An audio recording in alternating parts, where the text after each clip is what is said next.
Super Bowl Sunday, and I've flown across the country to watch the game with Norm MacDonald. I heard everyone hates that Ben Affleck is Batman. Yeah, but they haven't seen the movie yet. What's the movie? Batman. Norm is one of the funniest people on earth, and maybe the most original. To a podiatrist's office. A moth goes into a podiatrist's office, right? You are correct. From his first TV appearance on Letterman, You don't look at Deadpan zero. I'm not kidding you there. his Saturday Night Live, his movies, and even most recently playing Colonel Sanders on Kentucky Fried Chicken commercials. It's finger licking good. He twists comedy in ways that don't seem possible. But one big news story: Twister is the big what do you call it? Movie. Yeah. Twister's the big movie, and I got some news. Apparently now they're thinking about Oscars for the movie. Yeah. They're thinking of Best Actor for The Wind.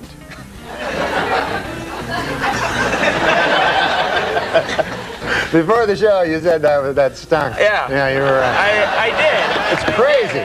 They showed me. Come and sit. The football game is about to begin. I show up during the pregame. Some celebrities crave attention or surround themselves with handlers. Not Norm. He's just a guy in an easy chair chomping down tomato sandwiches as fast as his mom can pump them out. Do you want to sit down with us or no? And in foreign news today, there's this. You know, my favorite update joke was, yippee! Jerry Rubin died today. I'm sorry, that should read, yippee Jerry Rubin. That's a good one. I like that. I remember that one. Rumor was he was going to be replaced as a KFC pitchman on this day. It's true. Colonel pretending to be me. Norm jokes about how on the set that day, no one would tell him the truth. But also beyond that, wouldn't they think you'd go back if they were not telling you the truth, right? Yeah, I don't know what they thought. It was all strange, but... Not that he cared much. All right, here we go.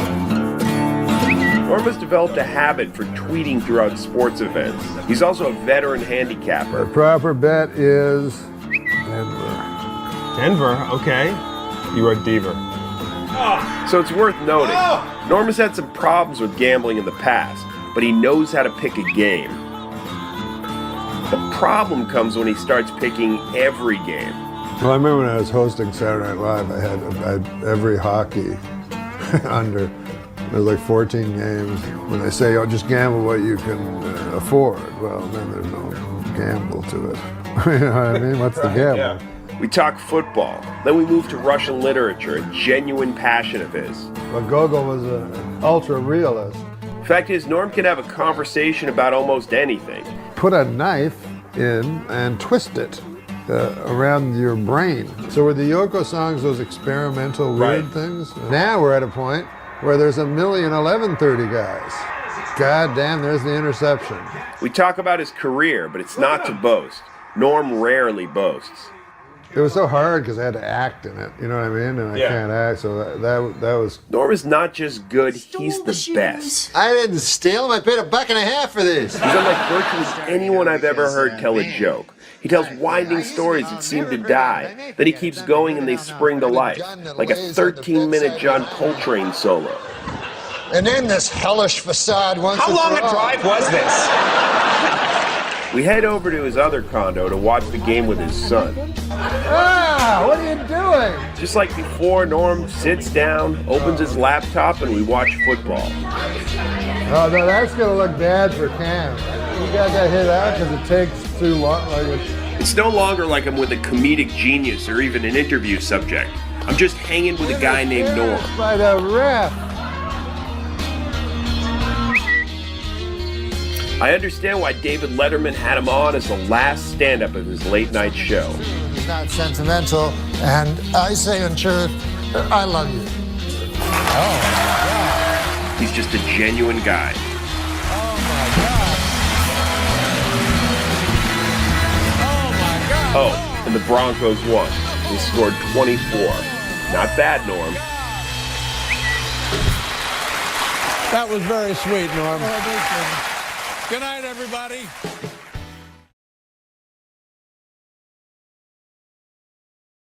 Wanna get da da da da da da da da da da da. da-da-da-da-da-da and get this fixed. Come just da-da-da-da-da-da. Da-da-da-da-da-da-da-da-da-da. Just touch my lips. I thought my life's pretty interesting too, you know? So this is me. This is my show is called Norm? Norm +1. It's a crazy life. But it's ours. Hey, don't you gotta go to school or something? Yeah. Do you have homework? Did you do your homework? Yeah. They give you homework there? Yep. Bizarre was a variety show. Adam Eager told me something I didn't know. He said you worked with Red Fox on a variety. Yeah, I heard that. I'm dying to hear. I produced Red Fox variety. You told me he just worked on it. Worked on it? Well, that's, I mean, according to your What do you Wikipedia think I was, page. a stagehand, you douchebag? Worked on it. Did you do your notes? No, I want got you all my back on information drugs. from I'm Wikipedia. serious. I want you back on stuff so you This know. close. I'm gonna do a No, shot I'm next sorry. break. No, it's I'm true. just teasing. No, He's kidding you. He's kidding. No, I clearly. He says, I love this podcast. It was great to see Norm MacDonald back, and Super Dave was the perfect choice as first guest. Lose the douchebag. He's talking about me. Well, we don't know if he's talking He's about clearly talking about me. you. He is talking about you. And this is just one person's opinion, but I have hundreds of other people. All right, yeah, you're right. It's one guy, he's entitled to his opinion, and that's fine, whatever. And mostly they like the show. Well, good. Well, let's hear another one then. All right. Let's hear another one. What's the deal with that fucking douchebag? Well, that was about you. I mean, are there any good ones? I'll look. Okay. Not good. Okay. Let me see here. Ooh. What is it? Huh? Is it a good one? It's not good at all.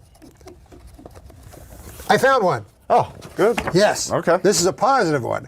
Thoroughly enjoyed it from top to bottom. Great. Blinky91 says.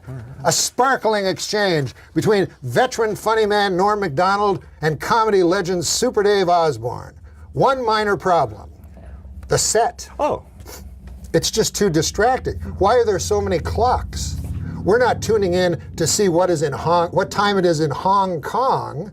We're tuning in to listen to comedians doing comedy.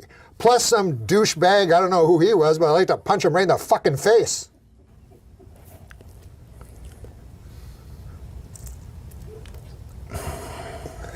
I'm Adam Egat. I work at the world famous Comedy Store. I'm the manager over there.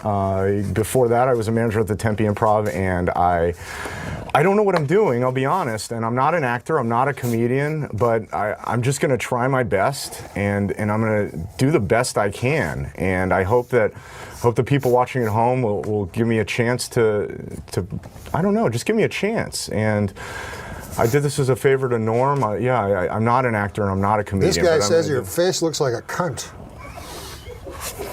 I can't even change that. It's not the first time I've heard that. But, I mean...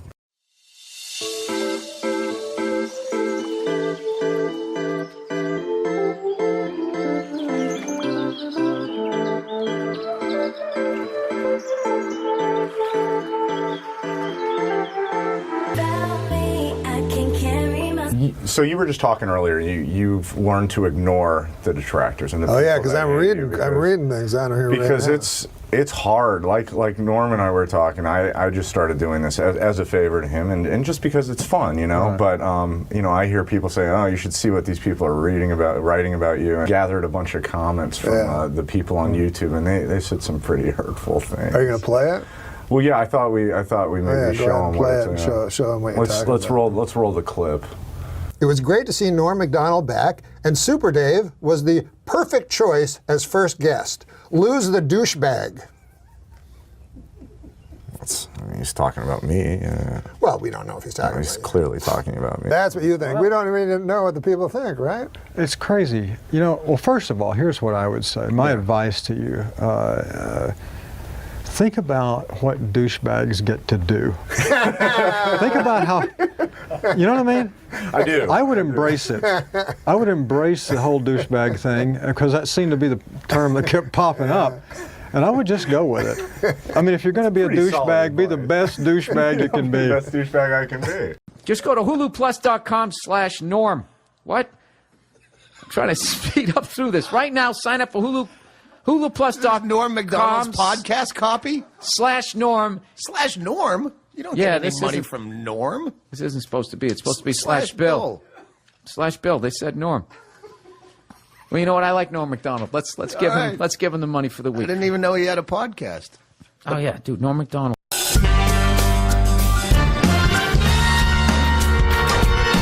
Hey, welcome to the show. This is a podcast, but it's on the TV also. And I'm here with my trusty sidekick, Adam Egas. That's right. How are you, Norm? Good. How are you, Adam? Fine. Just Excellent. Fine. Yeah. Did you see him on Conan telling that moth joke? No. Yeah, you got to see it. No, I haven't. A moth goes into a podiatrist's office. A moth goes into a podiatrist's office, all right? You are correct. Dude, you know how many comics out there don't give a fuck, but kind of still do? You have to kind of still do to eat. That guy Norm truly doesn't. He's so fucking funny. One of my best opening monologue jokes ever. Did you ever see? Remember that whole thing when he was doing Weekend Update and they told him to make it funnier. So he didn't. He just was more Norm the next week. So eventually, of course, he gets fired. So then he goes off into the Hollywood world. He's got a TV show or a hit movie or some shit. So now they bring him back to guest host on SNL. And I'm gonna butcher this, but he kind of came out. He's like, yeah, so people know I got fired from this show. So now they got me back hosting, which means either I got a lot funnier or this show sucks. That's what he opened up with. And I know that wasn't approved. Sorry for the bad Norm. I'll have Jay Moore on to make up for it. That was a great Norm. I haven't gotten funnier. The show has gotten really bad.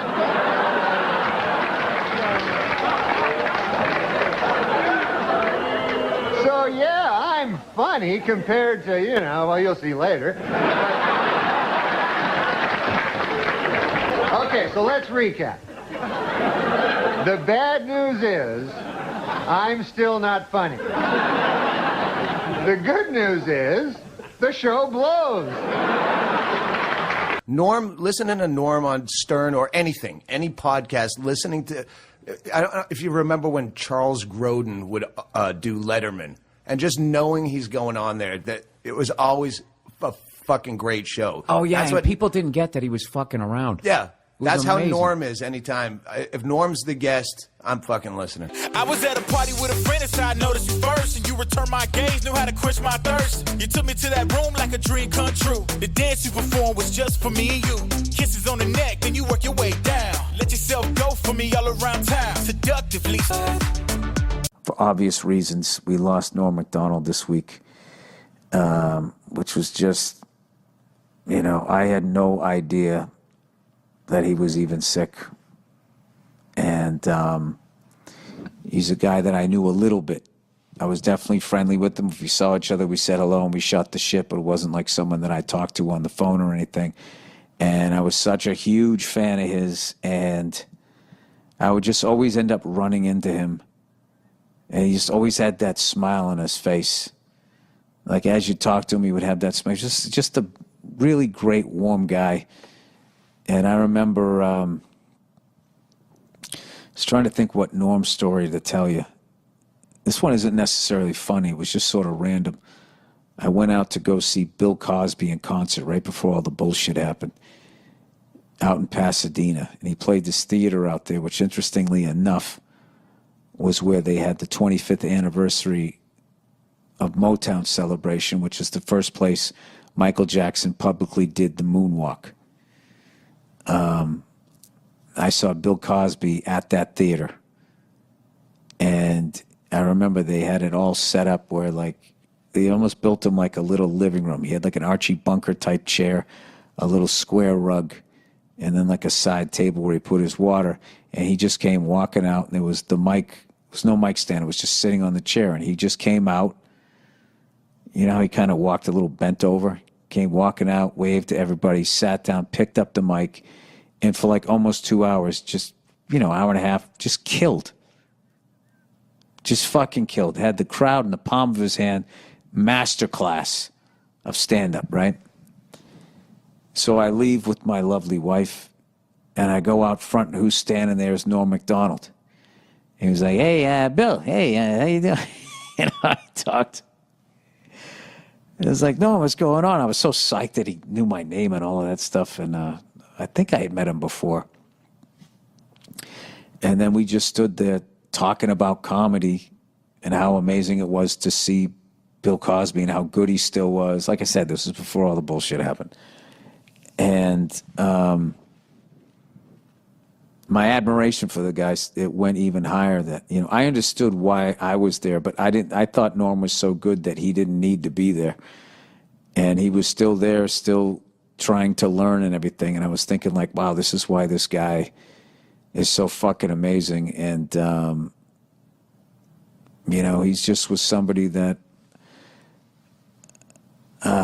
you couldn't just watch one video of him. Like, you know, I was saying to Verzi how, like, guys like Ric Flair, Norm MacDonald, there's a few people, if you click on their videos, it's like, say goodbye to the next 2 hours of your life, because everything that they did is so interesting and so different and so funny. And one of my favorite Norm MacDonald things that he ever did, you know, because so many people like pretend that they don't give a fuck, you know, both in my business and in other businesses. You got I don't give a fuck. Hey, you know me, I don't give a fuck. You know, those people that advertise them.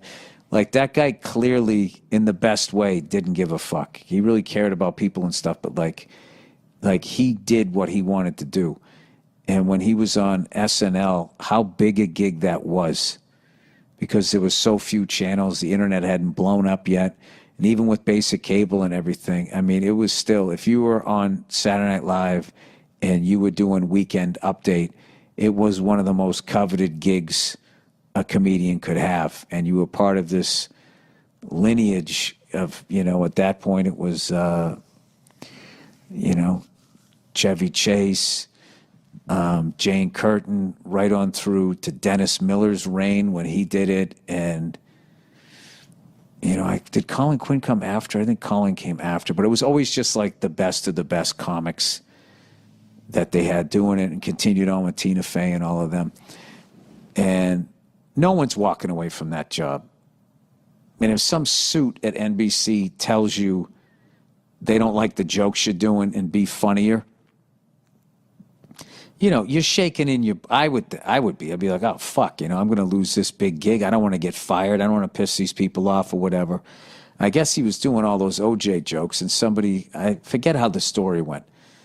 There was somebody there that knew OJ or something and was telling Norm to back off and move on to something else. So what does Norm do? He just doubles down and he just does even more OJ jokes, which is like, you know, the balls that took to do that. And he ended up losing the gig. He got fired. And people loved him, and he was fucking hilarious, but he, you know, he didn't back down to the big fucking guy over there, and he ended up losing the gig. So, you know, as luck would have it, I think it was Dirty Work, came out like a year and a half later or so. So he has to promote it, and he's on the press thing. So Lauren has him back and has him host the show. And I remember he went out there, and his opening joke, he just comes out. And he was just like, yeah, something like this. Yeah, it's good to be back. You know, I actually got fired from this show about a year and a half ago because they said I wasn't funny. And now here I am. I'm hosting the show. So that means one of two things. Either I got a lot funnier, or this show sucks. And then he had that big shit-eating grin on his face, and he started laughing. And then he proceeded to do a bunch of OJ jokes. Then it occurred to me, I haven't gotten funnier. The show has gotten really bad.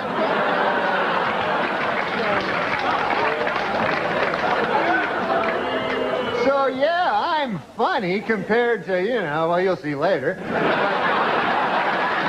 And it was just like that fucking thing about him. And the whole time, I just felt the whole time when people were fucking with him or whatever and trying to take what he had, he always just still had that smile on his face, and he just still did exactly what he wanted to do. And I got so much respect for him. And I feel so fortunate that I got to see him live. So I remember, oh my God, I saw him right after 9/11.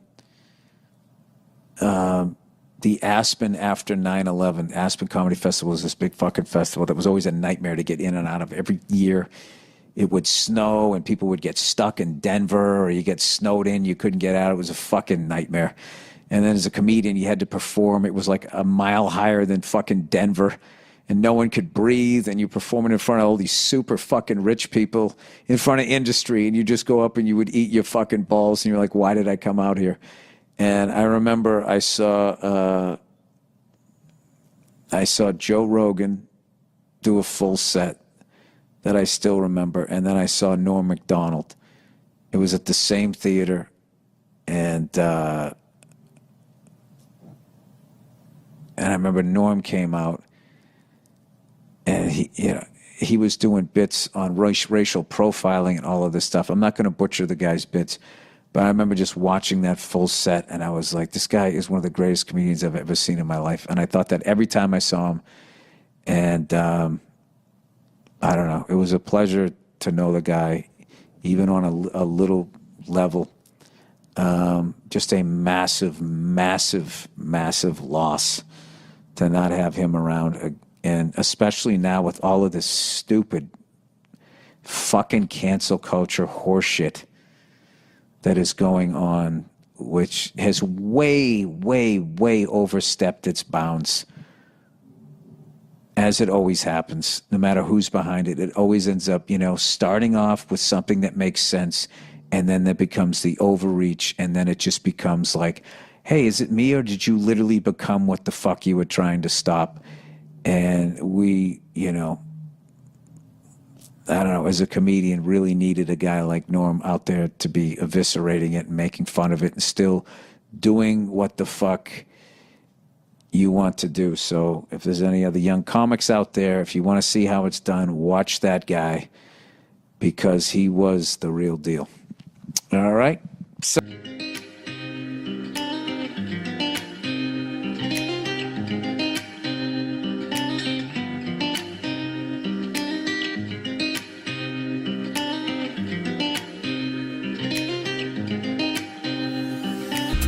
once again, rest in peace to the great Norm MacDonald. Just truly, without a doubt, one of the greatest stand-up comedians I ever saw in my life.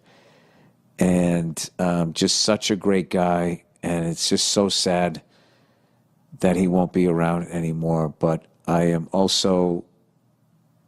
actually got off the plane in a better mood from just watching literally the beauty of who he was and his work. When I got off the plane, I was actually like, I don't know, there's something about him. I just thought he understood life. Just a really warm guy. God damn it. It's always those guys that go. So there's your lesson. Don't be nice. You'll live forever. All right. On the subject of SNL, and it's sweet when you took over for Norm, and Gilbert and I haven't said anything. Gilbert, I don't know, have you spoken publicly since Norm passed about him, Gil? I don't know if I've We haven't said publicly. anything on this show, Yeah. which we would like to do now. You both knew him well, but the bartender speech when you took over, and obviously it was a very awkward period for you. Oh God! To be stepping into that role, and also a friend's job. Yes, yeah. It was like we lived in the same building too. You know how you go to your favorite bar and your local bartender isn't there. You ask, where's Jeff? Jeff no longer works here, I'm Steve. And you're thinking, hey, who's this idiot? I like Jeff, but you still want your drink? And even though Steve doesn't mix your drink the same way you're used to, like Jeff, you still like the bar, you don't have to go to a different bar. And even Steve might feel kind of bad because Jeff trained him. Did he ever say anything to you about that? Did he ever give you a blessing? He was so no, but he was so classy in not saying anything. Yeah. You know what I mean? Yeah. So that's all. You have that great I'm Steve, what can I get you? Yeah. The bartender piece. Well, I'm Steve. What can I get you?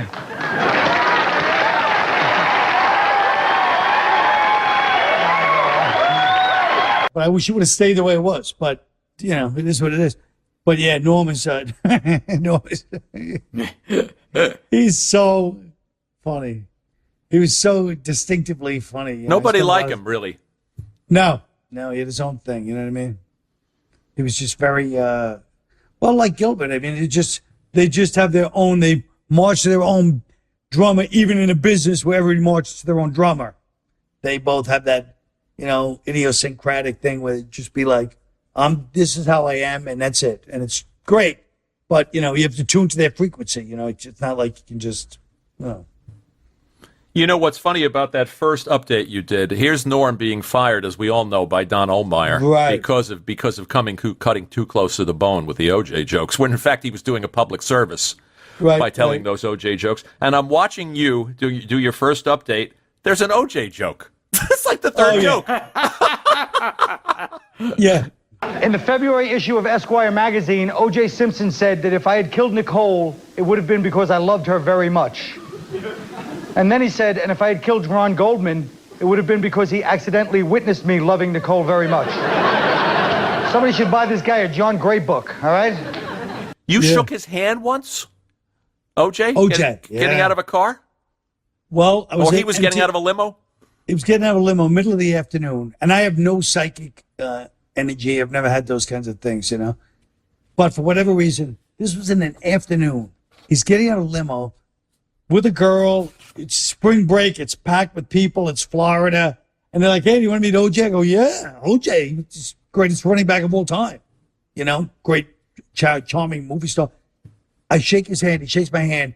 And he's not even looking at me. He's looking past me. And he shakes my hand. And I felt like a jolt of, like, evil. I swear to God. It's like the Dead Zone. That's what it was like. That's what it was like. And I was like, I go, that was weird, OJ. I love OJ. Well, that was weird energy, you know. Wow. So you picked up on something. I feel like I did, you know. It's, of course, in retrospect, but I remember telling people at the time, so. I was also fond of, going back to your SNL bits, Colin Quinn Explains the New York Times. Yeah, that was a good one. And the St. Pat's editorial and Joe Blow. You look like you were having fun, and the best stuff is you and Norm together. That's right. That's right. There's obviously an affection that comes across on the screen. Yes, yeah, and that was the early days of it. It was great. I'm sorry we never managed to get him here. We tried, and for whatever reason, he was as elusive as you. He's more elusive. He's like, he was. I love to do it. I'd love to. You're like, oh, good. How about next week? Yes. What day? And you're like, okay. Yeah. He's like, all right, call him and we'll set it up. Next week is perfect because I'm doing this. And you're like, hey, I'll say Norm. Years later, what happened? What? I thought I was going to come on your show. What happened? It's like, oh, Jesus, Norm. Well, like you say, march to his own drum. Yeah.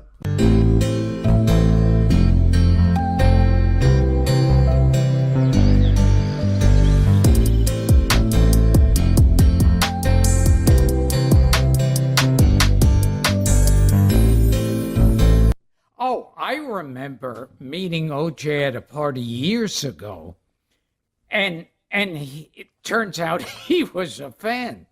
Uh-oh. And he did an imitation of me, and to this day, I wish I had like that on film. Of course. It would be like Charles Manson doing an imitation. Yeah. Yeah. Thinking of Richard, thinking of Wayne, obviously, you know, Norm recently, it's like I remember growing up and asking, I grew up Catholic. I asked the priest, I said, does God have a sense of humor? Because I had like jokes about like, Catholicism and all that. Yeah. Of course God has a sense of humor. And like, in my mind, I'm like, if God really had a sense of humor, if a comic dies, they should be allowed from wherever they are to have one tweet or something a week that we all have access to. Just waiting like, okay, I can't wait for that weekly tweet. What is it going to be? What's the topic? I think of that with Norm a great deal because I think he, I really enjoyed listening to him. Yeah. Like just listening. Did you gig with him quite a bit? No, I only knew him.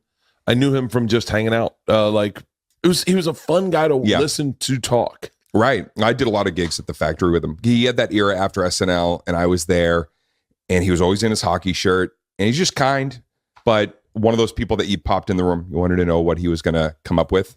Yeah. I heard the funniest story. We can cut this from the podcast, so it'll just be between us. But I heard the funniest story years ago. So right around the time that MySpace, and stories about Norm, you just want to absorb them because they're always so funny. And as funny as he was on shows and stuff, he was just funny like that all the time, evidently, out in the world. Yeah. So he, years ago, when MySpace was a big deal, and you put all your money on it, I remember you sold your house and you put everything. Do as I do. Do as I do. I'm sleeping in the alley tonight outside the theater. So Conan parked my car when I got here.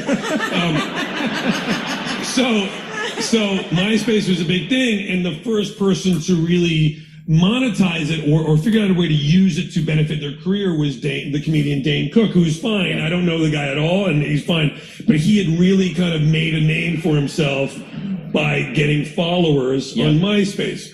So I remember Sudeikis told me that he was going up to 30 Rock one day to just rehearse on SNL or something, and he sees Norm downstairs, and Norm says, hey Jason, who's hosting the show this week there? And Sudeikis goes, it's Dane Cook.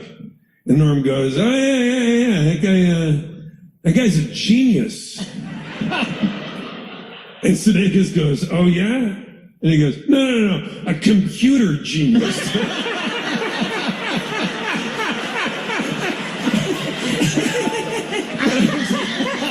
That's such a funny joke. That's so funny. He just...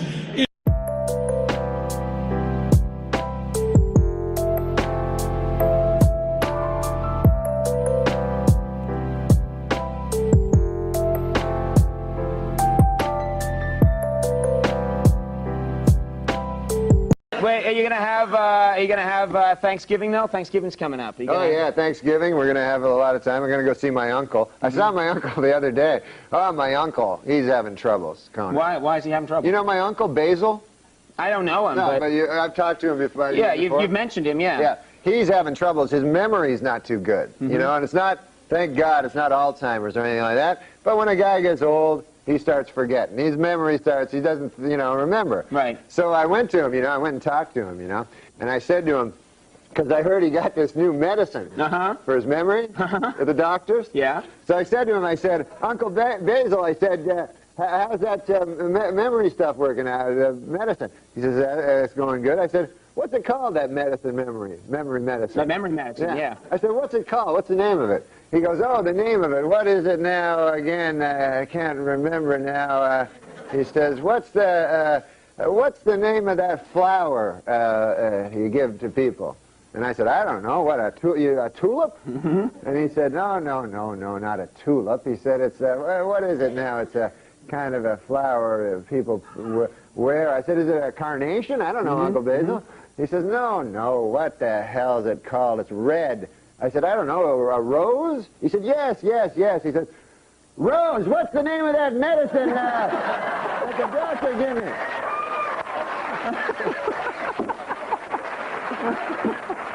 You rapscallion. Now listen, we want to talk about your uncle, because every time you come on the show, you have a story about your uncle who lives up in Canada. Oh, yeah, he's a Frenchman. Yeah. Yeah. And you always have like a little story about him. Jean-Luc. Oh, yeah, he's a crazy character, that dude. He originally visited New York City. Hello? I'm just having a drink. I can listen to you and have a drink. It's not like I went like this. Hold it. Ooh. Ah, liquid. Huh? I'm still here. Let's see if I got this right. You've got an uncle, lives up in Canada, named Jean-Luc. Jean-Luc. Occasionally he visits. Once time he visited New York. So I'm living in New York, you know? And Jean-Luc, I'm excited. Jean-Luc's going to come by, my crazy Frenchman uncle. So he gets in the cab, right? When he gets to the airport. Yeah, when he gets to the airport, the cab driver picks him up, and the cab driver says to him, "Hey, Frenchman," he says, do you like riddles, you know? So my uncle Jean-Luc is like, "Ah, yes, I love the riddles." That's how he talks. He goes, "I like nothing better than a riddle." So the cabbie's like, "All right, here's one," right? So he says, "Here's the riddle. His brothers and sisters, I have none, but this man's father is my father's son." So my uncle goes, I don't know. Right? So the cabbie goes, "It's me. It's me." Oh, yeah, makes sense. Oh, he thinks about it. "Oh, by God," he says, "that's a good riddle there." He says, "I have to tell my wife, Mary Claire, when I get back to Gaspé." That's where he lives, Gaspé. Right. So he's like, "Take me back to the airport." And the cabbie's like, "What?" Right? The cabbie's like, "I thought you wanted to go visit Norm then." "No, no, no. I go back to the airport." "All right, you know, I have to tell Mary Claire." Seems odd, right? Right. Gets back on the plane, flies all the way back home there to Gaspé. And he gets back, right? Runs in the door. Mary Claire, where's vous? You know, where are you, Mary Claire? Come on down here. I have a riddle for you. She goes, "Oh, Jean-Luc, I love the riddle." She's a woman, high voice. Michael Jackson was visiting. Yeah, all right. So, you're going to love this riddle. How was New York? Forget about that. I got the riddle. Brothers and sisters, I have none. But this man's father, he's my father's son. She goes, "Oh, I don't know. Who is it?" Some cab driver back in New York.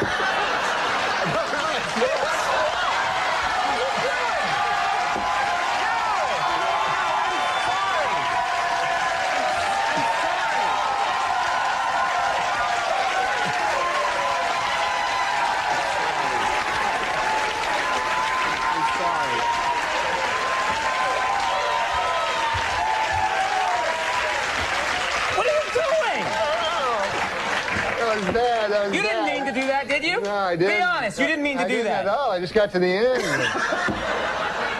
That guy, man, I always tell my uncle, you shouldn't curse him. You know? Oh, man. All right. We're going to pick up the pieces. Yeah.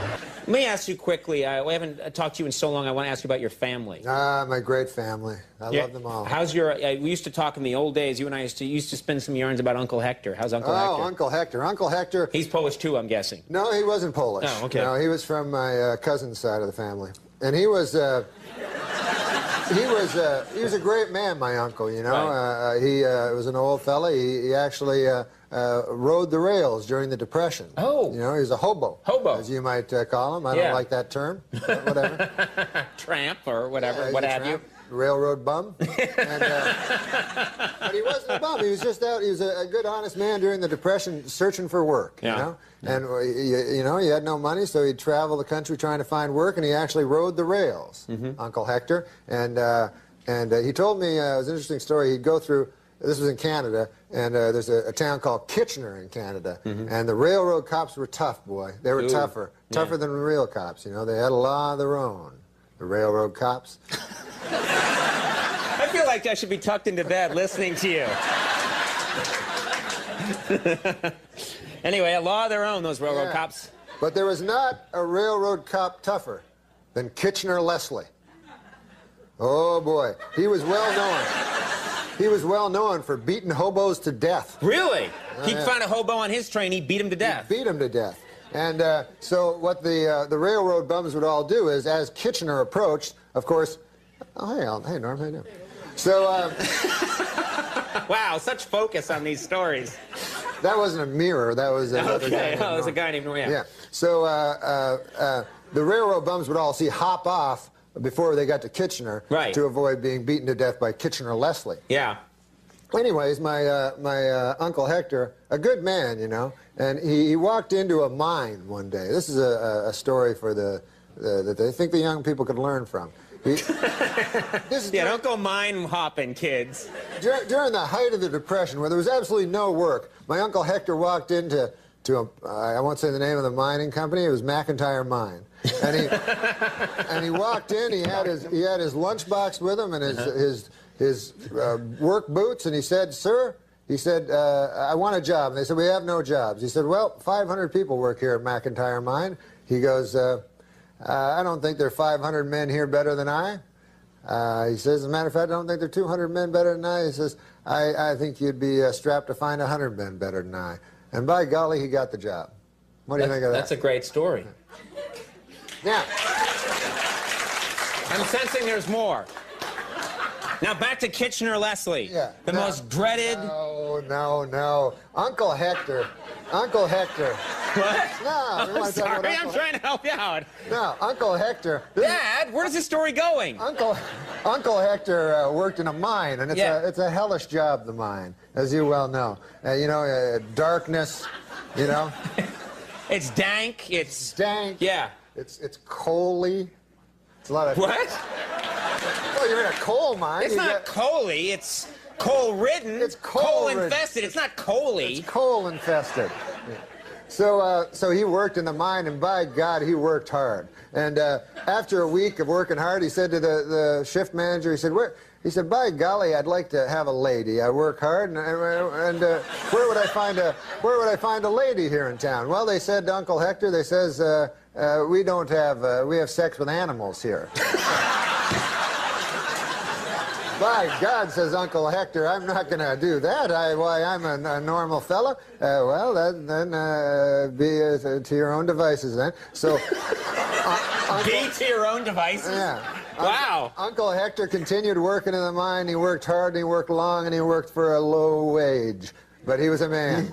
And Uncle Hector, after a couple of weeks passed, he started to get a little itch, you know, as you and I say. Right. You know, Right. When we're thinking about the ladies. The ladies, know? yeah. And, but he kept it under control. He went again, and he said, "Are you sure there's no ladies here?" "No, we have sex with animals." Ah, my God. 6 months passed, and Uncle Hector couldn't take it any longer, he told me. Right. He said, "By God, I just had to, I'm just a man, I'm weak, you know. I'm not a saint, you know, and I was born in sin, I suppose, and I couldn't resist. I just needed it." So he said he walked by a pasture, and there was a pig. Oh, God. Yeah, That's terrible. Yeah, it's terrible. And so Uncle Hector said, well, he said, I walked up and I began having sex with a pig. And he said, all of a sudden, he saw all the miners like around him, you know, looking at him. They go, "Uncle Hector, what the hell are you doing over there?" And Uncle Hector's like indignant. He's like, "What? Well, you're the guys that told me that you have sex with animals." They're like, "Uncle Hector, you damn fool. That's Kitchener-Leslie's girlfriend."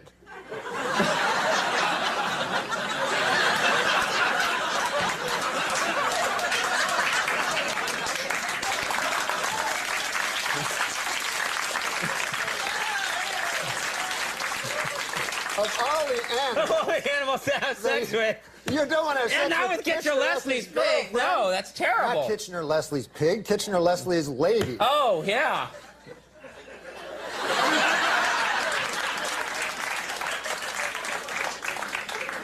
So you got a week off. Yeah, I got a week off coming up. After this show, I got a week off, so it's going to be great. Do you see your family much? Do you...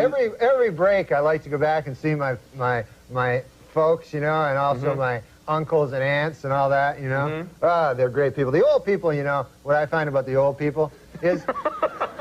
Just in general. In general, they had so much more interesting lives than we do, you know. Like, you know what I mean? Like we, you know, we go out, our generation, we go, okay, hey, let's go to a movie, and then we'll do the laundry and get some quarters for the laundry, and then we'll have read the Sports Illustrated, you know, and whatever, right? Right. But these guys, they had lives, you know? Where they, you know what I'm saying? Sure. Yeah. So anyways, for instance, my Uncle Phil. You ever meet my Uncle Phil? I didn't meet your Uncle Phil, no. Oh, you didn't? He was... Yeah, we don't know each other that well. Remember? That's true. No, So, I've not met your Uncle Phil. He's a good man, Uncle Phil. So he was telling me, you know, he's just one of these guys that has so many lives pushed into one. He just does so many things, you know. And he was telling me, he He's a kind of a jack of all trades, you'd call him. Yeah. That's a good phrase. Yeah, he's a jack of all trades. So he was telling me, he said, the problem is you're not really appreciated for any single thing because you're so good at so many things. You understand what I mean? I hear you. Yeah. So he said to me one time, he says, Norm, he says, we were just walking through his town, you know, of Monkland, Maine he lives in. And we were just walking through the town. He's an old fella, you know? Right, one of the old people. Yeah, he's 80. Yeah, 80, okay. 80 years young, he says. So he goes, Norm, you see that barn over there, he says to me. I look over, there's a barn. I go, yeah. He goes, I built that barn with my own hands, all by myself. But he goes, do they call me, do they say there's Phil, the barn builder? No, sir, he says. I said, yeah. He goes, look over there, you see that weather balloon? He says, you don't know this about me, Norm. He says, I was one of the first men ever to fly in a weather balloon. Wow. He says, but do they say, hey, there goes Phil, the weather balloon pioneer? No. He says, look over there's a bakery that I started. You know, that dirty bastard Bob has it now, but I'm the guy that started that bakery. And I go, all right, easy. And he goes, I started that bakery and I was the best baker, but does anybody go, oh, there goes Phil, the great baker? No, he says, but he says, let me tell you something, Norm. He says, you have sex with one goat. And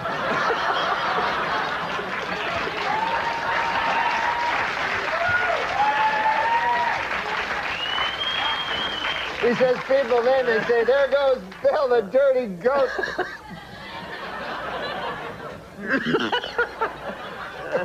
Get rid of that. We don't need that microphone anymore, do we? Wow, well, I do want to meet this man someday. He sounds fascinating. My dad would always tell this joke, and it was about a little boy called Dirty Johnny. You know, and he'd be in class. You ever heard Dirty Johnny? The Dirty Johnny jokes, yes. Heard the whole series. In this in this joke, he's not dirty. But anyways, the teacher has a thing, and the teacher says, today in class, we are going to have a little experiment. You're going to tell a story from your real life, and then afterwards, you are going to tell the moral of that story. You know? So Sheila puts up her hand, and the teacher says, Sheila, what's your story? So Sheila says, well, my dad works at the hatchery, and he took some eggs, and he put them all in a basket. All the eggs he put in one basket. And then he put them in the horse and buggy, and off we went to town, and the earth was uneven, and the eggs broke. And the teacher goes, well, that's an all right story, but I can't understand what the moral would be to that story. So Sheila says, well, the moral is, don't put all of your eggs into one basket. So the teacher says, well, by God, this is exactly what I'm looking for, and what I was hoping for with this experiment. Yeah. And anybody else have one? So Marjorie puts up her hand. Okay, Marjorie, what's your story? Well, my father works for the hatchery. Most of us. Most people in that town worked in the hatchery. Worked at the hatchery. Thank God for the hatchery, she says. Or where would we be? So she says, my father, he sells chickens. And he knows that eggs become chickens. See what I mean? So he had to count his chickens so he could go and sell them in town. So he had 9 chickens and 5 eggs. So instead of saying he had 9 chickens, he added the 5 eggs. You see, he counted them as chickens. So he said, I have 14 chickens. So he took them, Sheila says, and put them in the horse and buggy, and off they went to town, but the land was uneven. The chickens survived easily. They frolicked. The eggs broke. Well, the teacher says again, that's a story, you know. But what on earth could the moral of that story be? Well, Sheila says, if that's her name, I forgot. She says, don't count your chickens before they hatch out of the eggs. Right. Teacher says you could probably shorten it a little. So, but that's great. And that's exactly what we're looking for. And then she looks at the back of the class, and by God, there's the upraised hands, as you say, fucking Dirty Johnny. Fucking Dirty Johnny. He's going to ruin the lesson.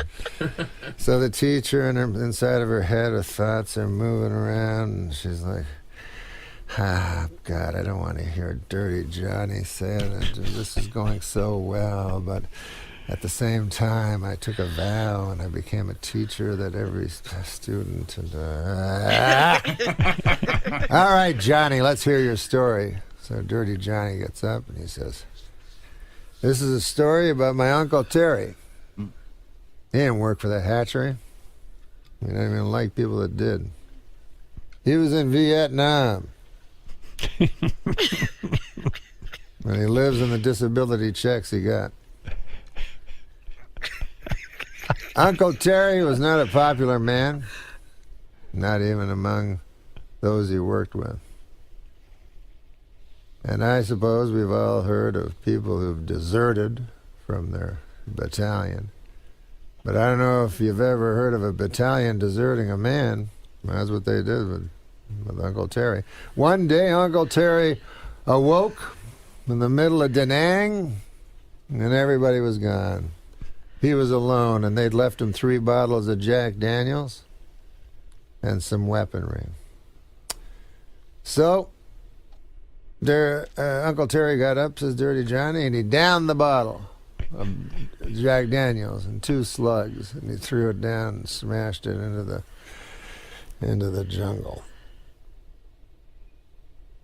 And then he walked, picked up the 2 Kalashnikovs and 3 or 4 Glocks and a couple of hand grenades, and off he walked into the unknown, the jungle, his fate.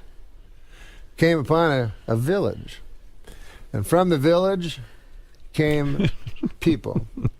Now, were they Charlie, or were they the people that Terry was sent to protect from Charlie? Uncle Terry didn't know. But he knew he had to do something, so he took another swig from the bottle, and he let loose. Took that Kalashnikov, and he let it sway like a farmer would a scythe. And the bullets came, and just as hay would fall before a farmer, so the people fell before Uncle Terry. The men, the women, and by God, even the children. And finally, Uncle Terry stood alone in the mud and the blood and the guts and only at himself. He took a long swig, and his hand brushed against his pants, and he felt wetness, and then he felt shame because he realized he had urinated himself in fear. And then, upon closer inspection, he realized it was not urine. It's ejaculate. And his shame was replaced by pride. And the teacher goes, holy fucking shit, what the fuck? Fucking kind of fucking story is that? Like, we just heard the hatchery and shit, and now this? She goes, Uncle Terry, well, Dirty Johnny, what on earth could be the moral to such a story? So Johnny thinks about it for a couple of minutes, and he goes, well, I don't know, I guess. Well, I know one thing. You don't fuck with Terry when he's had some drink in him. And he's uncorked the jug. You stay away from Uncle Terry. And he doesn't like anybody that works at the hatchery either. You remember that. You tell your parents that. Wow. Everybody lies, right? You gotta lie there, but you ever lie for no reason? That's a bad lie there. You know, usually there's a reason, like you want to protect somebody's feelings or, screw over your buddy or something like that, but You ever lie for no reason at all? Just all of a sudden a big lie spills out of your evil head there? You know? And you don't even know, like a guy comes up to you, go, hey, you ever see that movie with Meryl Streep and a horse? And you go, yes. And in the back of your head, you go, what the hell am I lying about over here? I stand to gain nothing by this lie. The hell am I thinking back here in my head? I don't know, man. You know, Norm's one of those guys, he'll write something that's a really funny joke, but also let you realize he's a sick fucker. You know, it's like he said, yes. You ever find yourself, it's one of his Norm's bits, so I just thought, like, I fell off my chair, and he said, you ever find yourself lying, telling a lie, and you're halfway through, you realize, wait a minute, there's no possible way I could benefit from this lie. Why am I lying? Saying, hey, did you see Avatar? Yeah.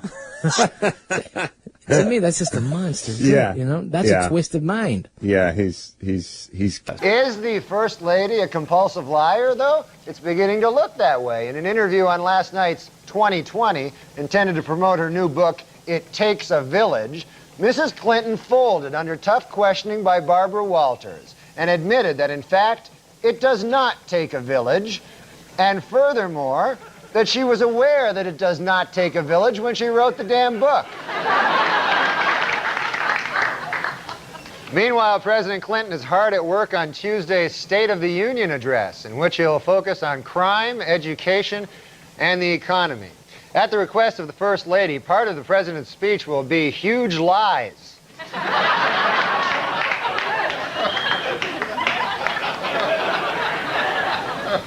More questions about Hillary Rodham Clinton's truthfulness. In an interview this week, the First Lady claimed that she won the women's 100-meter dash at the 1956 Olympics, and that she had an IQ of, quote, over 700. When it was pointed out to her that these were not especially good lies, Mrs. Clinton responded, I know, I have a problem, and then added, I invented the formula for 7-Up. In Whitewater news, federal regulators quizzed Hillary Clinton at the White House this week and gave her a perfect score on the lying section. She's a dirty liar. For years, Hillary Rodham Clinton has told people that she was named for the first man to climb Mount Everest, Sir Edmund Hillary. But as Esquire magazine recently pointed out, Sir Edmund did not climb Mount Everest until 1953, 6 years after Hillary was born. However, the First Lady does have a good explanation for the discrepancy. She loves to lie.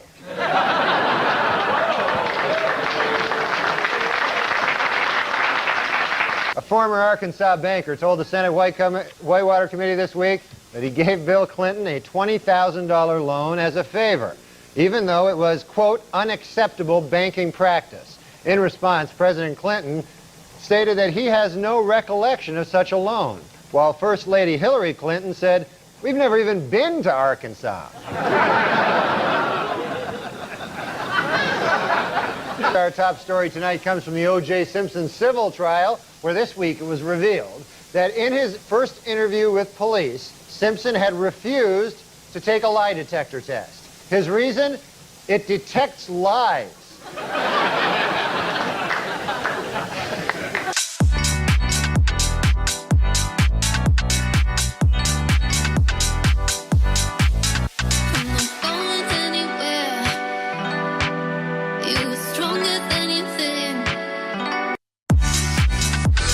And my favorite thing about Norm is that he will just flat out lie. Just for his own entertainment, he'll just tell you a story that has never happened. He's completely making things up. I was with He does it Larry all the Flint time. at the White House. Yeah. And he Something said, like that. I'll hook you up. Now, if my uncle from the plains of Ontario said, I'll hook you up, he'd probably get you a nice mincemeat pie. But when Larry Flint says it, Yeah. something dirty. Best. Truly one of the best. And we're going to read jokes. We read jokes. I thought you were going to talk about this thing. We're going to talk about the man. What about the man great? Is that like a genital cleanser? No! No, my God. What is the man great, you ask? Okay. Huh? Fine, I didn't, but... You didn't ask. It is 100% made in America. Cast iron grilling grates. Iron. You don't pronounce it iron. That's what everybody tells me. It's the iron horse. Like Lou Gehrig was the iron horse of baseball. Yes. The word I-R-O-N is iron. No, iron. Cast iron. Iron? Cast iron grilling grates that are kidding when you say iron? You know what? Don't be like Larry King. That I say iron and he's up my asshole for 4 days. It should be iron. That's what makes English the world's toughest language. Yeah. You know, right? Sure. It is the Because toughest language to me, learn. it's the easiest. Man, great. Great. Have you heard of the man grate? Yes, I have. You have? Yeah. Where'd you hear about it? On Adam Carolla's podcast. Wow. Yeah. How about that? Do you have a father? Man grate is the perfect gift for this Father's Day. Is he alive? Yeah. Yeah. 100% made in America. If he was dead, it would have been a really bad moment in the commercial. Your dad's alive? No. God damn it. I'm sorry about your dad. That's fine. Your father's dead. But you have children. You are a father. Yes, and I'm not dead. Yes. Maybe you'll give me one and I'll give you one. Is your mom still alive? My mom? Yeah. No, she's dead. Jesus Christ, is any of your relatives alive? It's man grate. They're revolutionizing the way people grill. What, Adam Egan? It's true. You haven't heard of the revolution? You can put chicken on this or steak. That's not that unique. It has heavy duty grilling grates. Why are you laughing? You think the grilling grates are flimsy? These are very heavy. Yes, no, but that's part of the charm. It weighs a lot of pounds. Is that heavy? Yeah. Listen, man, what was that Vegas story? Shit. Jesus Christ. Sorry. What is in that? Again. It's revolutionizing the way people grill. Jesus. What? I thought it was like a, all right. You want to hear what it has? Yeah. It has heavy-duty grilling grates. Listen. No more dry meat. What do you think of that? Good.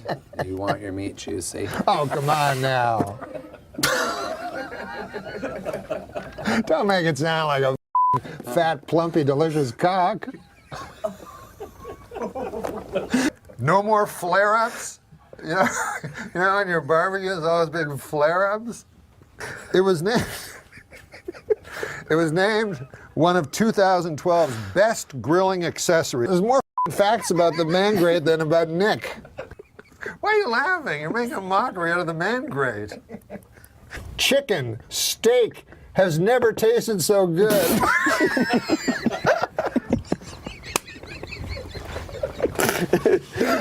Hey, how about this?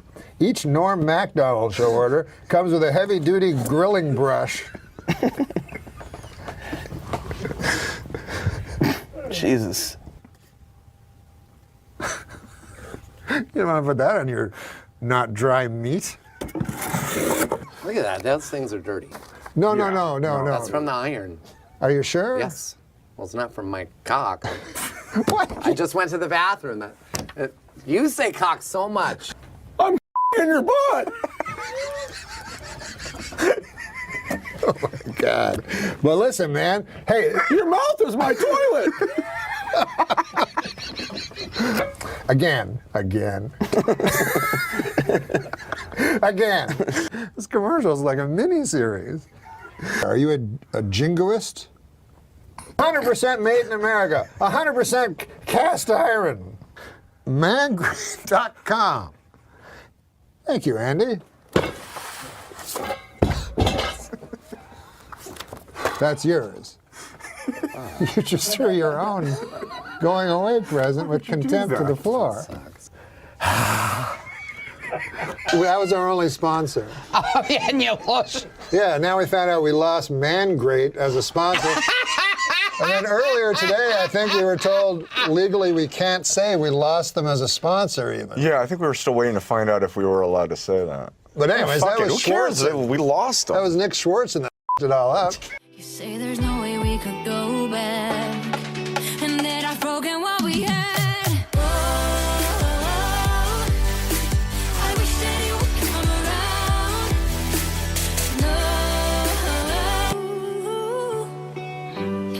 of your lesser known, but one of my favorite things you've ever done is a commercial you did for the Man Grate. God. That's an online only thing, don't you think? It's got like 100,000, maybe a couple of million views. And I just want to know, did they ever come around to your interpretation of their ad and their product? No, well, what he's referring to is I have this podcast that, I do this podcast, I don't make any money off it. And then they're like, do this commercial. I'm like, fuck, I don't even make any money. And so there was this goddamn thing called a Man Grate. And it weighed like 100 pounds. It was supposed to be some sort of cooking device for steak. And I had to read all this thing. And I couldn't even lift it. I was like sweating profusely. And talking about what it was. And then, I don't know. It gets very colorful. Like what? It gets very colorful. It gets very colorful. Yeah, and I'm not going to say what I said here in a house of worship. But no, they never came around to seeing the... that sponsorship ended. That sponsorship ended without amicability.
I did a stupid thing one time. Okay, he's ready to talk.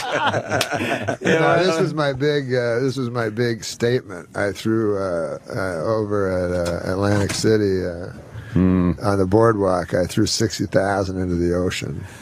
What? No way. Yeah, to quit. That was my thing. I'm going to quit. Why didn't you just quit and keep the 60? It was supposed to be like I felt like I was in a movie.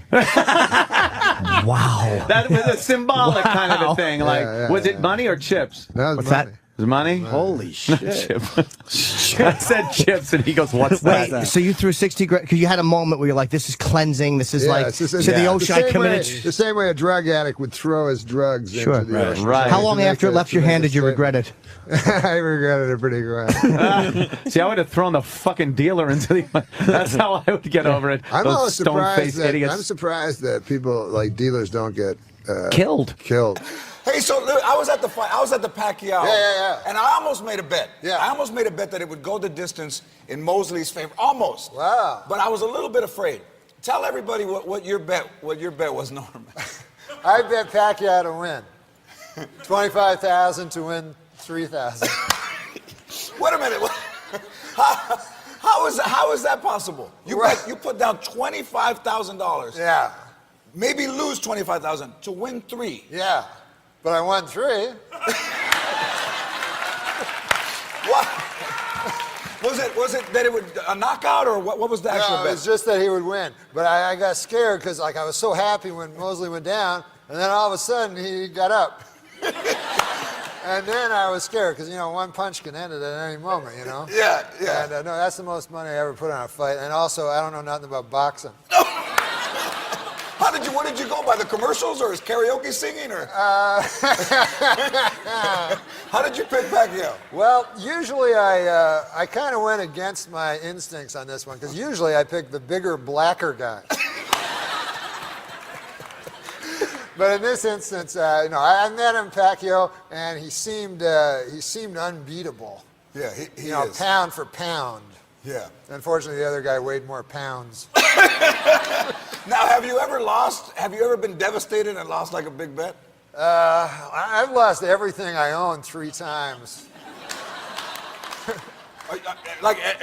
Tapped out? Yeah. That happened to me 3 times, but since I've gotten control of it since.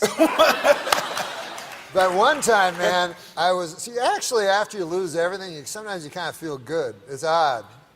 But you feel like clean. You go, hey man, I feel all right, But my car's gone, my house is gone. You know what? I'm all right. I'm cleansed.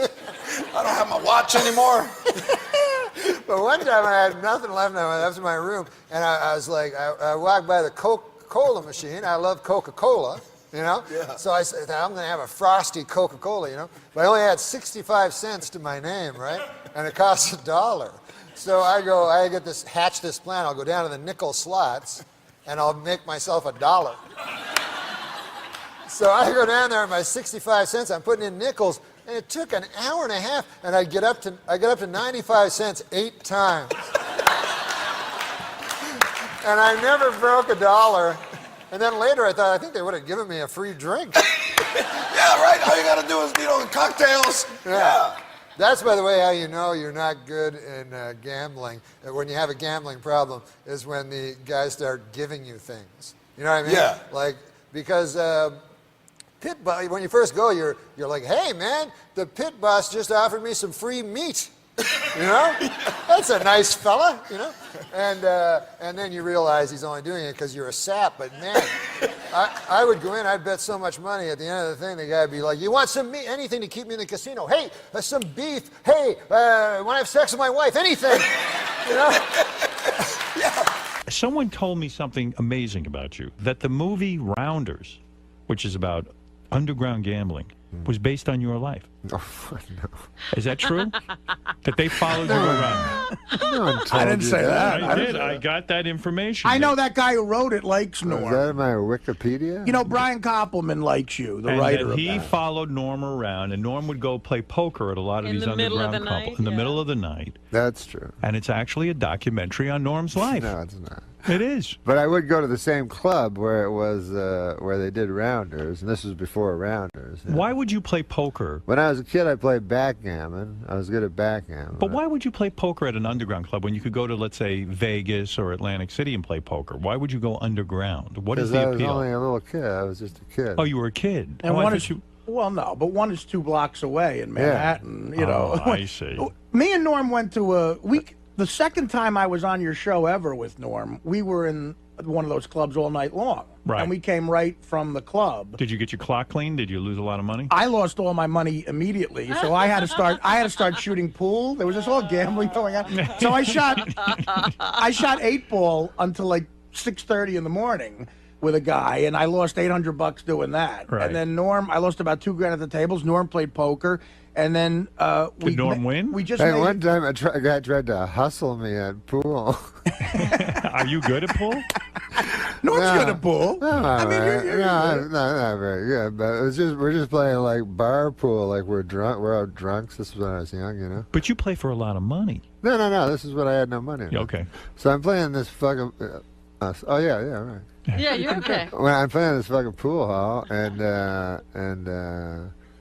this big giant black guy. It doesn't matter what color he was. Yeah. All right, but it helps the story. Giant black like guy. Forrest Whitaker in The Color of Money. In The Color of Money, yeah. So he comes, no, but he's dressed like he has all this stuff, and he has 2 girls with him, you know, and I'm all drunk. I'm like an idiot, you know, with my friends playing pool. So he goes, I'm next, you know, so he puts his like fucking 4 quarters down. Yeah. And so then he goes, here, let's play. So the guy, he has his own stick, you know. Oh, boy, you're in for trouble. Yeah. Then. So we're playing, and he's missing by only like a millimeter every time, you know. But I win, I beat him handily, but like he's the worst hustler ever, right? So we play for $1. So then he goes, now we're playing. He goes, now we're playing for $100. Like it goes up to 100 from 1, and I just beat him every fucking. So I go, no, I'm not. What? I go, I'm not playing. I'm taking my $4 and going drunk, you know. I go, I'm ahead $1. I was kind of an idiot. Yeah. I go, I'm ahead $1, you know. I'm not playing you anymore. Ah! And so the guy goes, he's all mad. So then another guy played, and then stupidly I gave my friend advice, and then the big giant guy hit me with the cue across my head. Wow. And I looked up, and the cue stick was right in my head, and he goes, I break people's bones for a living, motherfucker. What? Oh, whoa, you're kidding me. Yeah, that was He my sounds story. like Football Williams, that guy. I was like that. Oh. But Norm, So that was my story about my Norm, pool hustling days. You should keep that one to yourself, the pool hustling story. But Norm, shouldn't tell that on radio. Yeah. But Norm, I don't understand something. You go to these underground clubs and you play these cards, and it's a lot of money. You're talking about a couple of grand, right? You're talking about maybe I lost 20, a couple of grand.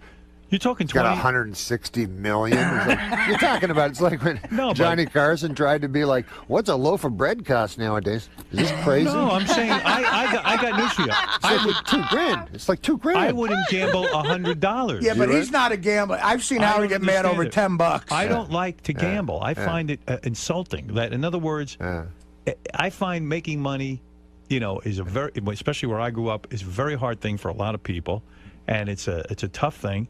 And to just piss it away in a gambling situation, My old man felt the same offends way. me. And my father would think that too. Right, but you play for big bucks, right? I mean, No, 20, 30 I'm grand a all clip, I'm right? trying my best. Well, you don't remember what happened with this place when we were there all night. Yeah, tell the truth. And we were there. I don't know what Norm played that night. He was playing all night.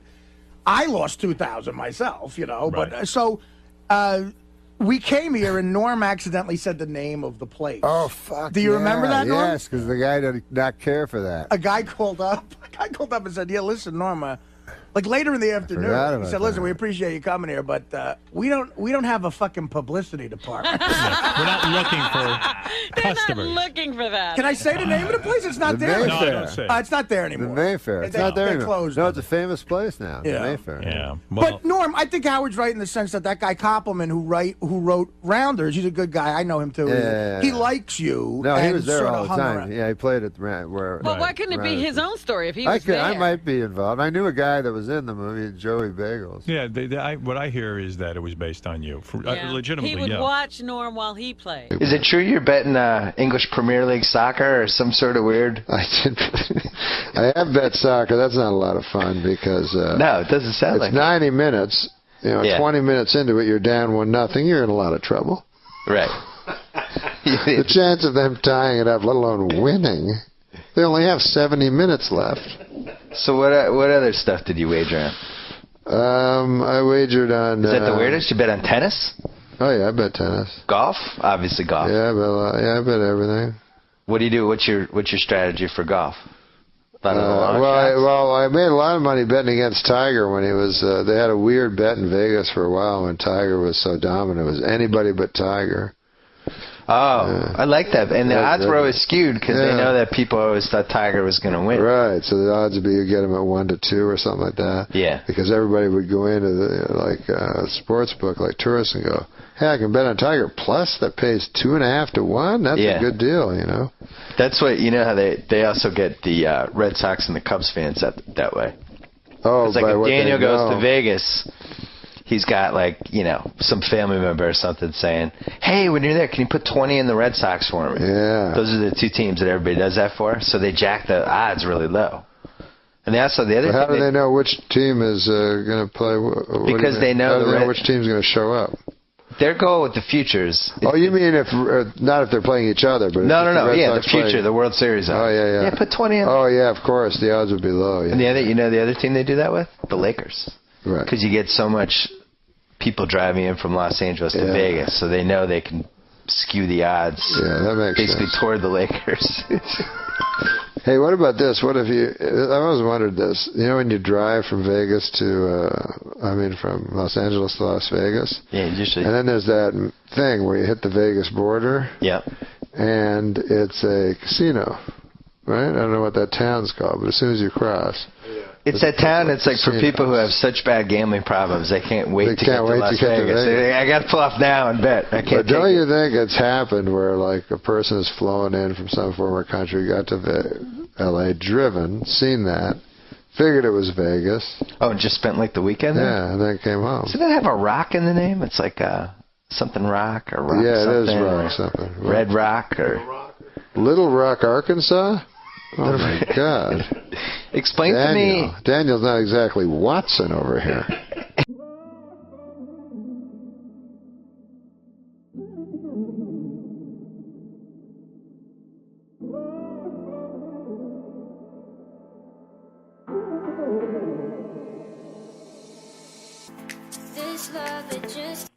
What's the most you ever bet on a sporting event? Oh, my God. I don't know, probably 100,000 or something like that. Wait, what game? It was actually the worst beat of the century. It was pretty bad. The Mets, I had the over, which I think was 7, and no, 6.5. I'm sorry, it was 6.5, and the game was tied 2-2. And I think Ventura was the batter. Wait, the Grand Slam? Yeah, the one-run Grand Slam. You know that one? Yeah. It was tragic. And I remember Costas at the time because it was just bedlam. And he goes, I don't think those will count, you know. And I'm like, oh, Costas must have. He had the under? He must have. He was pretty happy about it. But did you bet with Artie Lang when you would hang out with him? Yeah. Artie and I bet a lot together. We enabled each other. People often say that if you play a round of golf with somebody, you can find everything you need to know about a guy.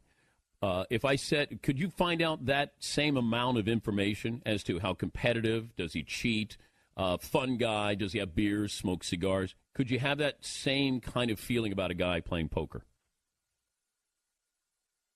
Well, not as much because, lying's part of the game and so forth. Golf, I completely agree with you. You can when find I play out. Golf, I count every stroke, and it maddens me, when people don't. What got you I read interested? a thing in Golf Digest once. Actually, it was Jack Nicklaus. Yeah.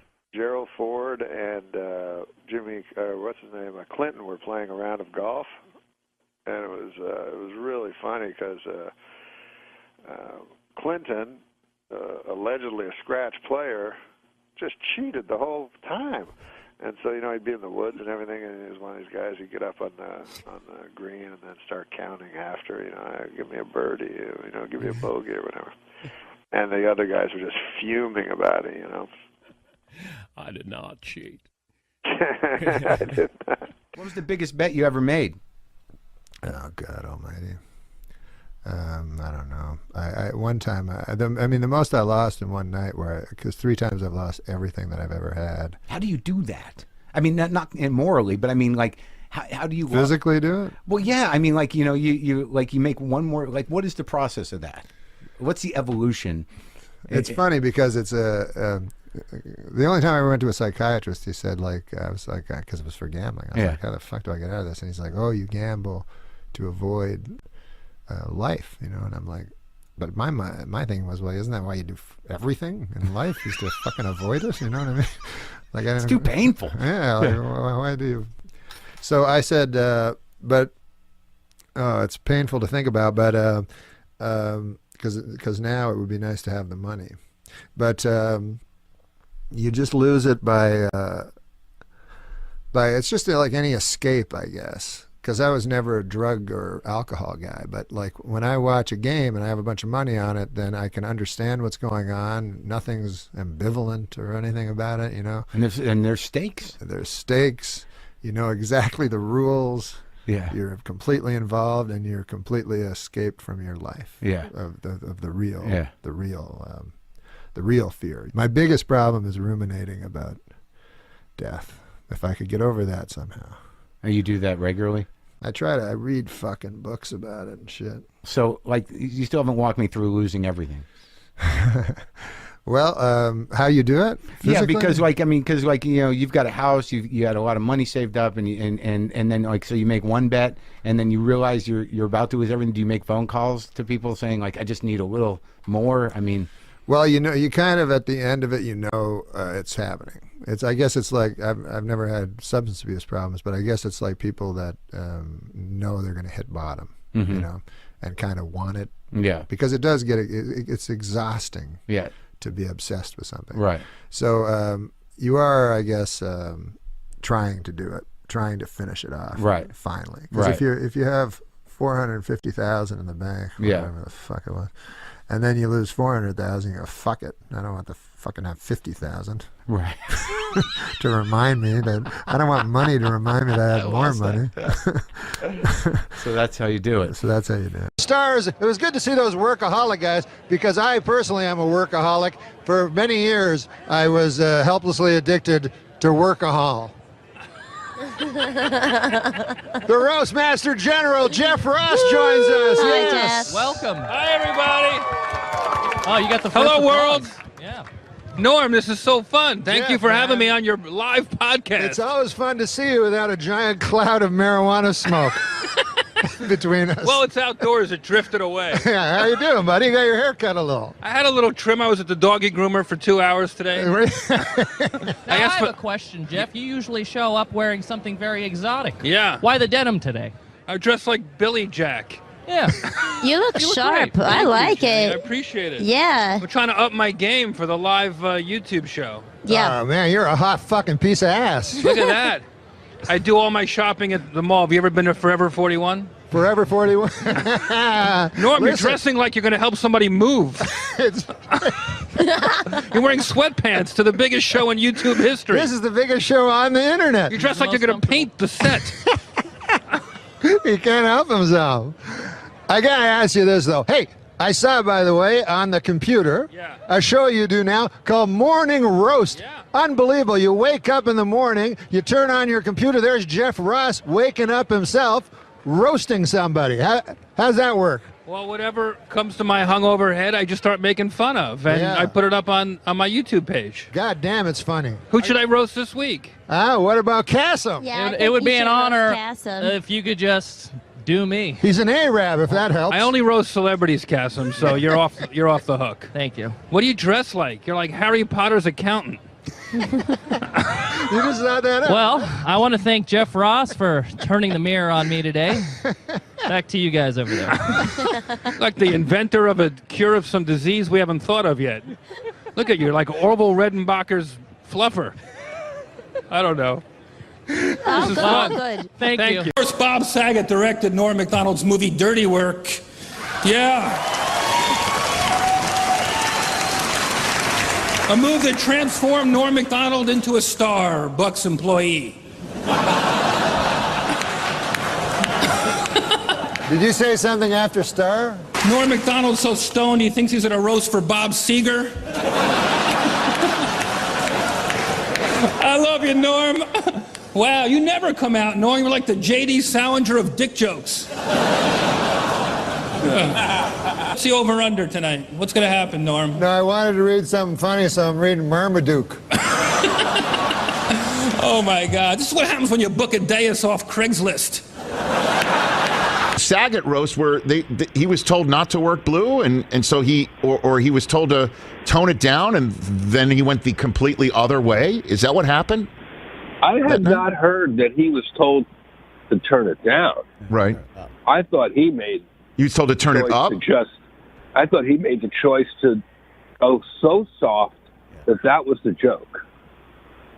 Because Saget's roast was one of the few roasts where it was mostly comics, mostly body comics, and at that point, Saget was really digging into that stuff.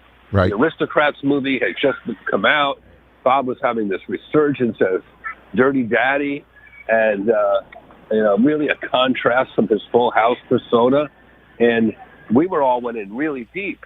And I purposely wrote my speech without one curse word, just to make a point that you didn't have to be funny to be dirty. Right. And that was my spin on it. Norm took it one step further and did Farmer's Almanac type jokes. That were, like, hey, Cloris Leachman, people say you're over the hill, but don't listen to them. You'll never be over the hill. Not with that car you drive. And we looked at him like, is he having a stroke? But I already knew Norm will always go for the best joke, the way he would on SNL, the way he would on late night shows. Publicists be damned, he wanted to have the most provocative joke that the comics would talk about the next day. But on this show, he did a conceptual piece to throw softballs around the dais in an affectionate sort of way. And you can see when you listen back, the first few jokes, people are kind of polite laughs, nervous laughs. I'm a producer. I'm almost panicking. Right, yes. Like what, is he tanking this on purpose? We already had Artie Lang not show up. We don't want this to be a disaster. But about 5 jokes in, I can start giggling. I start to sense that something's happening. And they buy it. The audience, by the end, they're roaring as if he was Andrew Dice Clay, but doing these very soft jokes. And I think it was a nice denouement, or a nice chapter from his post-SNL where he was provocative and pushed the envelope, especially with his OJ jokes. When did you first meet him, Norm Macdonald? Jeffrey? Oh, man. I met him. It was probably 90 or 91. I was just transitioning from open micer in New Jersey to opening MC act in comedy clubs. Mm-hmm. And, man, Rich, I was excited. Catch a Rising Star Princeton. There's like 8 shows over 5 days or something. Mm-hmm. I was really going to, get some stage time. And Rich Voss, a very funny guy, was the middle act. None of us knew each other. And Norm Macdonald flew in from Toronto. He had just done a bunch of, was it Sajax or something, who had the late night show? Or was it... yeah, he did for a while. He did. Yeah. I think it was Sajax. And he hit on that show and became he was popping. But no one in America really knew him. Right. And Norm was, this is 91, that type. This is when America, especially in New Jersey, most people wanted to see Andrew Dice Clay in an arena doing nursery rhymes. Now Norm comes in with this, like, you know, button-down shirt, the blazer, and like you couldn't barely understand him, and his material was tight, and callbacks and crafted and honed and economical use of the language. Like, it was fascinating for a comedian. But if you were just a couple of knuckleheads with your dates to catch Princeton, that you're used to seeing hickory dickory dock. Yes. Yes. He didn't bomb. He didn't hit all the time. He bombed probably 3 out of the 8 shows. And this is one of the craziest things, and I've never seen it before, Rich. After the shows, as people were paying their checks, Norm would go to the exit and greet every single customer as they left. Come on. The more he bombed, the longer he stayed there. And it was so hilarious, and it made him a mystery to me, an enigma to me right away, why he loved that part of it. And if he killed, he'd go right out the back to the green room and break out a deck of cards, and we'd play poker. He'd love to play poker. So my first experiences with him were very, very all in, we should say.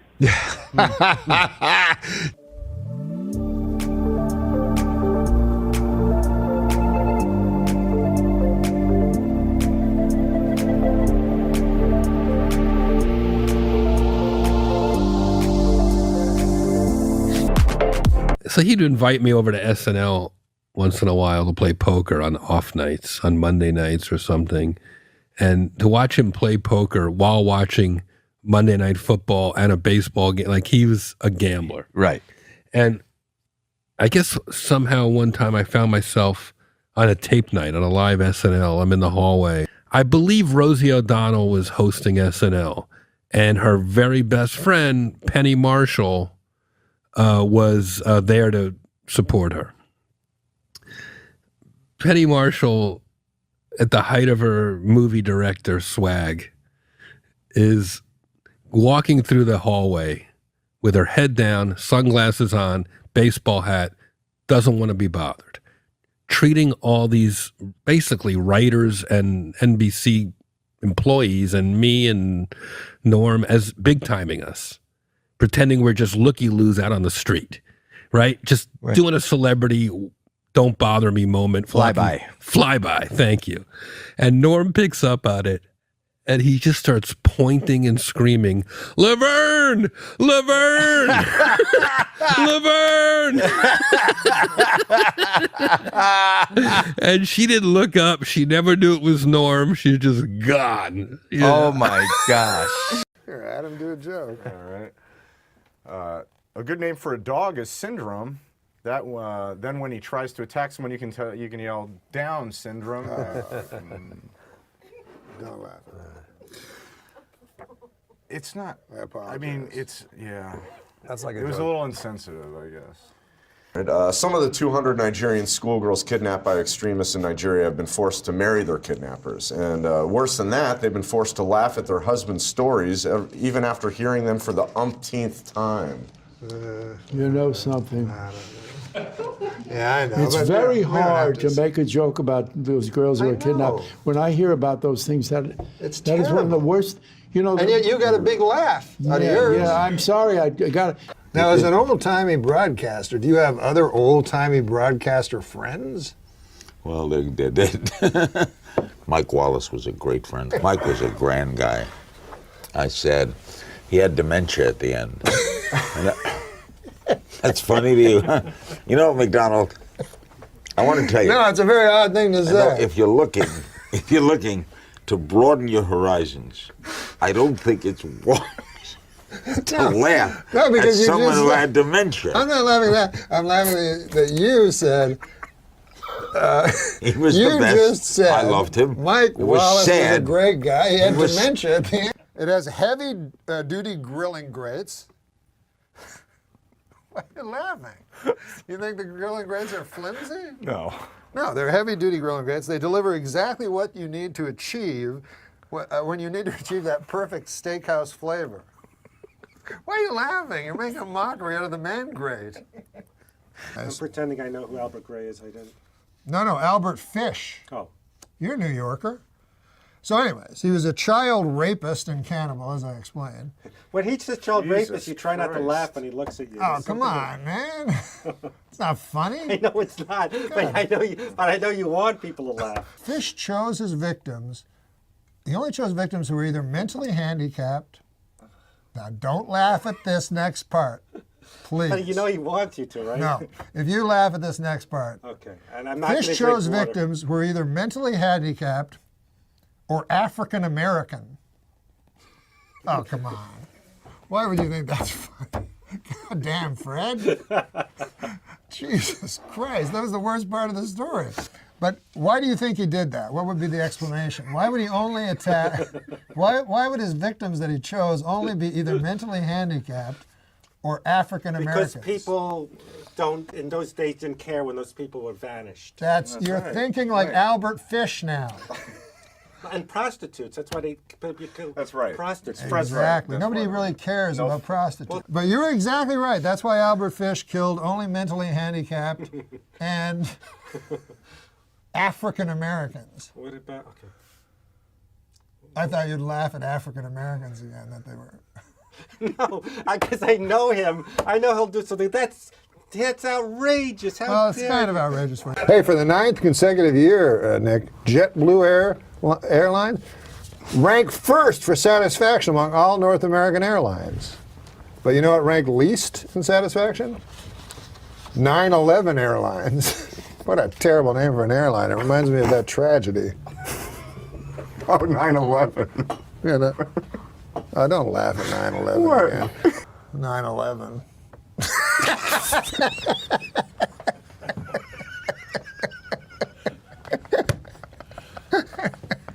I tried to tell him not to laugh. Adam. I know. I walked through blood and bones in the streets of Manhattan trying to find my brother. Jesus. Yeah, he was in northern Canada. Do you want to hear my impression of the That's going to be you if you don't lose weight. You want to hear my impression of the 9/11 call from Johnny Carson? 911 call. Yeah, I'm sorry. Yeah. But 9/11 was a national tragedy. Yes, it was. Why'd you laugh at that? You said me. Johnny Carson died at 80 years old. Okay, Johnny Carson died at 80 years old. Would you like to hear my impression? Were you in New York when the Twin Towers fell? No, I was in Los Angeles. Well, either way, it was a national tragedy. It was. Yeah, I know. 9/11.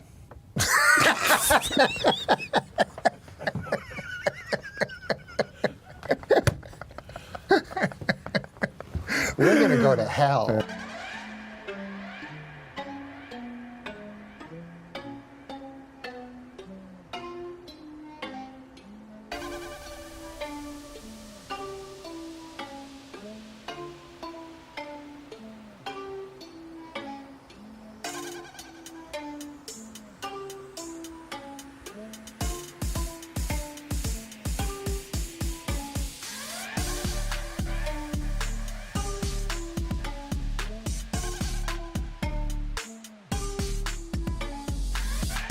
Last month, an 80-year-old Albuquerque woman was awarded over $2 million in damages from McDonald's after she spilled some of their coffee in her lap and suffered severe burns.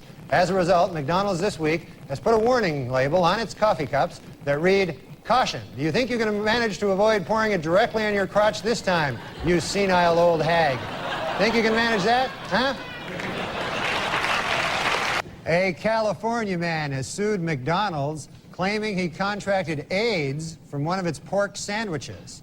McDonald's disputes his charge, but the man insists, quote, "That sandwich gave me AIDS just as sure as I'm a male prostitute." Well, at a local town meeting in Montpelier, Vermont last week, representatives from the McDonald's Corporation, who want to put a restaurant in a historic district, were booed by angry residents. But they were cheered by the town fat guy.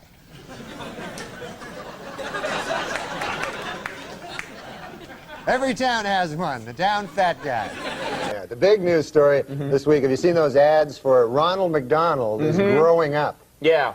And they have him in a discotheque and stuff. And They show him in more adult situations. right, he's trying to grow up. Now he wants to be called, he insists on being called Ron. Really? The Happy Meal now consists of a big bottle of whiskey.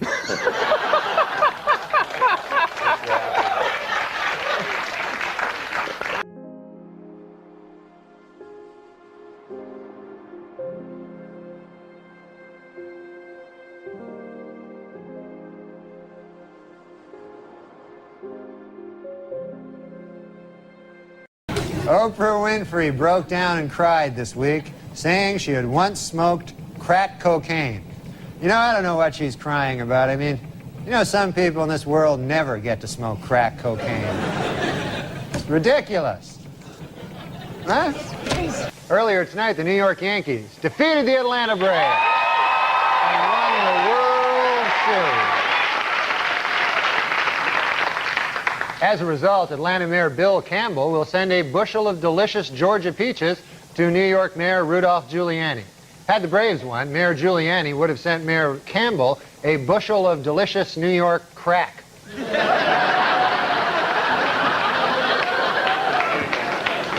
Earlier this week, the Food and Drug Administration gave approval to Nicorette chewing gum, an over-the-counter aid for those trying to quit smoking. Next, the agency will rule on another addiction-fighting product. The title of that one is, I Can't Believe It's Not Crack.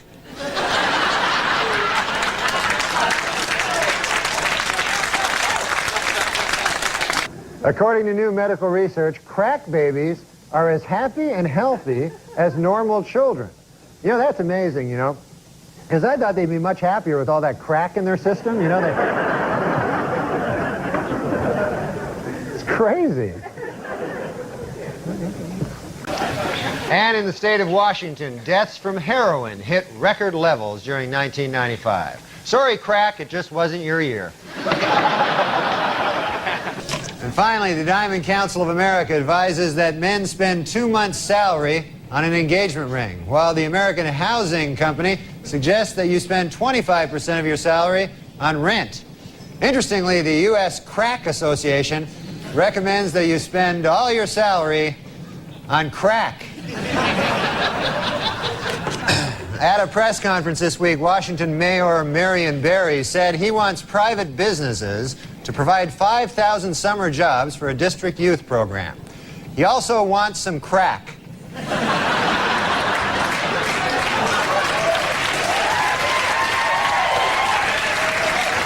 Washington, D.C. Mayor Marion Barry is currently enjoying a 10-day trip to Africa. He says he loves everything about the continent, but he really misses crack.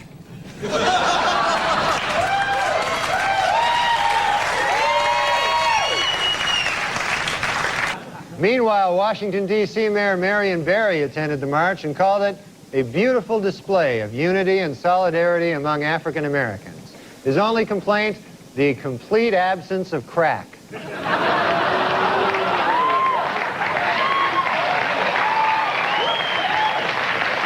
In Washington, Mayor Marion Barry praised the verdict as, quote, wise and just. And he called upon people of all races to please get him some crack.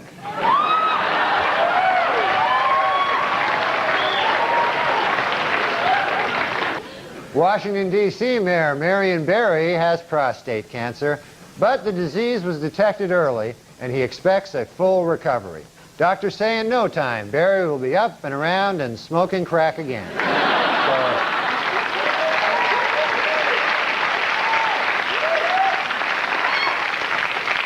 In the current climate of gun violence, the NBA's Washington Bullets have decided to change the name of their franchise.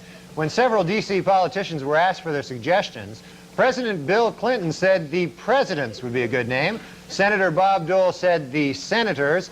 And Mayor Marion Barry said, I'll be with you in a minute, right after I smoke some crack. Well, Washington, D.C. Mayor Marion Barry says he has devised a money-saving plan that would close the district's Lorton prison and transfer its 7,000 inmates to private lockups. One hitch is that the financially strapped district doesn't have the startup money to implement the plan. Another hitch is that the guy who devised the plan smokes crack.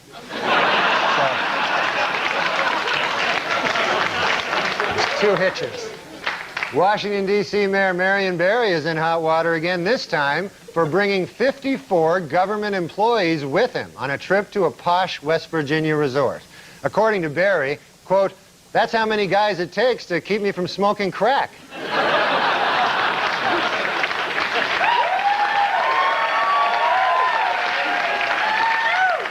In Washington, D.C., several local activists are trying to gather enough signatures by December to put a medical marijuana initiative on the ballot. Meanwhile, one local activist is trying to do the same thing for medical crack.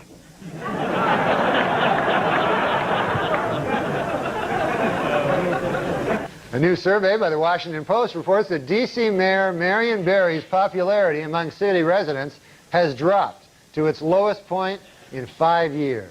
However, Mayor Barry insists he has no interest in polls, or for that matter, anything else that isn't crack. Yes.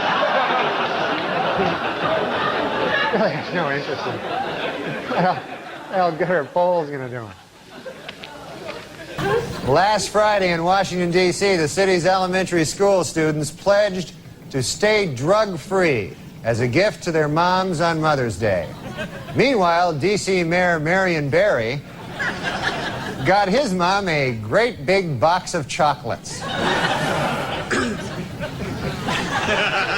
You were talking about going to the in the last segment. I understand you actually had to visit yourself. Yeah, the hospital. I went, what happened was on the show, on the Saturday Night Live show. Yeah, that show. Yeah, I know that show. I was on that, and Dennis Rodman was a guest. Dennis Rodman, right. And so we thought it'd be funny if he headbutted me, you know? So he headbutted me, but he did it really hard, you know? Do we have a, I think actually someone supplied the clip. This is your...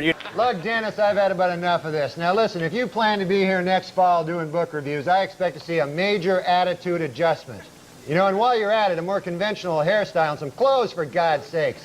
You're going to have to learn that there is such a thing as rules, Dennis Rodman. Rules. Do you understand that? Sure. I understand. Well, good.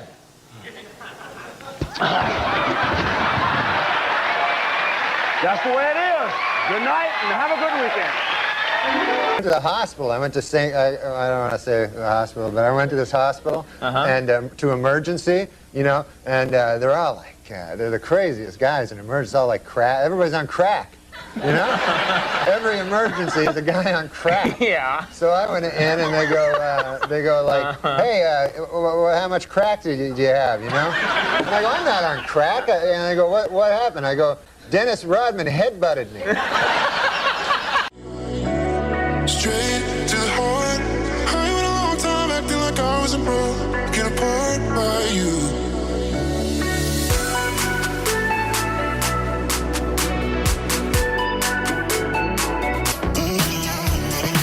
But it was Christmas in New York, you know, and I was alone. So anyways, there was a diner that I always go to near my house. It's a really nice diner.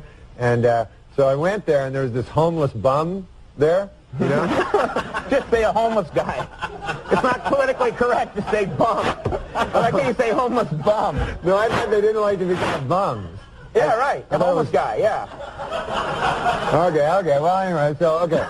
I'm not going to let you get to this story. I'm just going to keep giving you a hard time about bums. You meet a bum, a hobo, a tramp. A tramp, yeah. He had a little stick with a thing on it. He was from the 1930s. Yeah, okay. And so he says to me, he says, can I get some money off you? And I don't like giving the homeless bums money. I'll tell you why. Because I figure they'll do the crack. Right? They'll do the crack. Yeah, Okay. my mom says never give a homeless bums money because they'll go do the crack. Well, I've never asked you this before, and we've been good friends for many years. Okay, I made that up. But we haven't? No, we're friends. We're good friends. But I don't know what McDonald, is that Irish? Is that Scottish? What's your ethnic background? My ethnic background is Polish. Are you really Polish? Wow. Polish people I didn't have? realize that. Yeah. McDonald, you don't... Well, my parents changed their names. They Right. had to because of the constant ribbing they'd get for being Polish, you know. Mm-hmm. And so they changed their name to McDonald. But, you know, it's one of the things that you can, you know, I mean, I get a little upset about it, you know, because, you know, All the Polish jokes and yeah, stuff. you can't make jokes about other people, but for some reason you make jokes about Polish people, you know. Right, right. I don't like it. Right. You shouldn't. That sounds bad, yeah. I mean, I had an experience, you know. I go in and I order a Polish sausage, you know, from this guy, you know. And so the guy says to me, you must be Polish. And I said, come on, man. I mean, come on. Think about it, what you're saying. You know, I'm trying to knock some sense into this fellow's head, maybe give him a wider world view, you know? Sure, yeah, yeah. I said, you think because I order a Polish sausage, I'm Polish. I said, what if somebody came in here and ordered French toast? Would you think he was French, you know? Right. I mean, what if somebody came in here and ordered a Belgian waffle? Would you consider that guy a Belgian, you know? I mean, if a guy came in and ordered German bratwurst, would you consider that fellow to be a German fella? Right.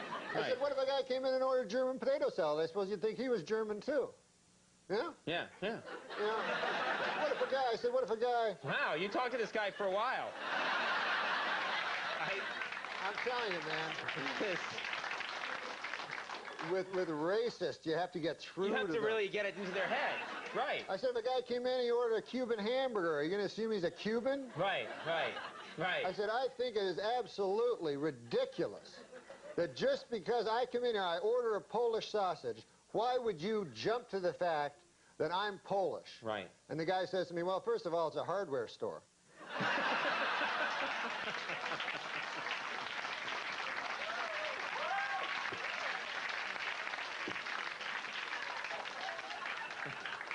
And you hate Polish jokes, don't you? You just hate them. No, I think they're disgusting.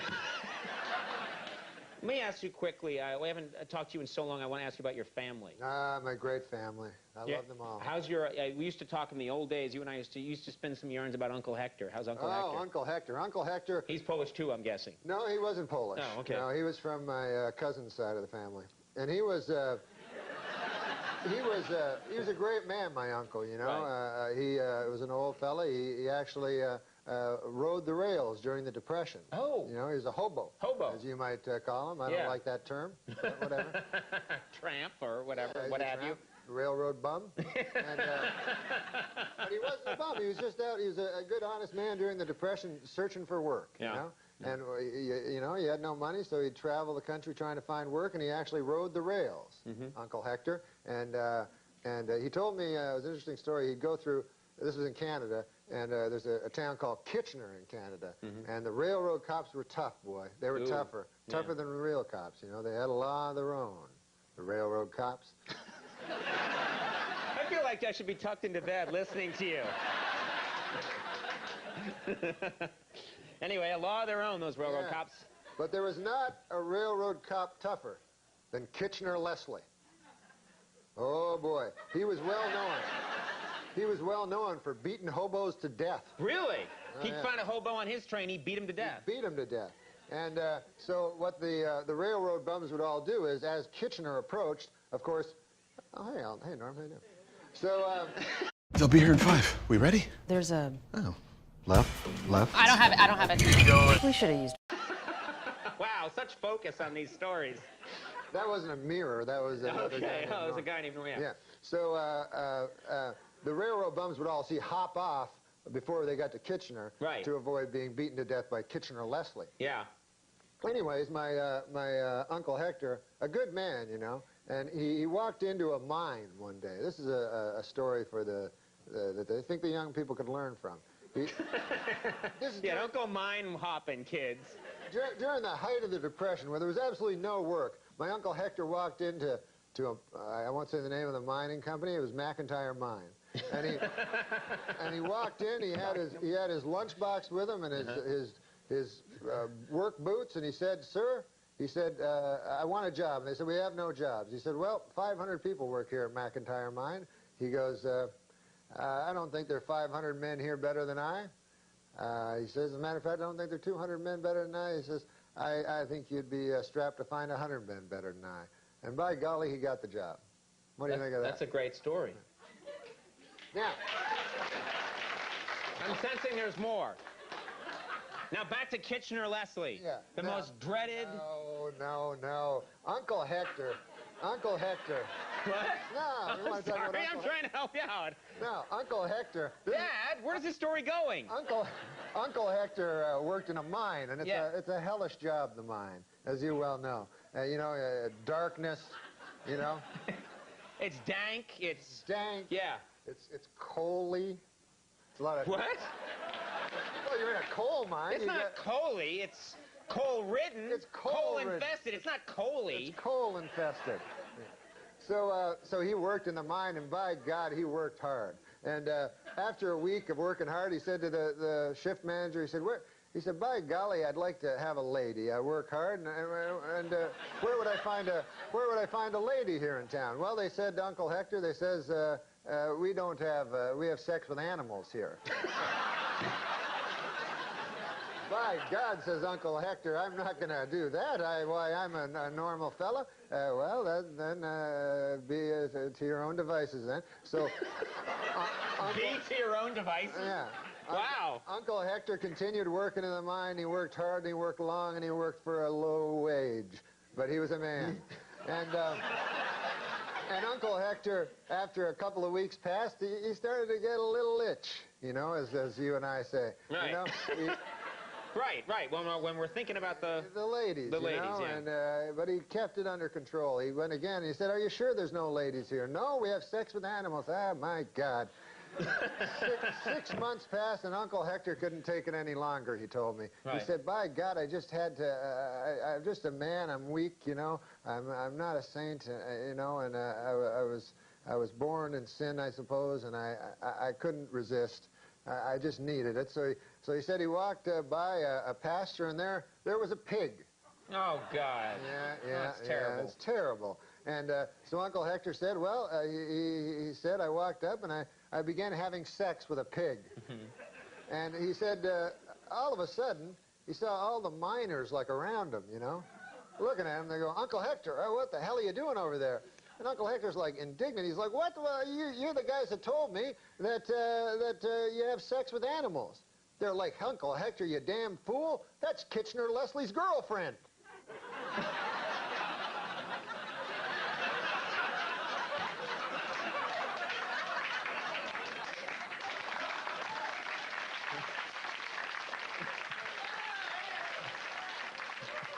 Of all the animals to have sex with.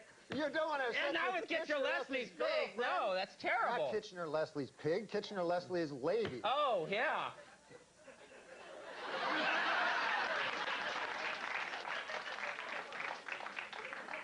You tell quite a yarn, man. Well, I had shorter ones, but... Angry over the Atlanta Braves and Cleveland Indians' use of Indian caricatures as logos, Native Americans showed up at the World Series tonight. They chanted for hours to protest Indian stereotypes, though it didn't help their cause any when it started to rain.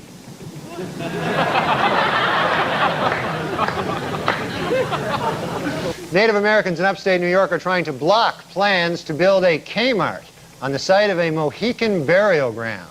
In addition, they were upset to learn that sales at this particular Kmart will be announced, "Attention Kmart savages."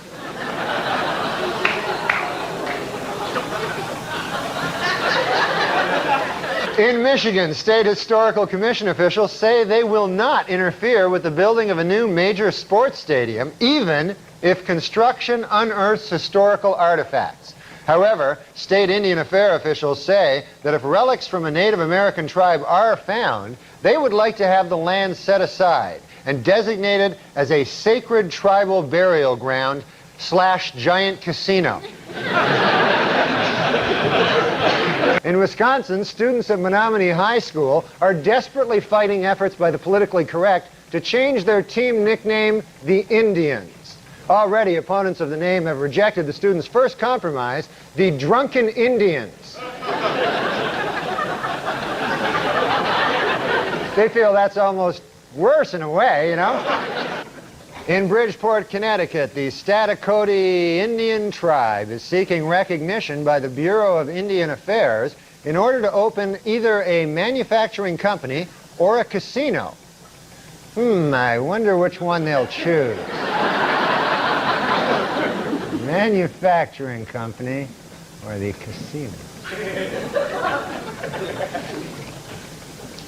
In Norwich, Connecticut, a local museum has made a long overdue effort at racial reconciliation by returning 21 ancient tribal artifacts to the Mohegan Indians. But as for everything else in the country, we'll be keeping that. It's good news, really. We don't have to give any of it back. It's like the difference between the Cleveland Indians and the Washington Redskins. I can see where Redskin might upset somebody just a little. I don't think you're ever going to get it changed, but at least it is a bit denigrating. But Indians, isn't that? I never understand that. You don't understand that? No. Well, here's the thing, man. Or Braves. I have no formal education, Mm-hmm. and as a matter of fact, I don't have any informal education. It's not like I'm hanging out with professors on the weekend, right? Yes. But this is the way I understand it. Old Chris Columbus, Mm-hmm. he sailed over here, Right. and then he got here, and he thought it was India. Jesus, what a dolt. And that's the source of us all. Yeah, so he goes, hey, man, look at all those Indians. All right. Oh, that's it. And then one of his buddies goes, hey, man, we took a wrong turn at the middle of the Pacific Ocean. This is America. and then he goes, hey, you Indians better get the hell out of here. You're not even in the right country. Well, once you're about to take a country from somebody, you cannot refer to them as Native Americans. It only makes your task harder. They will fight harder because you've already told them you assume that it is their property. But my feeling is at some point there were an ice people, a horde of, almost Piltdown men-like creatures who the Indians or whatever, the Native Americans came in and took this from. Isn't that the way of the world, Norm? That eventually everybody takes something. What's a Piltdown, man? You talking about the old days? I'm sorry to throw you off the scent of the conversation. I'm talking about in Paleolithic times. I assume that the Native Americans were not native here either, but came down and took this from somebody else. That's just the way of the world. Yeah, everybody takes everything. Listen, Mother Nature is a brutal bitch. Mm-hmm. A red-clawed, paint the picture. Machine that eats and shrieking Harridan. Yeah. So, Jenny, what month was your issue? Quoting Churchill. May of 08. Who was on the cover? Do you remember? It was a Russian girl. Uh-oh. And my nickname's Genocide, so I think that was kind of funny. What? Why is that? It's funny because there was a genocide. In Russia? Only about 70 years ago. Against the Russian people. Who still lives? But me. That's not You it. first. Huh? Check it back. No, it was not. It wasn't a complete genocide. What do you mean? No, it was. Well, Stalin was a mass murderer. Only Jewish people seem to get really offended by my nickname. There are fives in a case. Right. Well, they're the only ones that. Well, the only true genocide was the. Another one this way, Sam. That was a true genocide. Wow. What? The American Indians was a true genocide. No, that was for land. No, that was justified. That was for land. We were taking their property. No, it doesn't matter. What does it matter what the motive? No, the genocide. Yeah, the motive is to just hatred of a race to exterminate them without a political or economic agenda. Well, we did with the Indians. Well, it's not justifiable. No, well, who's saying it's justified? I said, well, You got to bury it. I'm just wondering how it's justified. Just one counterpoint. You've never heard the legal term justifiable genocide? Hitler was out of his mind at the time. Baby, won't you come by? Everything's better with you by my side. A movie and dinner tonight. Pour a couple drinks and yeah, we're feeling fine. And when the Murphy is NORM MACDONALD. Thank you. Thank you, but I am sorry I cannot, in good conscience, accept this award on behalf of Melissa McCarthy, I instead have chosen to give my time to a friend who has something very important to say.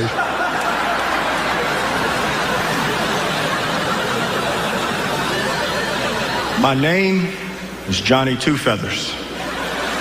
While you enjoy tonight's show, I want you to think about something.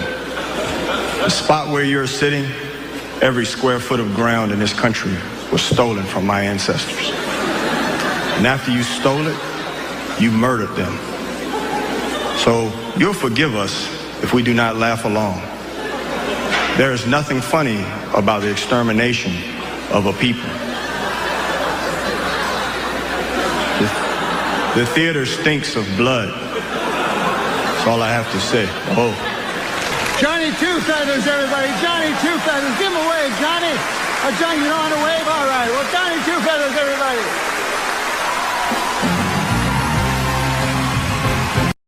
Interesting story, I say, this week is that right on Rikers Island, they banned like 2 months ago. They banned pornography, any porno magazines from the prison, you know, because I don't know why they did it, but now I just read the headline. Sure, you don't need to know that part, right? Who cares about that part, right? But now they had to bring it back this week, so they had a compromise. They're allowing one porno magazine. Only one? Only one. Yeah. Unfortunately, the porno magazine that they're putting in is Hairy Guy's Ass Illustrated. Really? Yeah. Well, if you're going to only allow one, I would think that's the one, you know, probably. It's a good magazine, though. It is a good, you know. It's not all just pictures of Hairy Guy's ass. The articles are good, actually. Yeah. Good articles on if you're buying a home, what home to buy, good areas to look. Good stereo advice. That's what I read. Yeah. Killer crossword puzzle. It's just a good publication. All right. See, I just read it for Hairy Guy's ass. Well, see, that's you, Andy. Just people are all different. He was telling me before the show that last week he went to the Hairy Guy's Ass Mansion.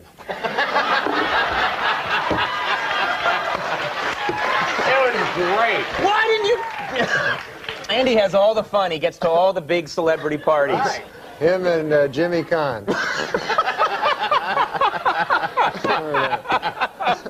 All right. So you think Dole is what? I don't know. You don't care anymore. I do like that he picked Kemp. I like Kemp. Oh, yeah? He had a strange thing. Did you hear that quote he said? He said he's closer to minorities than the other candidates because he says he showered with a lot of black guys. Did you hear that?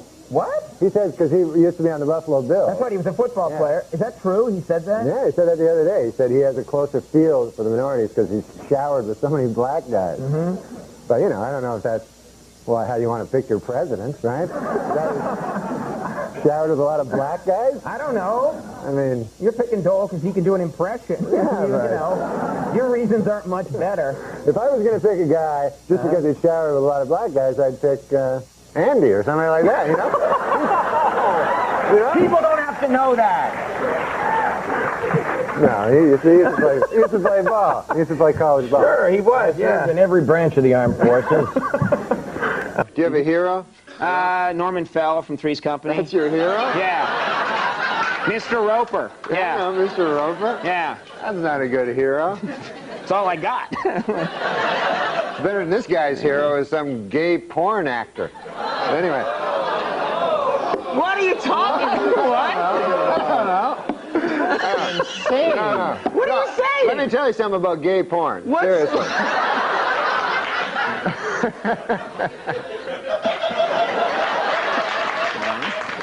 It's fine. That was a long one.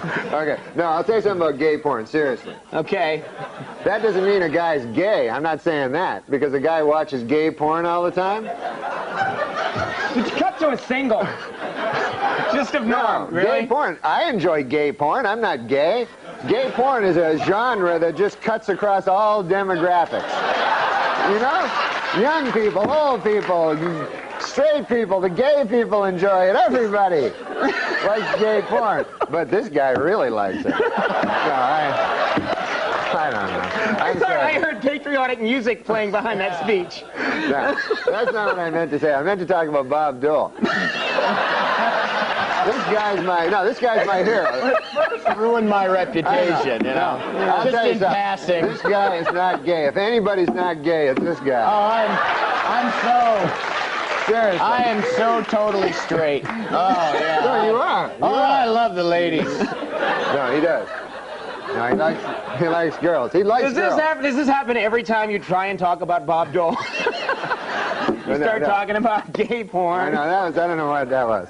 But listen, the Bob Dole, I love this guy. He's my hero. He's always been my hero for like the last 18 years since I was very young. And I always liked Bob Dole. And so it was an honor to... Now it sounds weird because I was talking about gay porn.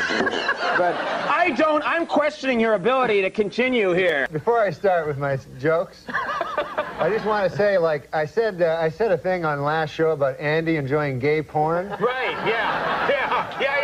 I remember you saying that. Yeah. And I thought later, that was just a stupid thing to do. Well, I guess it was all forgotten until you just brought it up. So, he doesn't like gay porn, you know? He doesn't like gay porn.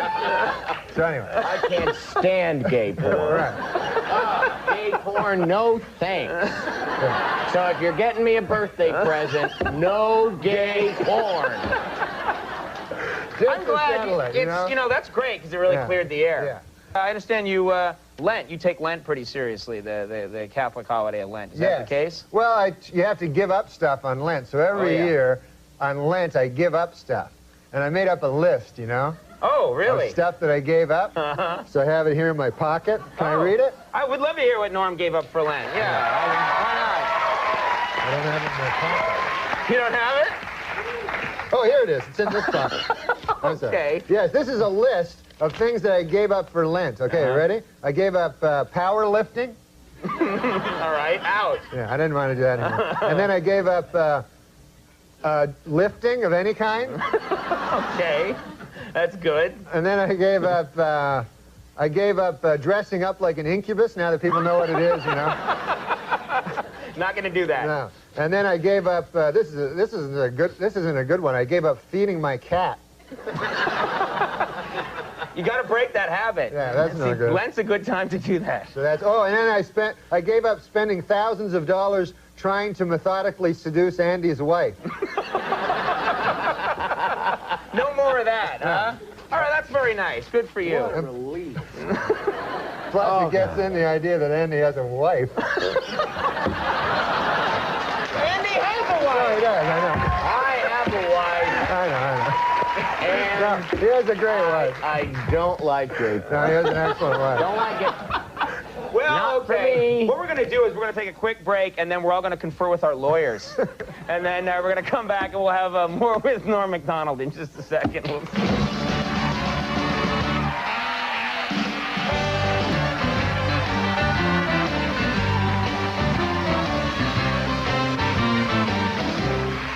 All right, we're back, everybody. Stop comparing notes on gay porn, all right? No. We were actually talking about the Sports Illustrated, the swimsuit issue. Oh, yeah. You guys like that issue. No, I love it. Andy said it's his least favorite Sports Illustrated. Oh, shut up. He says he can't. Never mind. I'm going to say something.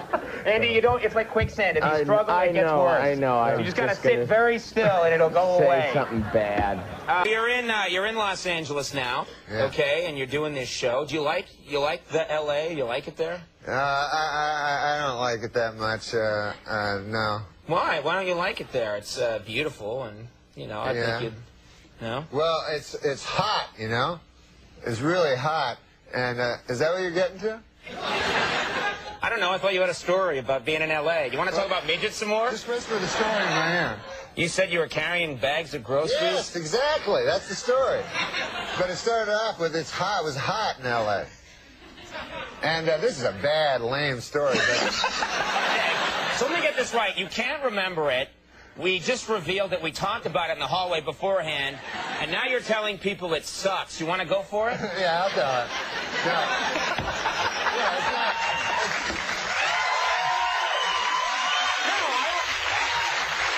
No, it's not that. I want to see him do it now. Okay. So this We've is set up a lot. You're going to make me cry. I believe this is all spontaneous. Sorry, Junior. You don't like L.A. because it's hot. I was talking to Andy before the show, and apparently I made a mistake one time in the show where I intimated that maybe Andy was into gay porno. You remember that? I didn't, but now I do, yeah. Which he was not, which he is not into, and I never meant to intimate that he was gay in any way. Right. Just that he had an obsession with like watching gay porno. Okay. There is a difference. Everybody loves gay porno. Right, Exactly. right. What's not to like? So anyway, baseball. so I said, I'm sorry. He said, you know, I said, I'm sorry about that. Right. And I said I would never mention again his alleged obsession with gay porno. Right. And I won't. But anyway. We're going to run that on a loop. Play it over and over again. Well, he's got a wife. Yeah, I know. What are you talking about? I know that. Have you ever met her? Yes. Okay, good. What are you Yes, talking she about? does exist. She No, does I know exist. She exists. Yeah. Yeah. That's what I'm trying to tell the people. I don't want them to think that Andy's into gay. And there's nothing wrong with being gay. Unless you're not gay, and then there's something horribly wrong with it. That's when it goes awry? Yeah, that's when it's the worst thing you could be is gay when you're not gay. Right. Hey, I'm going to miss Andy on this show, man. Oh, yeah. He's got to leave, huh? How bad is that, huh? Yeah. He should stay. You want him to stay. You should stay. Good move. You should stay. You just Get him booing. Yeah, you killed everyone's joy tonight. No, I swear to God, though, when you sit on a couch for the living, you should think about not giving that up.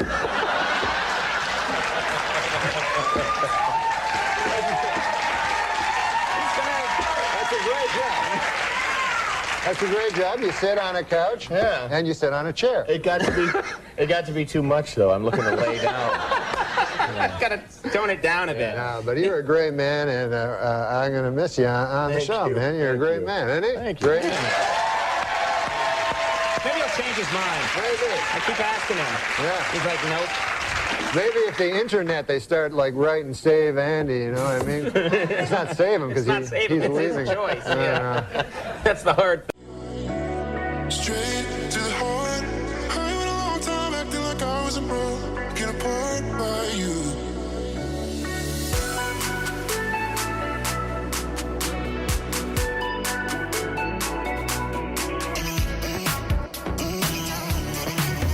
He's good, man. He's good. That's a can-do, Norm. You came charging out like Yeah, a... because Peter, look at this audience, man. They don't care about that. Why? I like jokes. The Swedes are with you. They got flags. They got flags. Yeah, they got flags and they're scoring you. You've got 3 9s and an 8 so far for your Where are you guys entrance. from, man? Oh, sweet. That's Sweden? Yeah. God bless you, man. Everything's good about, you know, you're an Irishman. Me mother, she was orange. Me father, he was green. It was the biggest mix-up that you have ever seen. I'm Scottish. I'm a Scot. You're Irish. Yes. What are you? Swedish German. Swedish German. Are you really? Yeah, really. Why would I lie about that? It's not funny. It's very odd, 'cause It's a very strange lie. I put one over on those people. Yeah. Swedish German.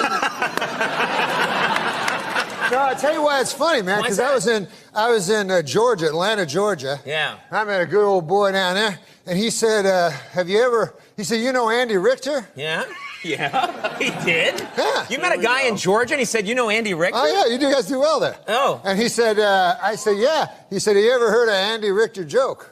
I said, no. He said, well, most of it's based on him being Swedish German. And then he told me an Andy Richter joke. And Really? But I didn't know he was Swedish German. I thought it was all nonsense. Yeah, well, now this lines up perfectly. Let me ask you something, because it sort of relates to the first... Wait, don't you want to hear the joke? No. All right. Oh, you're down to 6.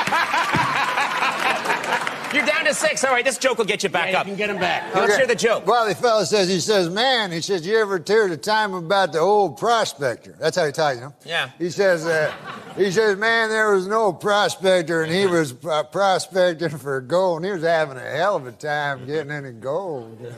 It was an empty stake, I believe. And he said he'd come into town one day. He'd been in the mine for a good 8 months. He said, by God, he said, I'm only flesh and blood. Sure. Yeah. And I need a woman, you know. And so he goes into town. He goes up to the bartender. He says, bartender, he says, man, I've been in that mine for a hell of a long time, and I'm only flesh and blood. I need a woman. Well, the bartender says, hell, there ain't no women in this town. If you want to do any of that business, all we got is Andy Richter, the Swedish German.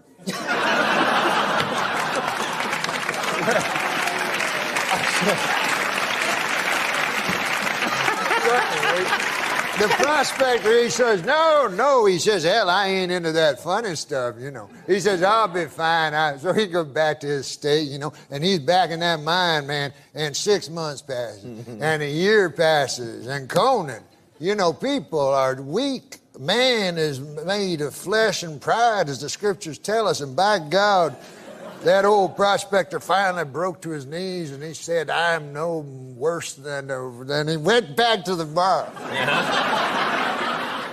He was a beaten man. He says to the bartender, he says, hell, man, I've been in that place 2.5 years. A man has needs, and if you say there's no women in this here town, he says, well, I'll have to go for Andy Richter, the Swedish German. But he says, listen now, he says, man, I'm a tough old hombre, you know, and I got friends now. He says, I don't want anybody to know about this. You know, this is back in the old days. Sure, yeah. He says, I can tell by the accent, yeah. He says, I got my cowpoke friends and so forth. I'd hate to hell anybody know about this. You know, this got to be all secret. Nobody. I say nobody can know about this. Bartender says, well, 4 people will know about it. How do you figure that? He says, well, he says, I'll know about it.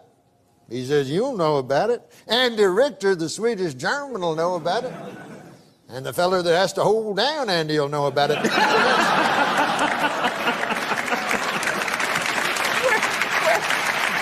Why? Why? Because Andy Richter, the Swedish German, he don't go for that funny business neither. Well, at least you left me my dignity. Yeah. I like the way that story ended. Yeah, that was a nice. You weren't dead. Right. Yeah. Well, but that's not beside the point. You were raped. No, it's more.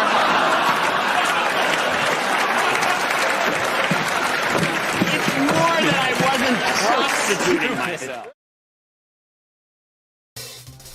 Wild, dangerous, and completely unbelievable are just a few of the ways, based on a true story, a new memoir from actor, gambler, raconteur, and Saturday Night Live veteran Norm MacDonald has been described. Mr. MacDonald's dry sense of humor established him as one of the most beloved and controversial anchors of Saturday Night Live's Weekend Update, and as his book's title suggests, based on a true story, is much more than a memoir.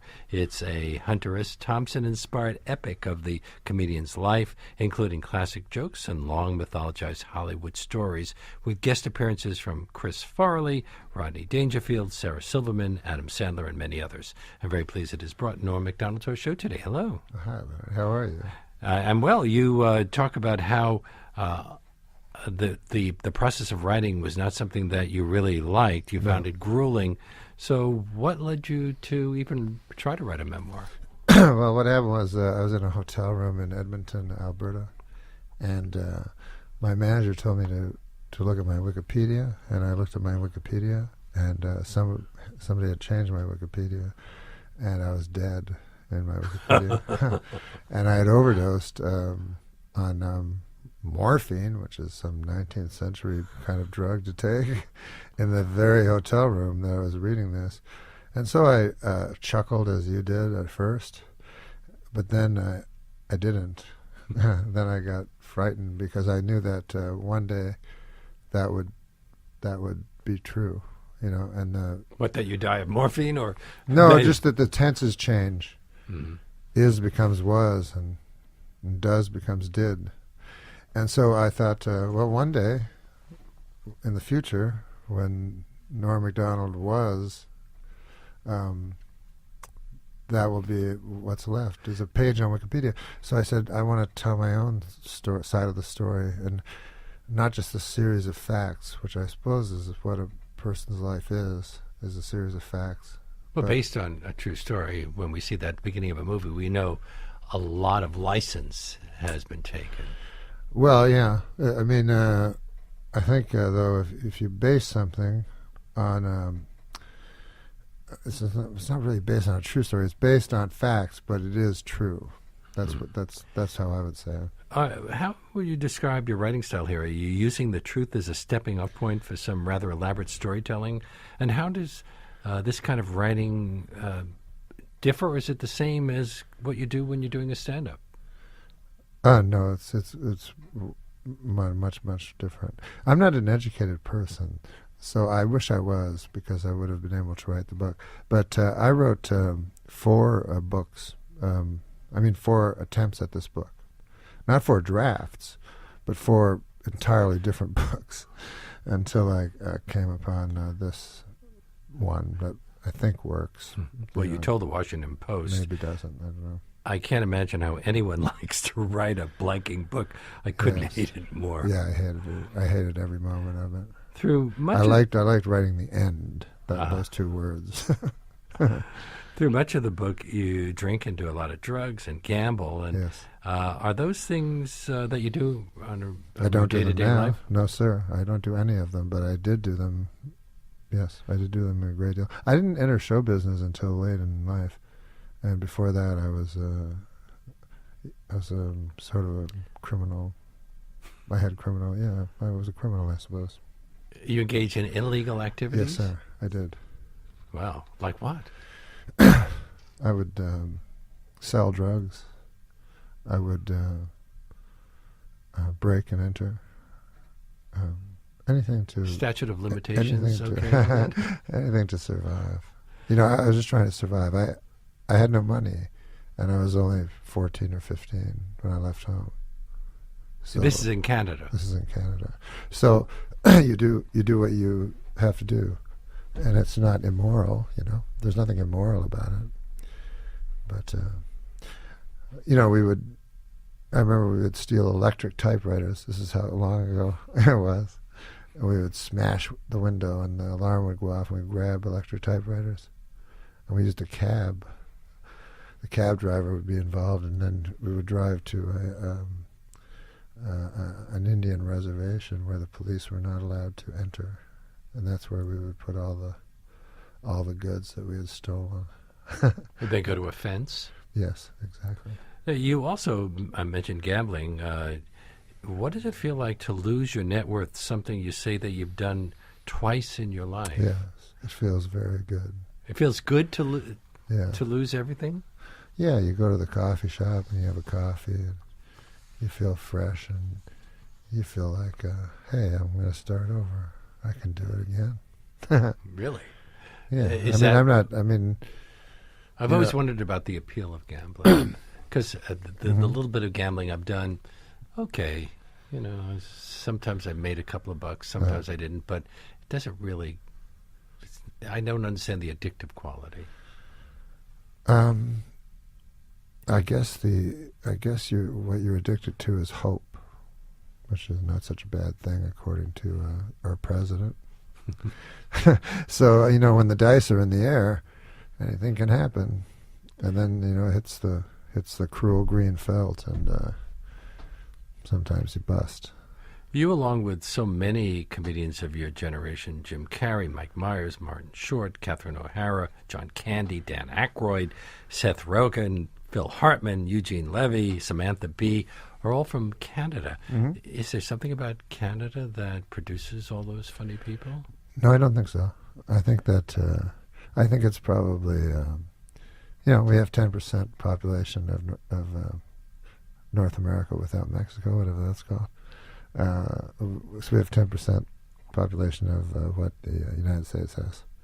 So I would say it's probably, you mentioned 10 guys, I could probably mention 100 Americans. Really? Well, but those are some of our favorites. And they're my favorites. Yeah, your Martin father Short was a bit of a raconteur. Did you think you got some of your comedic influences from him? Yeah, well, we lived a rather bleak existence when I was young. We lived on a farm that was sort of obsolete and it was just barren, rocky soil. So and there was all those old men around, and but they were always happy and funny, even though their existence seemed bleak. That's why I was so attracted to Russian literature, because I saw all the people I knew in those books. Like, I mean, we're talking about Shmedyadkov or Raskolnikov? Like just Gogol and the absurd guys. The absurd, yes. My guest is Norm MacDonald, who's written a book called Based on a True Story, a memoir. You spent 5 seasons on the cast of Saturday Night Live in the 1990s. Yes, how did you secure a tryout on the show, given the fact that your background was stand-up comedy, not sketch comedy? Well, I was working on a show called Roseanne with Roseanne Barr, and I talked to the head writer of Saturday Night Live who liked me. He phoned me up and he liked me. And so he gave me the job, and so I went to Roseanne and I quit, and I came to New York, and then they told me, you're meeting with Lawrence tomorrow, and I'm like, what's that for? And they go, well, that's the audition, you have to audition. So I'd already quit my job. I thought I had the job. That was what I was told, that this was just a mere formality to meet Lauren, and then it turns out it's an audition. So I go in, and he goes, I'd like to, you have to do 2 impressions. We have to go to the studio, you have to do 2 impressions, 2 characters. Everyone has to do it. And I said, I got to go home because I can't do that. I don't do impressions. I don't do impressions, and I don't do characters. And I think he got a kick out of me or something. Lauren was always with me. He always thought I was just a big moron. Well, he let you do the news. You're best known as the host of Weekend Update, or as you call it, the fake news. Did you do most of the writing for that, or was that something that was collaborated? But it was collaborative, but I kind of set the tone, and I tried to make the jokes different than other jokes. And we all tried to experiment, there was 3 of us, and we tried to experiment with comedy and the way that you tell a joke. And my idea was to strip bare all innuendo and all cuteness, and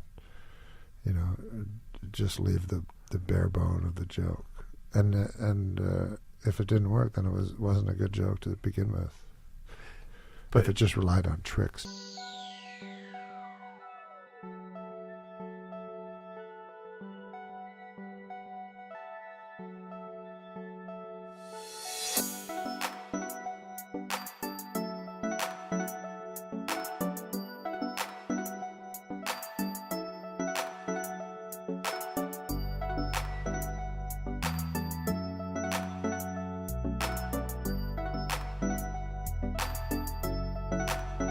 Were there certain stories that were off limits? Oh, yes. People always ask me, because I do stand-up, is anything off limits? And I hear comics go, nothing's off limits. And I think almost everything's off limits for me. And you learned, of course, that the O.J. story might have been considered off limits. You were doing this during the time of the O.J. trial, and you got a lot of humor out of that. But well, yeah. How and when were you aware that NBC President Don Ohlmeyer was a good friend of O.J.'s? I found that very strange. Well, listen, I admire that he stood by him. He stood by his friend. But the jokes I did about O.J. were filled with moral outrage and righteous indignation because I didn't like him. You didn't like him as a person? You knew him? No, sir, I didn't. I didn't like. I don't like murderers, and I was convinced he was guilty, even though he was innocent, as it turned out. Well, he was found not guilty. It's not the same thing. Listen, I don't think it's many fair. people believe that he was a murderer. I don't think it's fair that that he was given 40 years for stealing his own shirt. You know what I mean? I don't think that was fair. That he was obviously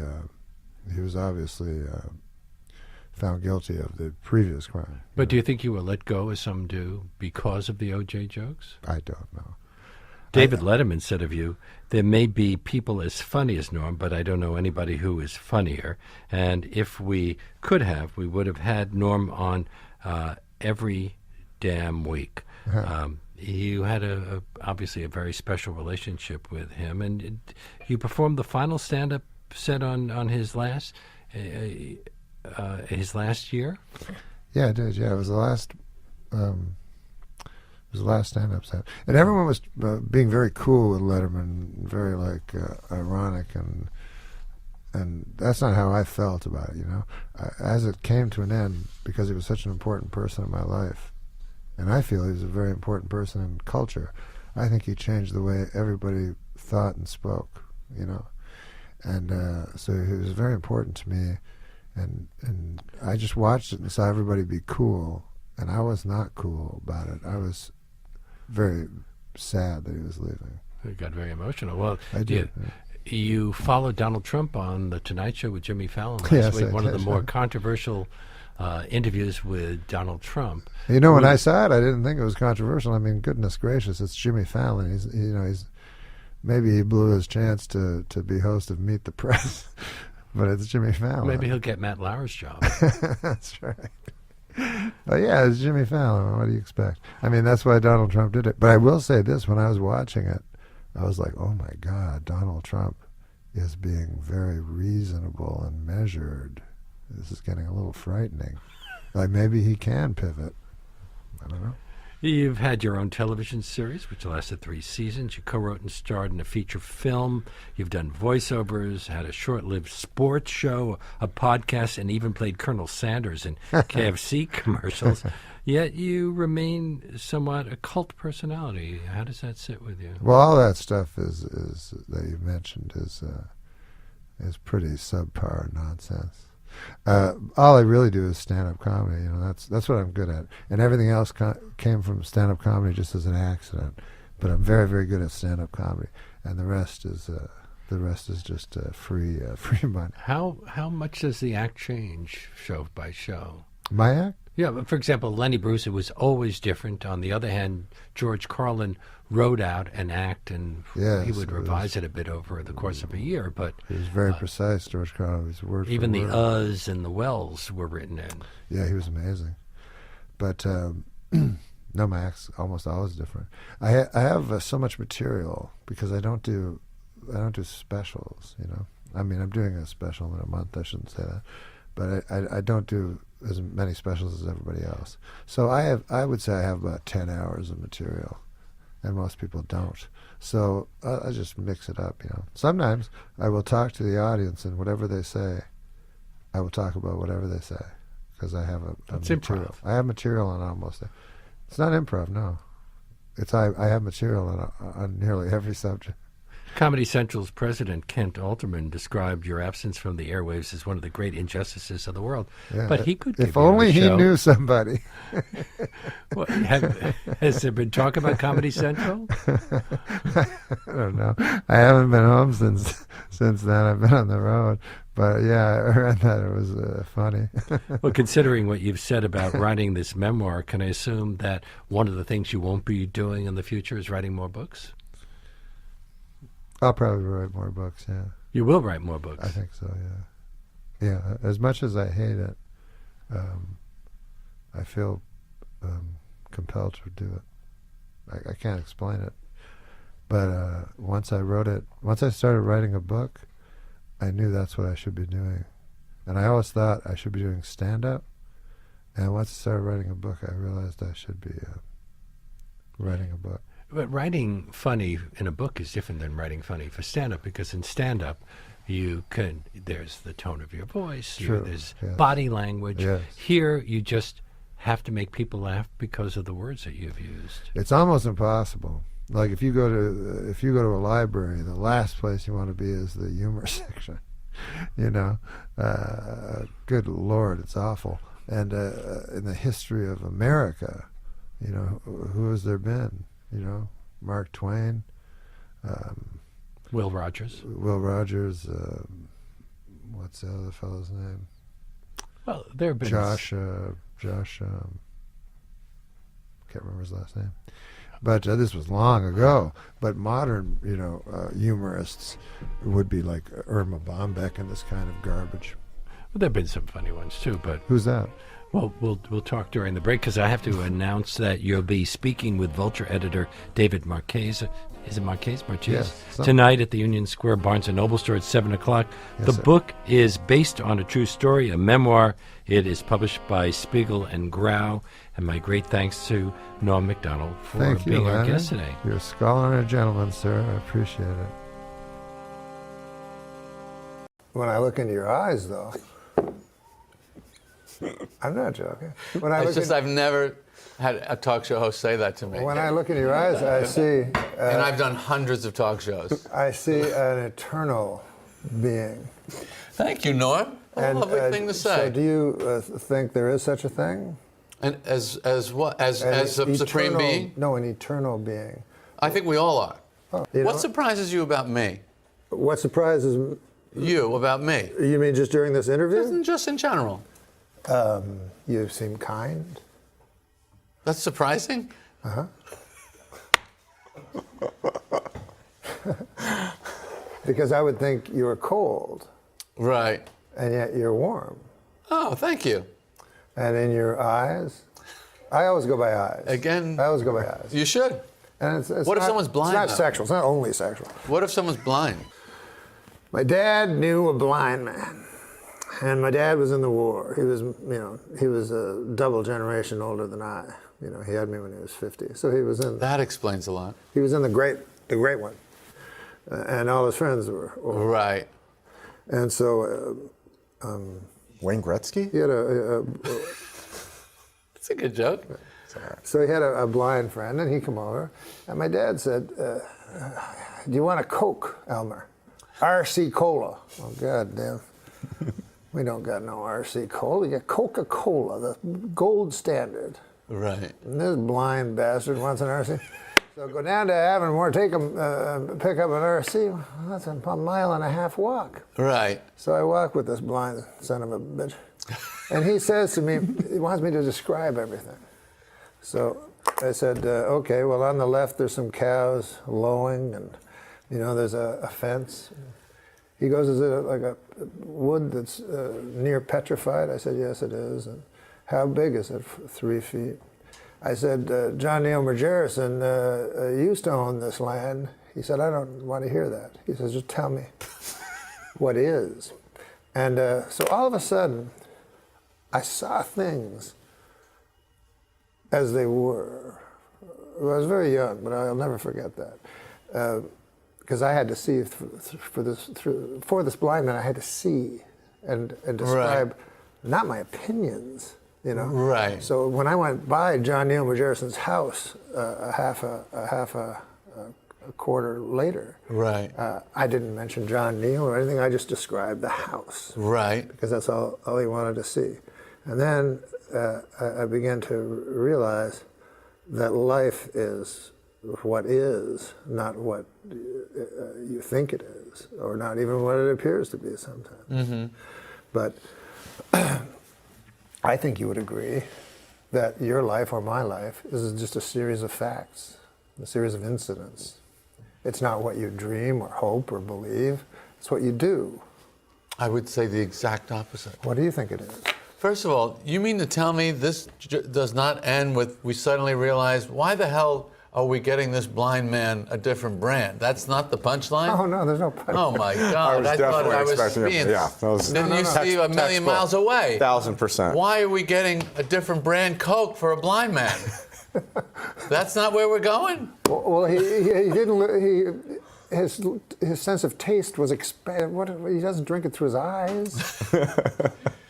I guarantee you could fool a blind person with an off-brand Coke. But anyway, let's go back to your question: is life the facts, or is it what we think it is? And I would, to me, the facts are somewhat irrelevant, and what you dream, hope, imagine is the reality.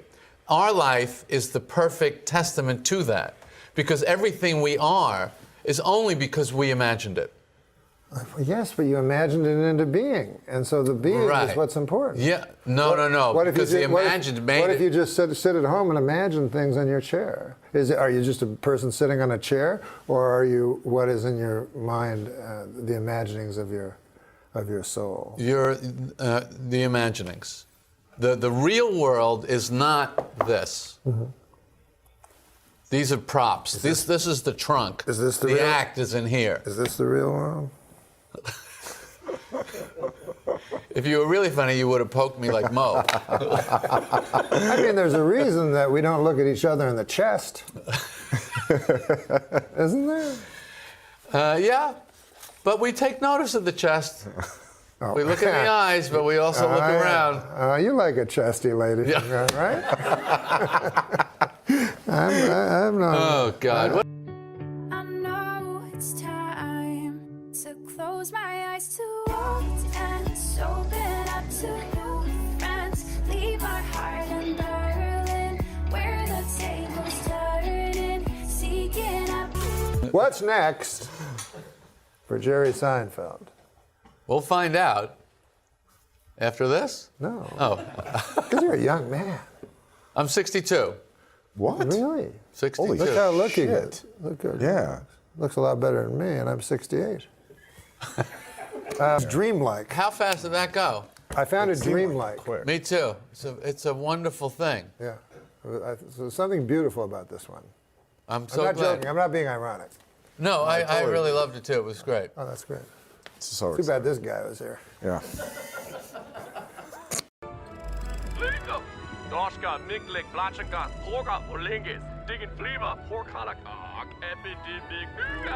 Oh, that's great. You're ahead of schedule. Hey, you know, everybody's asking when we get to see the new Pterodon. Gordon's gonna be bringing it in any minute.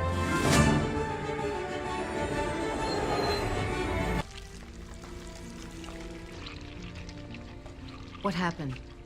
Can you help him? Claire, I'm sorry.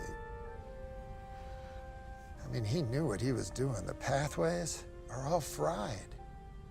Even if we could power him up, his internal memory is shot. He'd be an empty shell. He's gone.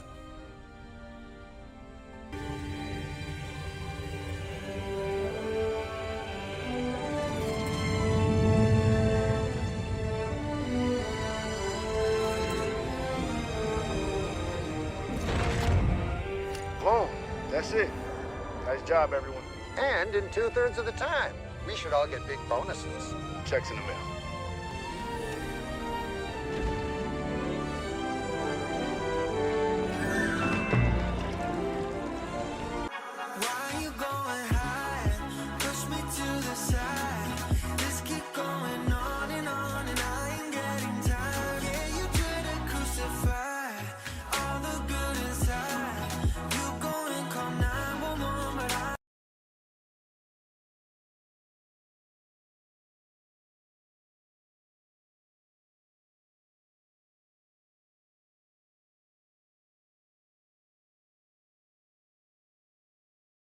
Now in this cancel culture and everything, I have to say, I no longer take that position with O.J. Simpson. He was found not guilty by a jury of his peers. I accept that. I see him as the greatest rusher in the. That's all he's guilty of to me, is the greatest rusher in the history of the NFL. Yep. Maybe I was the greatest rusher to judgment. Now, you know what my friend told me? He goes, you gotta get woke, you know? Because I'm not woke. But why is it I have to believe fucking, just because some person believes some fucking shit? You know what I mean? Like I was talking to this lady, fucking, that was a man, whatever the fuck it was. It was a man. But it was clearly a lady. So the man says to me, because I'm Christian, the man says to me, how can you believe in an invisible man in the sky? I go, well, I believe you're a fucking man. Ain't that far a fucking jump.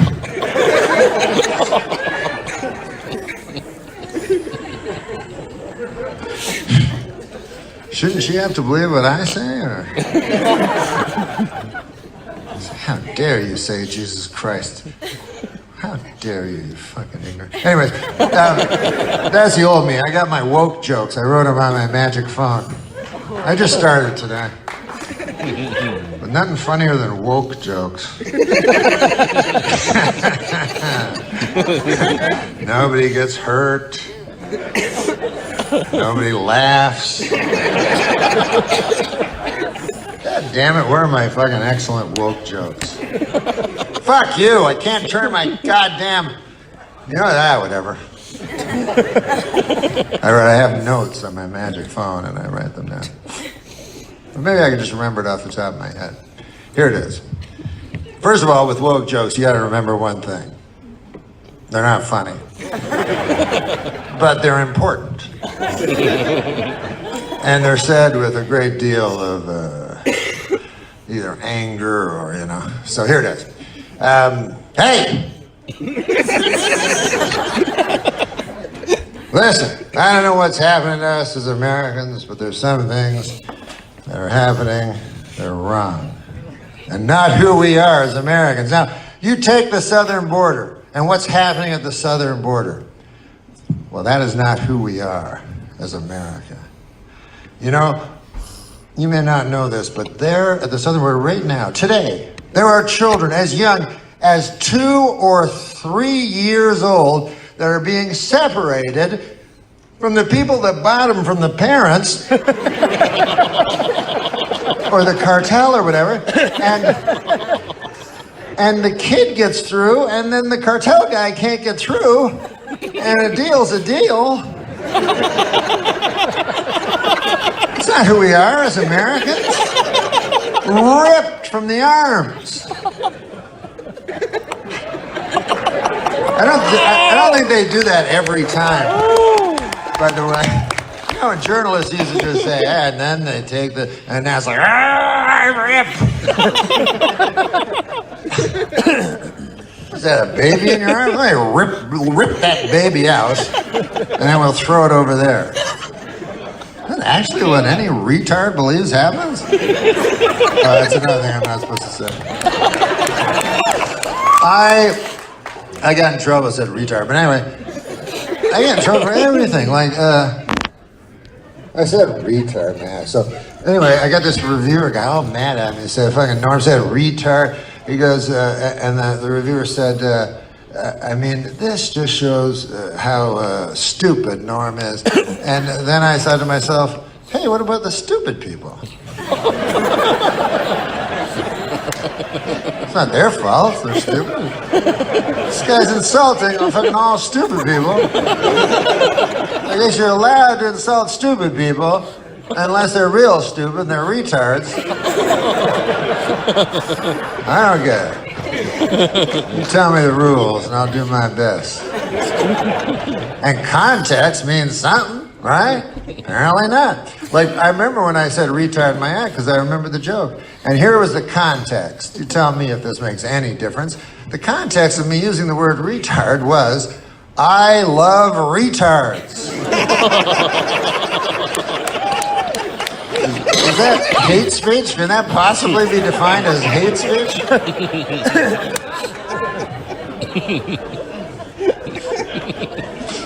I'll tell you the precise thing I said. I said that because the reason is I do love retards. And I use the word retard because it's just, I know what it means. It means arrested in your development, sometimes retarded. Stop, slow down, you know? I could say Down syndrome, but then I'd be worried people think I'm a fucking doctor or something, and then and they'd want me to hit their knee with a hammer or something. I don't got time for that.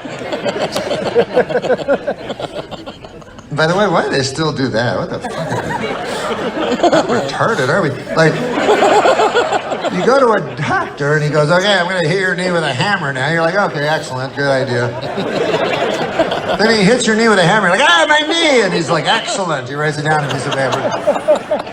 It's like, that's exactly how you're supposed to react when struck on the knee by a hammer. Good, good. Good, you're not paralyzed. That's good. We can just check that box. But anyway, so that's why I don't say Down syndrome, I say retarded. So, but I love retards, and this is the reason. I had a retard lived I live in an apartment, so 3 apartments away from me. There was this retard. I think he was like 22 years old, lived with his parents, and I was trying to become his friend, and his parents wanted nothing to do with that. For obvious reasons. Because we live in this cynical world where I didn't want to fuck him, obviously. What I wanted is I thought some of his happiness would wear off, because see, retards are happy. That's why I envied them so much. That's why I love them. I mean, goddamn, if there was like an injection of retard juice I could take, I'd take it in a second. Because it's happiness. That's all we want, right? What do we want other than to be happy? And how often are we happy, you know? Once or twice. I mean, not in your life, but you know, like I'm happy when I wake up. I think it's because that's when there's all the hope. You know what I mean? I think that's when I'm happiest. I wake up and I'm like, goddamn. I'm glad I bought that Tempur-Pedic pillow. Goddamn, that was the best purchase of my life. But then that doesn't last long because the light comes in and then, you know, kind of your life comes in and it gets all over you like a fucking spider web or something. You're like, what the fuck? What the fuck happened to me? Well, you ever look in the mirror? I'm not talking physically. I mean, like late at night or something, you get up, you turn the light on, you look in the mirror, you go, Now, what became of me? I used to be a nice fella.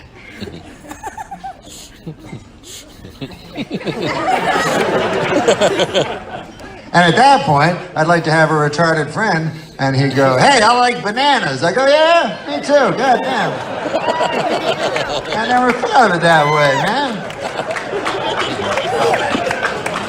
They're yellow. You're fucking right, they're yellow. What do you say we go buy a fucking banana right now, me and you?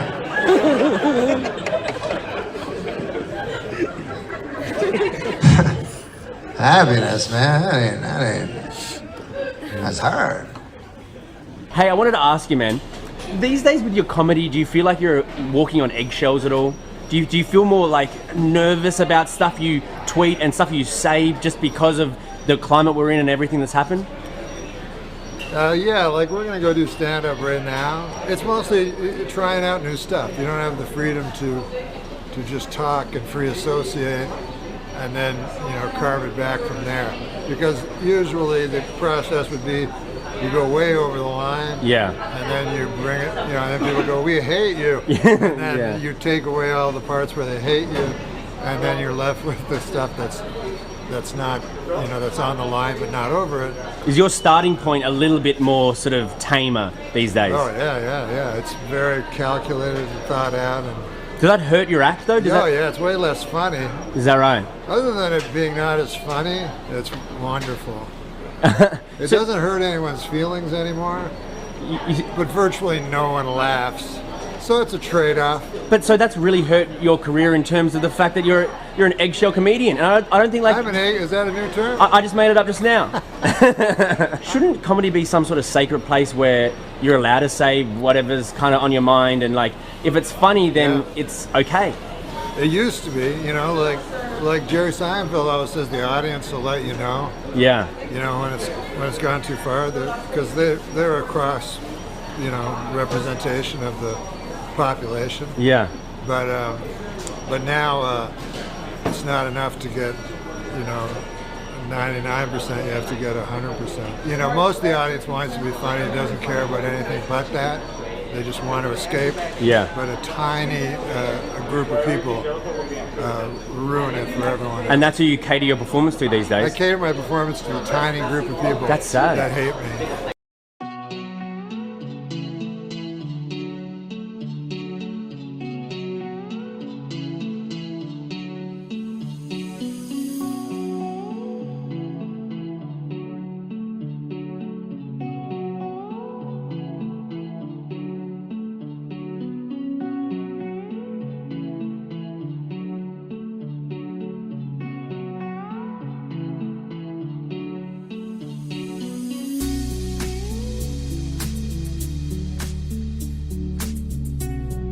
Last week at a dramatic press conference about the crash of TWA Flight 800, ABC News correspondent Pierre Salinger displayed a document which he believes is proof that the jet was shot down by a U.S. Navy missile.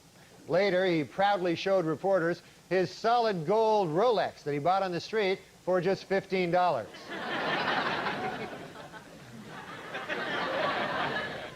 That's one ugly bastard, isn't it? Well, it is finally official. Murder is legal in the state of California.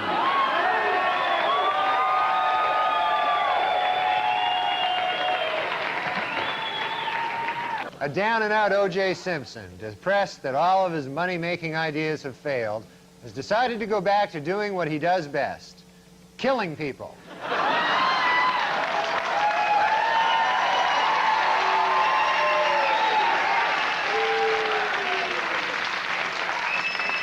And there's Charles Woodson. How about that? What a season he had.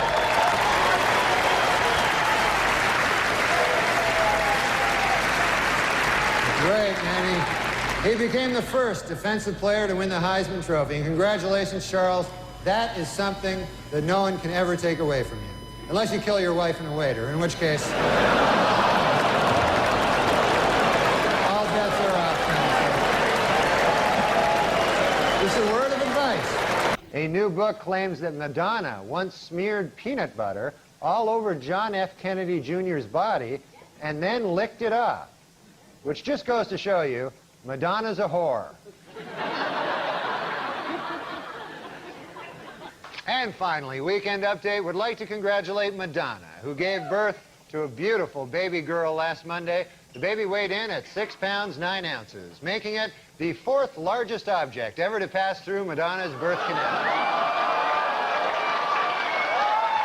This week, in a secret ceremony in Australia, Michael Jackson was married for the 2nd time.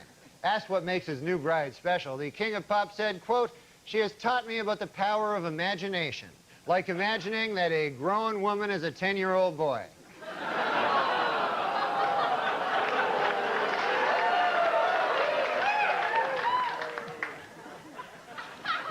You know he's a homosexual pedophile, right? You understand? Sources report that Michael Jackson's baby is due February 27th, and it's going to be named Michael Jackson Jr. Michael plans to be with the mother during the delivery, in his words, to make up for not being there for the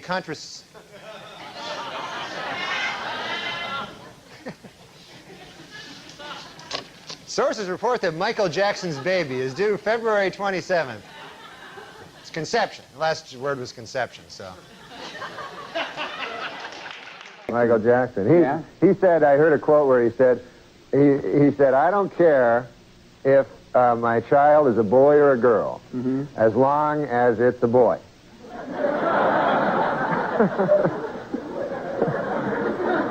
He's going to name it. He said he doesn't know what he's going to name it. He said he thinks if it's a girl, he's going to name it Sharon. Really? Yeah. And if it's a boy, he's going to have sex with it. I came in and he was supposed to be the my guide through SNL, and it turned out that he is a shit stirrer. I'm not going to guide any lady through comedy. That would take me, first of all, I'd have to figure out how a lady could do comedy. You know? And then I'd have to... Safer drivers, men or women? Well, according to a new survey, 55% of adults feel that women are most responsible for minor fender benders, while 78% blame men for most fatal crashes. Please note that the percentages in these pie graphs do not add up to 100% because the math was done by a woman.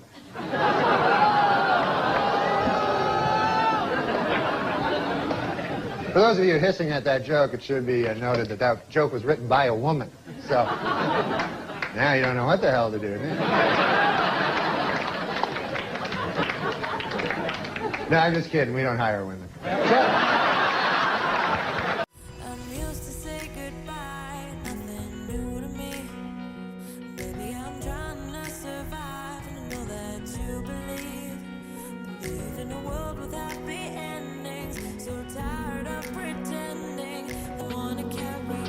Here we see the president and the first bitch. Gosh, Hillary looks pretty in this photo here, doesn't she? Never realized she was such a looker till I see her here in this picture. Well, you see, the only way Bill Clinton, or Bob Dole can win, really, is if Bill Clinton is rocked with more scandals. You know, there's every day a new scandal comes up, you know. I heard this one today, terrible scandal, apparently. Way back when he was governor of Arkansas, Bill Clinton, apparently, he got really drunk one night, and he had sex with Hillary. Wow.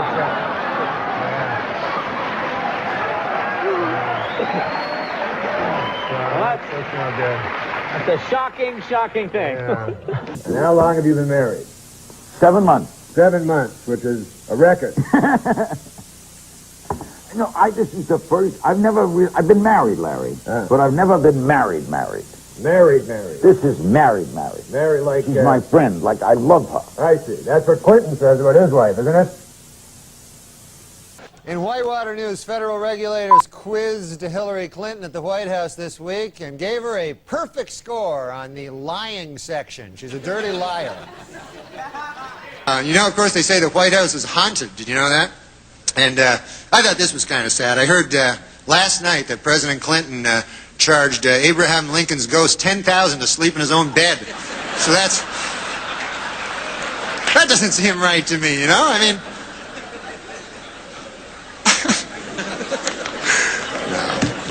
But look, the president, you know, has come under a lot of fire for raising money, but you know, he's good at raising money.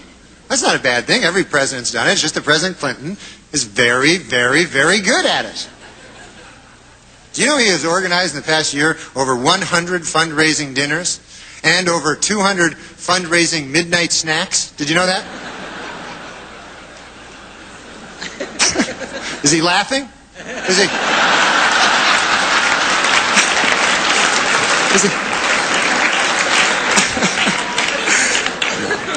Okay, Norm, you're Canadian. Yes, I am. So what do you think of this whole presidential mess? Well, I hope that the Democrats don't steal the election from the winner, you know, but who knows? You like George Bush, don't you? I love George Bush, man. He's a good man, decent, you know, none of this. Yeah, he's, you know, he's not a liar, a crook, murderer, or anything like that. So it'd be good to get the. See, I think we should get the homicide out of the White House and get like a fresh start, because we don't want any more murderers. I think we should just go on to the next question. Who are the murderers? Yeah. Oh, Clinton, he murdered a guy. Yeah, you know, we're not allowed to. You're not allowed to put out no accusations without. That's a little too far. That's the way it does work. Let's just go on to the next question. Yeah. This is not my week. What can I tell you? Oh, it's not mine either, and I'm being very nice, okay? Be a good boy. Now, Norm. Did you never hear that? No. Listen, we don't need I to don't want talk to get about into this. this, and I don't want to hear it, and this is not the place to make those accusations, and you're supposed to be funny. Let's get on to the next question. So get with it. There you go. This is a live show. Why? Norm, but you have been properly chastised by Barbara, so I'm not going to ask the next question. I thought it was a matter of record. Shut up! Shut up! Look, Okay. let me do this, okay? I'll tell you what's a matter of record. You will not be invited back if you don't shut up. All right, now. Let's talk football. All right, manslaughter. Let's talk football. Norm. The people here asked me to do the show, you know, I gotta say, I felt kind of weird, you know. I don't know if you remember this, but I used to actually be on this show, you know. I used to do the weekend update news routine, you remember that? And, yeah. That's where I did the make-believe news jokes, you know. That was me, right? So then, a year and a half ago, right, I had a sort of a disagreement with the management at the NBC. I wanted to keep my job, right? And they felt the exact opposite. So you see, they fired me because they said that I wasn't funny, you know? Now with most jobs, I could have had a hell of a lawsuit on my hands for that, but see, this is a comedy show. So they got me, you know, you don't want. But now, this is the weird part, right? It's only a year and a half later, and now they asked me to host the show. So I wondered, I go, hey, wait a second here. Hey! I go, how did I go in a year and a half from being not funny enough to be even allowed in the building to being so funny that I'm now hosting the show? How did I suddenly get so goddamn funny?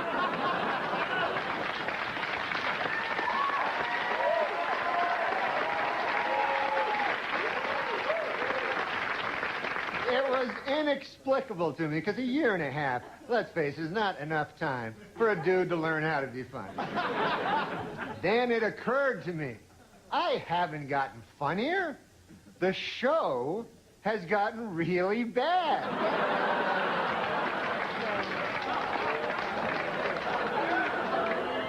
So yeah, I'm funny compared to, you know, well, you'll see later.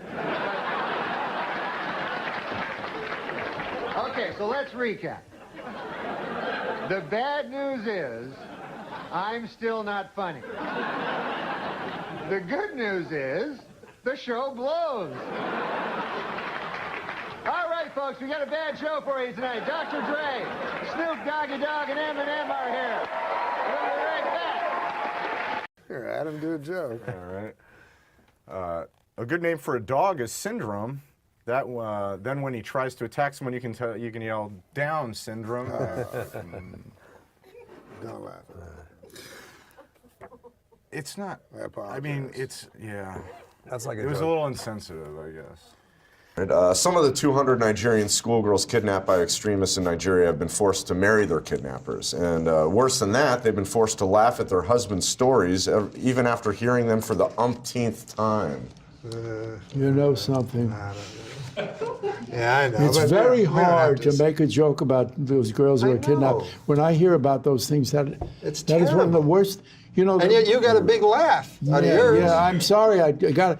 Now, as an old-timey broadcaster, do you have other old-timey broadcaster friends? Well, they did. You know, Who would they be like? Tom Snyder? Was he a radio I knew radio Tom guy? well. Sure. Arthur Godfrey was one of my heroes. Red Barber, the Dodger announcer. Yeah. I lived for radio and then television, and Mike Wallace was a great friend. I love Mike. He did me on 60 Minutes, and it was really great. They were very laudatory. And he said to me, "We were so good to you, I'm going to kill the next three guys we do." Mike was a grand guy. I said, he had dementia at the end. That's funny to you.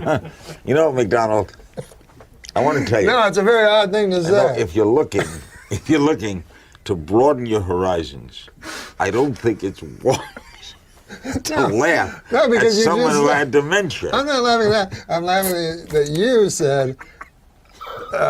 He was you the best. just said. I loved him. Mike Wallace was a great guy. He had was dementia at the end. It has heavy duty grilling grates. Why are you laughing? You think the grilling grates are flimsy? No. No, they're heavy duty grilling grates. They deliver exactly what you need to achieve when you need to achieve that perfect steakhouse flavor. Why are you laughing? You're making a mockery out of the man grate. I'm pretending I know who Albert Gray is. I didn't. No, Albert Fish. Oh. You're a New Yorker. So anyways, he was a child rapist and cannibal, as I explained. When he's a child Jesus rapist, you try not to Christ. laugh when he looks at you. Oh, There's come something on, man. It's not funny. I know it's not, but I know you want people to laugh. Fish chose his victims. He only chose victims who were either mentally handicapped. Now, don't laugh at this next part, please. But you know he wants you to, right? No. If you laugh at this next part. Okay. And I'm not gonna Fish drink chose water. victims who were either mentally handicapped or African American. Oh, come on. Why would you think that's funny? God damn, Fred. Jesus Christ, that was the worst part of the story.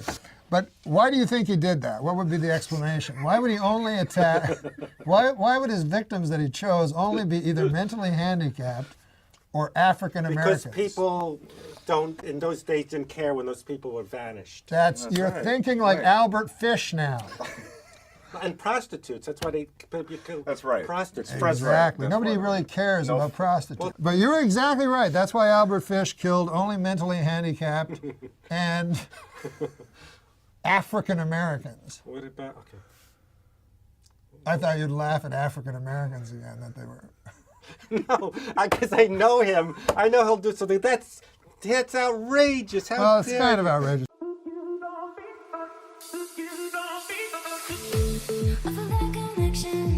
When you touch my body, I know you are something, and I can't ignore it. My friends told me if I wanna go to the bingo, we'll do more days. Hey, for the 9th consecutive year, Nick, JetBlue Airlines ranked first for satisfaction among all North American airlines. But you know what ranked least in satisfaction? 9/11 Airlines. What a terrible name for an airline. It reminds me of that tragedy. Oh, 9/11. Yeah, don't laugh at 9/11 What? again. 9/11.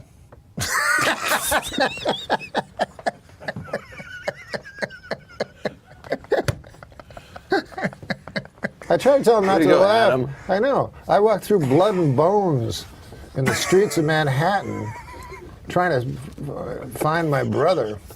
Jesus. Yeah, he was in northern Canada.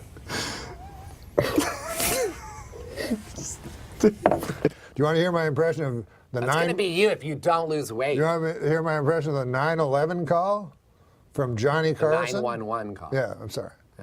But 9/11 was a national tragedy. Yes, it was. Why'd you laugh at that? You said it. Johnny Carson died at 80 years old. Okay, Johnny Carson died at 80 years old. Would you like to hear my impression? Were you in New York when the Twin Towers fell? No, I was in Los Angeles. Well, either way, it was a national tragedy. It was. Yeah, I know. 9/11.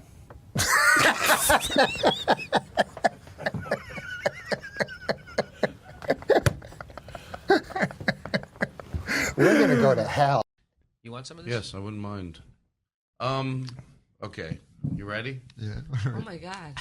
What? Yeah, I'm ready. So you'll think it's something that bothers you. We usually write some things down. Oh, it's a game now? It's No, it's not a improv game. But like just something on your mind You're that day. You'll know. Are you asking me what's my beef? I actually had a couple of questions. Is this what's my beef? Let's. Is this what's my beef? No. It could be if you wanted it. You're listening to comedy and everything else. What's your beef? This week on the show. This week, Norm MacDonald. Can I try an Adam Carolla impression? Yes. Yes. Let me try. Do whatever you want. I don't know if I can do it, but give me a subject that I can rant about. With the stars. People that recycle or people that smoke Let cigars. me tell you something about. Is that what you said? What is it? He's almost like Andy Rooney. Yeah. Let me tell you something first of all about people that recycle. If you're 21 and you're still thinking you should be recycling, maybe it's time for a different sort of, right? Well, he'll have an opinion on the weirdest things, like crushed ice or the cubed ice. Yeah. Go ahead, Adam. The what? The crushed ice or the cubed ice? Yeah. Well, the crushed ice guy is always the guy that's hanging around the island in the... Like, how could somebody... He wants the crushed ice. He'll all of a sudden have 30 minutes on crushed ice. It's something about it angers him. I'm not even making fun of him for The it. square ice is more like you get a tumbler, you put your ice in, and you're drinking. And the crushed ice? So it's almost like Crushed Andy ice Rooney. is like It's some almost kind like Andy Rooney improv. Crushed ice.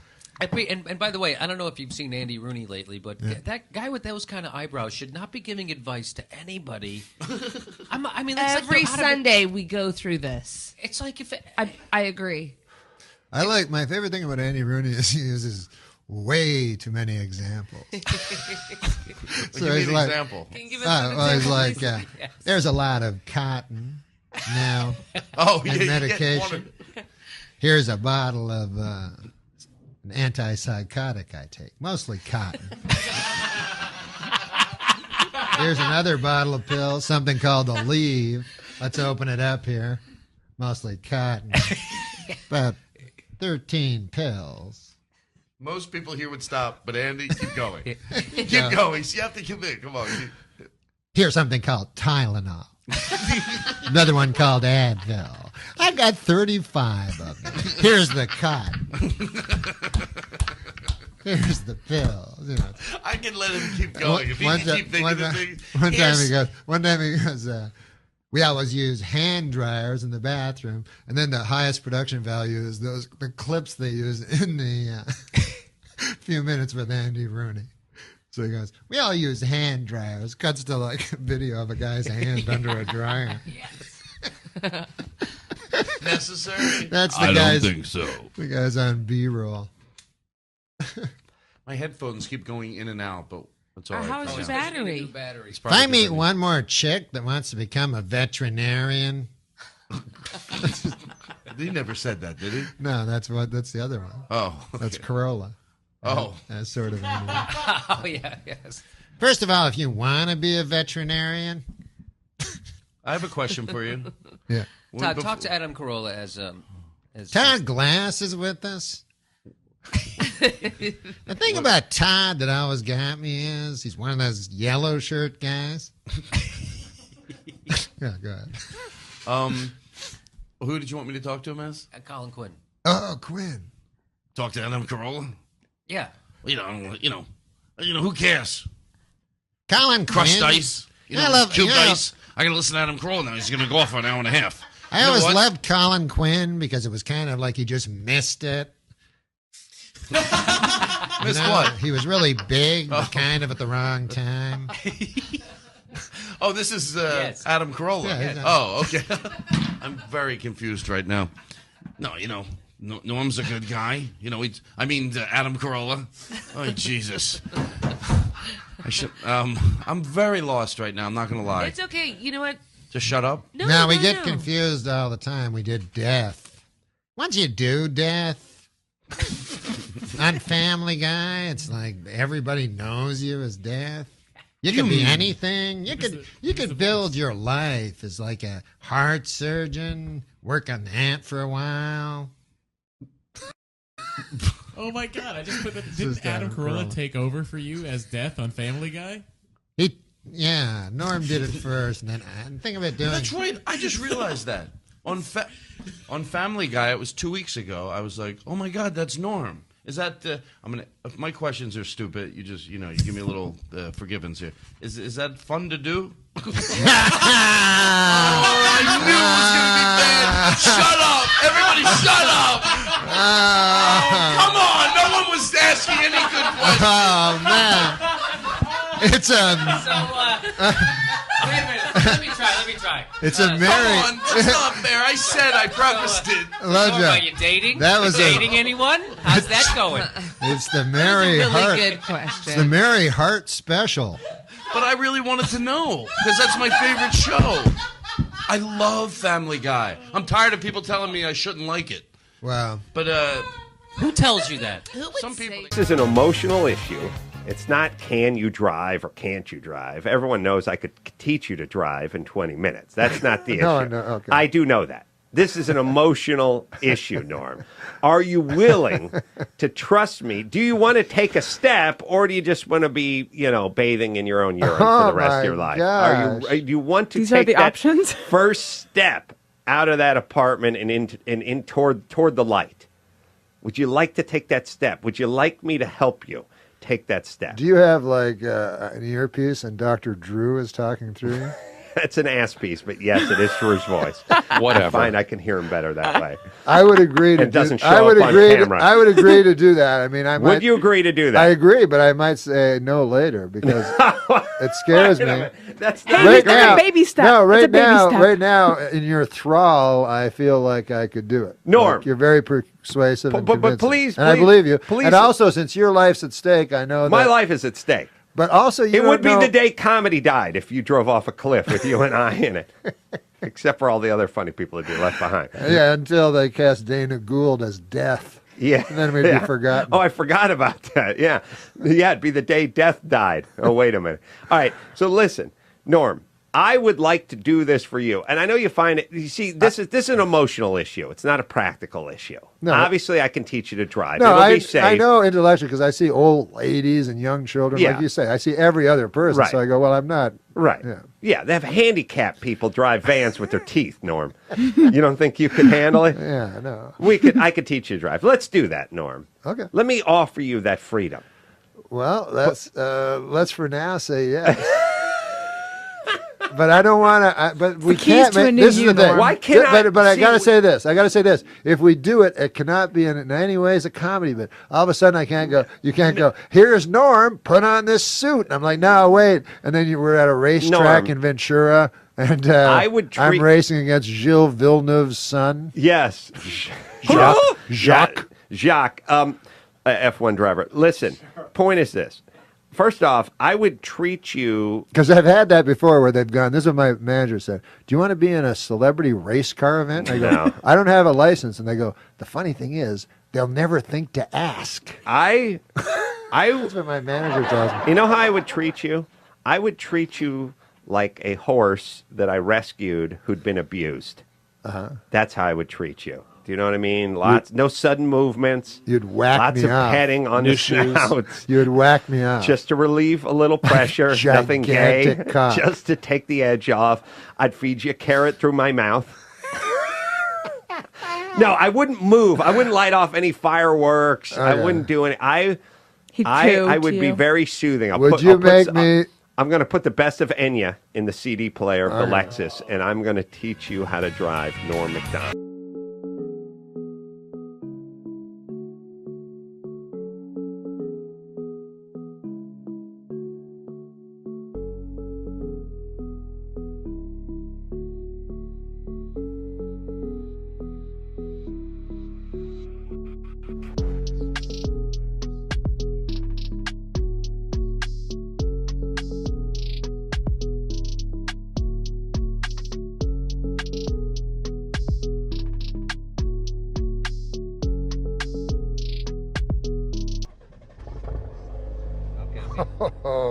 Still have your foot on the brake, gonna put it in drive.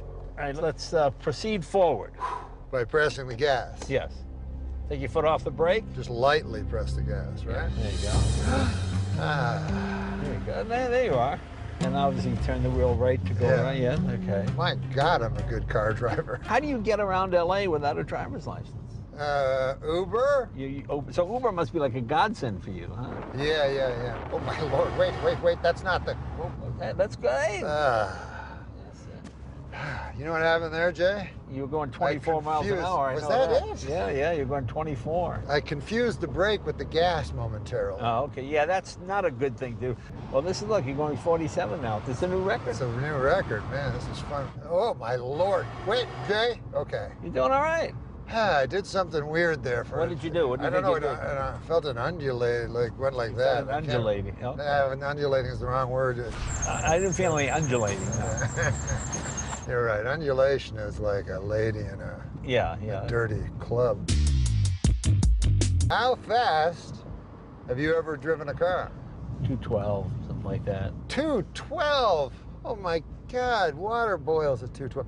What? Yeah, no, but it's different. Speed and temperature are two different. Oh, they things. don't correlate. No. If you're going 212, water won't start boiling around you. Step on it. See what she does. Oh my Lord! Put your foot. See what you're doing. 57, 67, 70, 73. Okay, Jay. 78 miles an hour. That's pretty good. It felt like about 500 miles. Oh my God, Christ. Okay. Oh my God, it gets your adrenaline a little, huh? My Lord, God, makes me feel like a young man. There you are. Whew. I think you'd pass your test. You did very well. They certainly won't get you for speeding.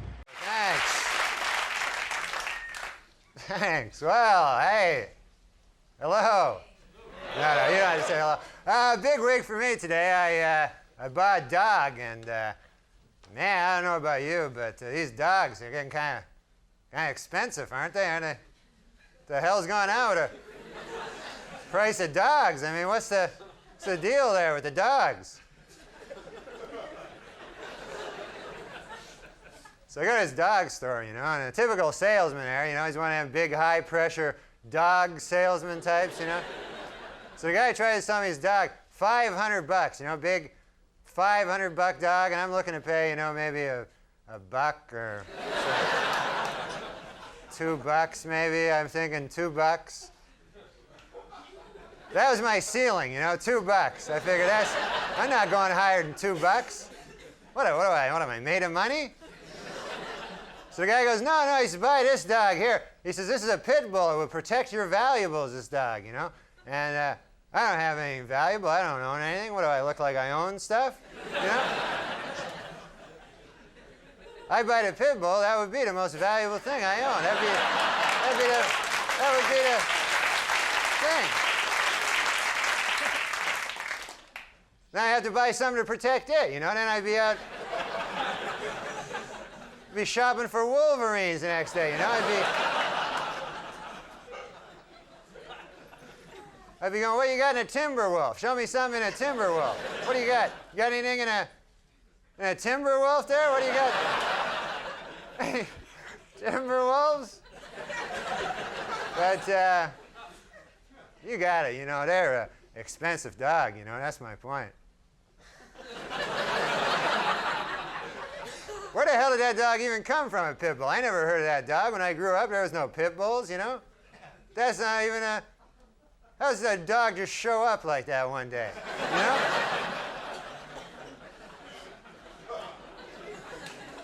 When I was a kid, the toughest dog was a Doberman dog. You ever see them? They're a tough... Oh, man, they'll rip your throat out, them dogs. Just like a pit bull. That's how they kill you. And they rip your throat out and you die, you know? But I'm not telling you anything you don't know. But they're a dangerous dog. I don't buy no dangerous dogs, I'll tell you that. I always buy a dog that if I have to, I can take him. You know, that's my...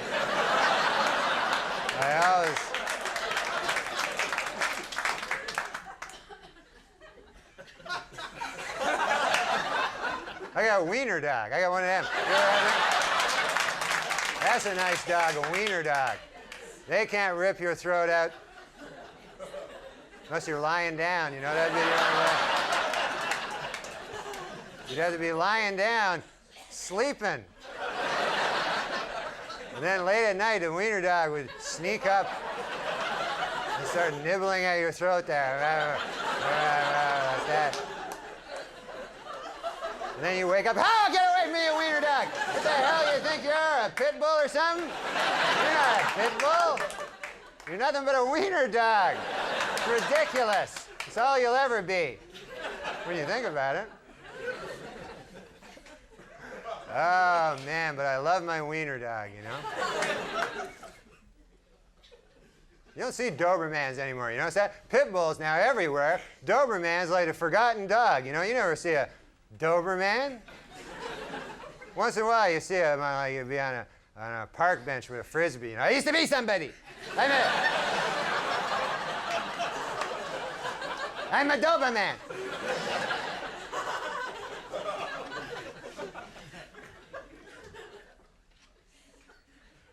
But oh, I love my wiener dog. I got him a nice gift for his birthday. He's got a lot of birthdays. I got him one of them rubber bones. You ever see them? That's a fun gift, huh, for a dog? And then the dog gets it and goes, yes, not a bone, yeah. Yeah, a million laughs. It's not a bone at all. Okay, well, hey, that's it for me, huh? Hey, you guys have been great. Hey, enjoy. Good night.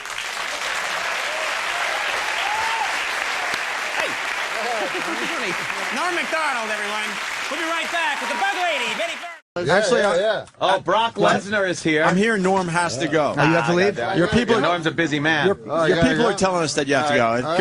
If you want to stay, it's up to you. Quick break? You run. We start with a few minutes. I'll Yeah, talk to Brock. go. You run. Okay, yeah, I just want to... Norm and Brock will sit there, and if you can stay, you can stay. If not... I want to get a picture of Norm. Take your thing off. Don't give your thing off. Could you snap a picture? Brock, come sit. Hey, Brock, come on over. It's just a busy day.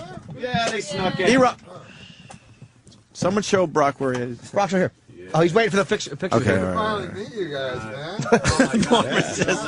All right. Colin, you're out of here too. Later, buddy. Come on, buddy. Colin Quinn, Long Story Short, premieres on HBO a week from Saturday at 10 p.m. See you soon, Kyle. Hi, Melinda. That's your ex? Yeah. Girlfriend? Yeah. Do you want to? Here you go, buddy. Where'd Colin go? Colin just ran out. Fucking mess. I love it. It's a clusterfuck. Don't be around. Colin, where you going? We actually are on the air. Hi, Brock. How are you? Yes.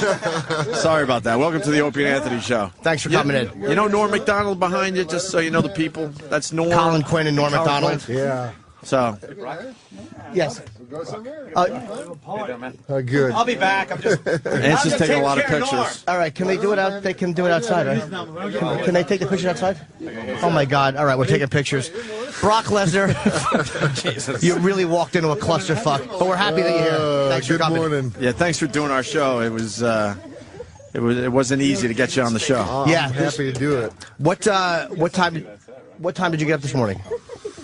Way too fucking early. You text me that you're coming down. Can we do this outside? Can we everybody do this outside, please? I'd like to fuck with everybody. But, Norm, Nice to meet you. I love you, Norm. Good seeing you, buddy. I'm happy you're here. But, no, I love you very much, actually. Because he loves Brock Lesnar more. Because I'm happy Brock is here, and people are doing a photo session in the fucking booth. Don't wear it out. We knew this would be a clusterfuck. That's all right. I want to ask him about the 50,000 he lost on a home run, but next time. Yeah. Norm MacDonald was great on the show today. Oh, yes, he was. Holy shit. Brock, All sorry. right, Brock is here. Sorry, Brock. All right, now we are ready. Yes. For Brock Lesnar. No. Yeah. Feelings flowing up and down, picking up the pieces that you left behind, hitting a new type of flow, breathing in the smoke and clearing up my mind. The thoughts of you, I never knew what the hell you got me into. What do you mean? Because MMA is harder.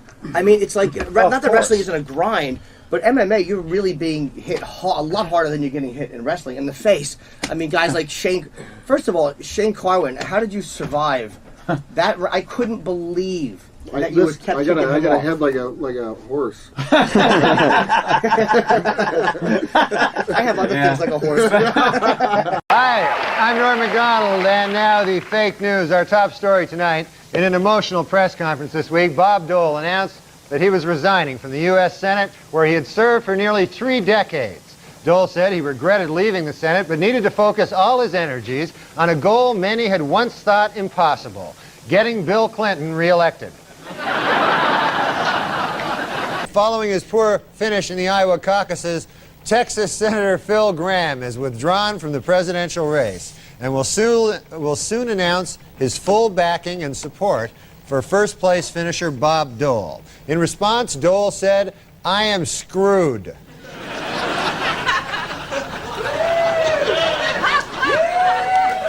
Six of one, half dozen of another. During an interview 2 weeks ago, Bob Dole said to a reporter, quote, "Whoever wins in New Hampshire will probably be the Republican nominee." When approached by the reporter for a quote following his stunning loss Tuesday, Dole locked himself in his campaign bus and pretended to be asleep.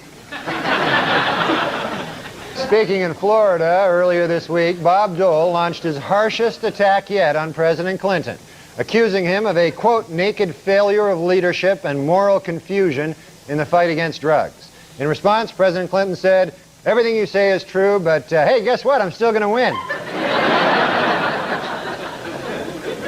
In less than 24 hours, the first presidential debate of the campaign will be underway. And today, both candidates were at Hartford's Bushnell Auditorium for some last-minute fine-tuning. President Clinton is still deciding which themes to emphasize in his opening remarks, while Bob Dole is deciding whether to pull the fire alarm or phone in a bomb threat. According to a new CNN poll, Republican candidate Bob Dole now trails President Clinton by 15 points. A Dole campaign spokesman says that despite these numbers, it is still possible for them to reach their ultimate goal, to lose by 7 points. Meanwhile, Bob Dole brought his struggling presidential campaign to New Jersey, vowing, in his words, to prove Yogi Berra was right when he said, "It ain't over till it's over." Reached for comment, Yogi Berra said, "It's over." This week, presidential candidate Bob Dole sent his top campaign aide to Dallas in an effort to convince Ross Perot to drop out of the race and endorse the Dole ticket. Emerging from the 2-hour meeting with Perot, the aide announced, "I'm voting for Ross Perot." At a campaign stop in Florida Thursday, a frustrated Bob Dole told a reporter, quote, "Something's wrong with America. I wonder sometimes what people are thinking about, if people are thinking at all." At which point the reporter said, "Can you repeat that? I was thinking about how I'm voting for Bill Clinton, and I missed that last part." Yesterday, in a dramatic finish to his White House bid, Bob Dole began a 96-hour, 15-state, non-stop campaign tour that will take him right through to Election Day. Political experts are calling the grueling marathon a, quote, last-ditch effort, while medical experts are calling it, quote, a suicide attempt. In an interview this week, Bob Dole said he is strong enough to handle the pain of losing the presidential election, although he did admit that the shock of winning would give him a giant heart attack. At a rally in California this week, Dole urged voters to ignore polls which have him trailing President Clinton by double digits. In addition, Dole asked them to ignore newspaper headlines next Wednesday that say, "Dole loses in landslide." Embattled House Speaker Newt Gingrich may finally have solved his financial troubles. On Thursday, Gingrich announced that former Senator Bob Dole has loaned him the $300,000 needed to pay his ethics committee fine. And today, more good news for Gingrich. Dole has already forgotten he loaned him the money. This week, after 50 hours of failed budget talks with Bill Clinton, a frustrated Bob Dole said, quote, "We ought to have a new president," and added, "and he should be a really, really old guy." Yeah, I know, Art. You've had your fun now, Norm. You're out of work. Well, I thought I'd just do a joke about you. I had a little Yeah, what joke. you've been doing, those, I've been missing a lot of them, but your fun's over, the election's over. Unless there's a recount, you're out of work. Oh, no. Okay, well, I guess that's it. Maybe we can go have a beer or something. How'd that be? You're all right with me. All right. Bob Dole, everybody. Good night, folks. Hi, I'm Bob Dole. And pipe down, you damn hoodlum. Well, it's great to be here at Woodstock. As you know, Bob Dole is reaching out to the youth of America, and sitting here in the audience, I've had the privilege of meeting quite a few of you young people, and I learned something very important about the youth of America. I don't like you. A lot of you can go to hell. Well, regardless, I'm here to talk about the MTV Viewer's Choice Award. Pick up the phone and cast your vote for the best video.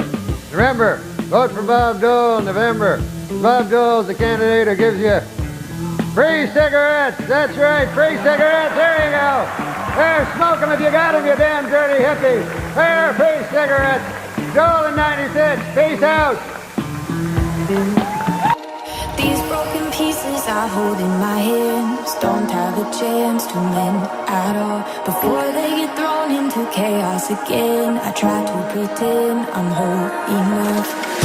We stand in this world so unsteady and witness the heartache of many.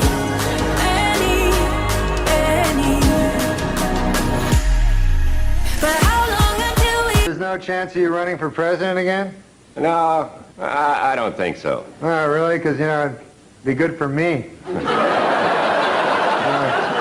Kind of help you keep you on the front pages, you know? Now, believe me, Norm, running for president doesn't always keep you in the front pages unless you, of course, take a dive off a podium. Yeah, that did get a lot of coverage, didn't it? Yeah, and thanks for noticing here on Saturday Night Live. I appreciate it. I don't write a lot of this stuff. How do you? Yeah. The greatest offense of all. I didn't write it. Was it really, was it fun working with him? Was it exciting? Oh, yeah, because he's my hero. He's been my hero for a long time. Mm-hmm. You know, and, you know, to meet your hero. Do you have a hero? Norman Fell from Three's Company. That's your hero? Yeah. Mr. Roper. Yeah. Oh, Mr. Roper? Yeah. That's not a good hero. That's all I got. Better than this guy's hero is some gay porn actor. Anyway. What are you talking about? What? saying? No. What are you saying? Let me tell you something about gay porn. What? Seriously.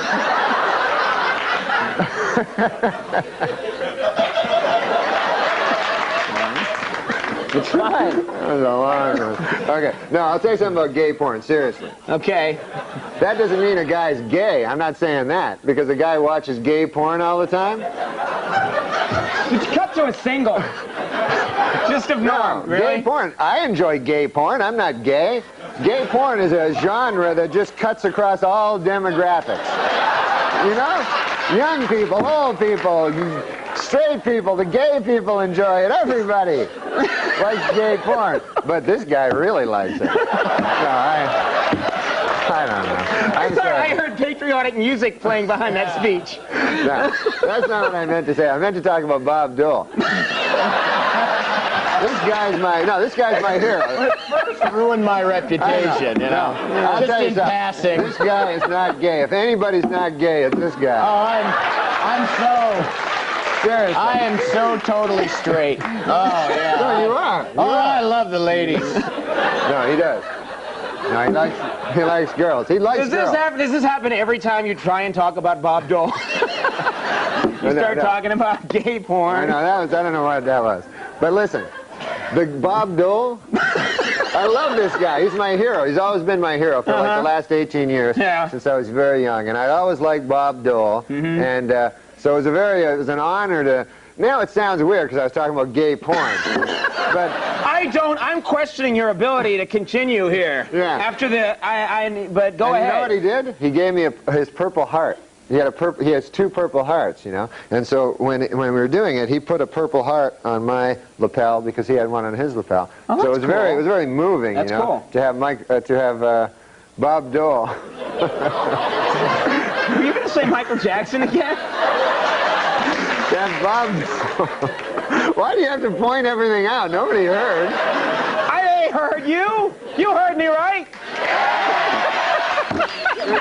They're gonna like you're just having a conversation and they're all like doing tax work or something. Well, they're sort of paying attention, you know. There's a third of the audience that is doing other stuff, but for us, he gave me a Purple Heart. You're going to try and continue this joke? All right. It's not a joke. It was a very moving thing. It was one of the most moving things that ever happened to me. I got a Purple Heart, and I was standing there with Bob Dole beside me in this Purple Heart, and you know, it was just a very moving thing because.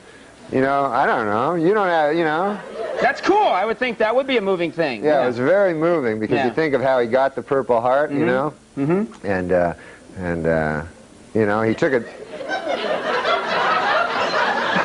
He's being serious now. I'm being serious. It was a very moving thing. Yeah. Yeah. Okay. Yeah. All right. Well, that's cool. All right. I'm not very good with the stories about the moving things. Who would you trade places with for a day? I guess Donald Trump. Just for the money, or? Yeah, just to know what it is to live in a palace and have you know, thousands of people beat each other up. And Melania. And Melania gets thrown in the deal too. Norm, I would consider you arguably maybe the best host of Weekend Update on SNL. I think you're one of the most beloved. I mean, I feel like I'm really like crawling in, but anyways, you know, if you were still hosting, what would you have to say about Donald Trump? Donald Trump? Yeah.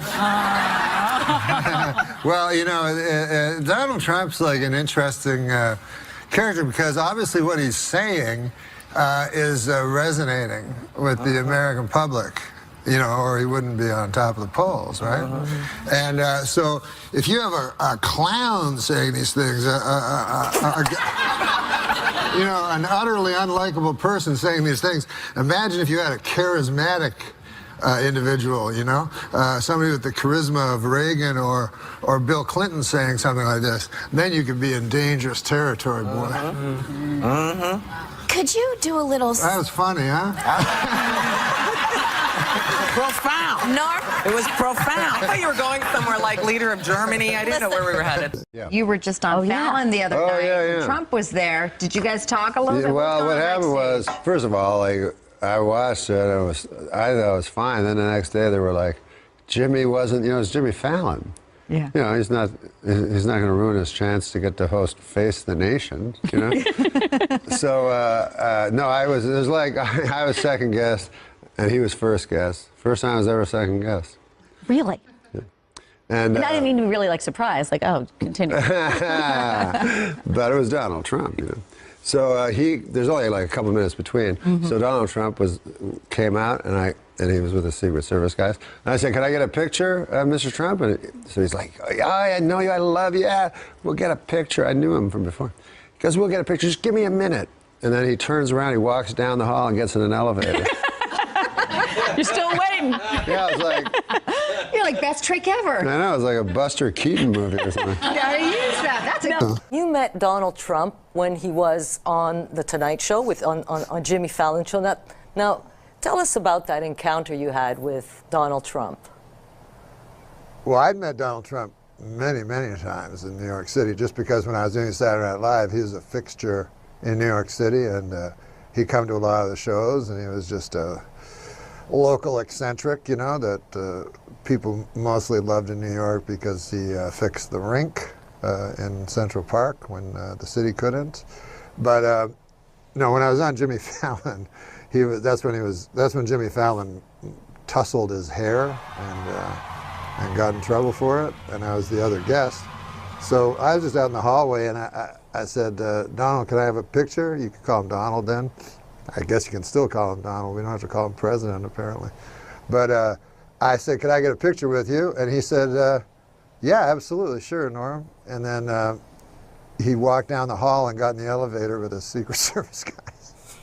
So, but he was just doing it as a joke. A lot of times, the problem with candidates that, or political candidates that do comedy is obviously comedy doesn't translate well to the page sometimes, you know,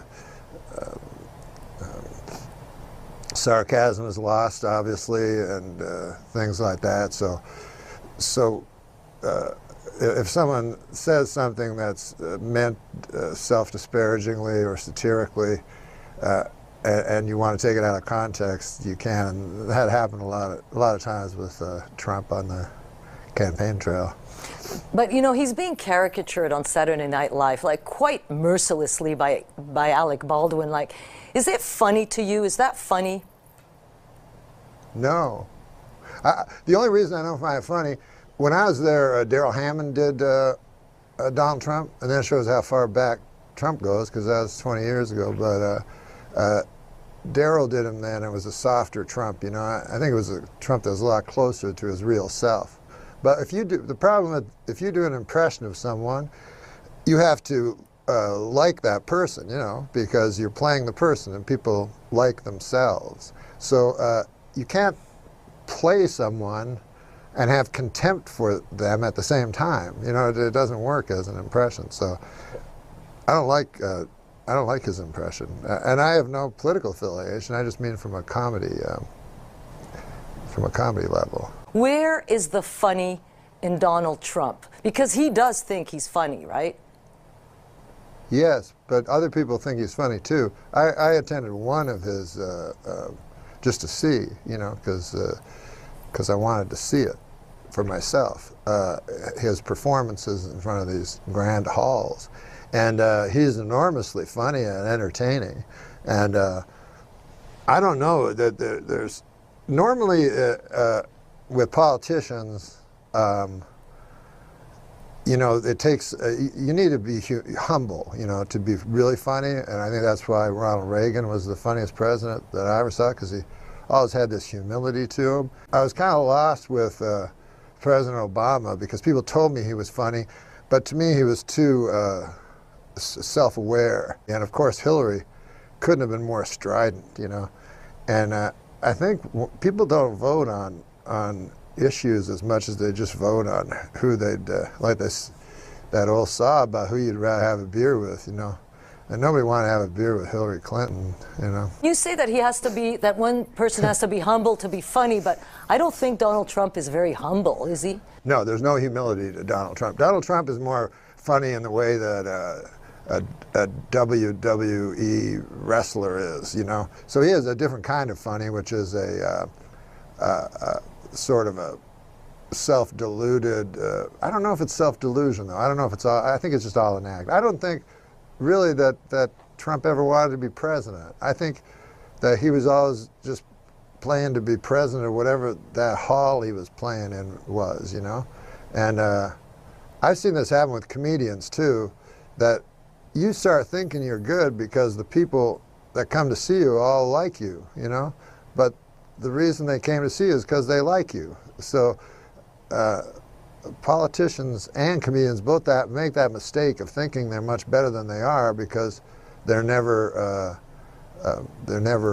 criticized by the people that don't like them. That's why social media is so good, because you can see the people that don't like you at all. I listened to an interview you gave Larry King, and you said the ruin of Donald Trump will be his addiction to playing the halls, right?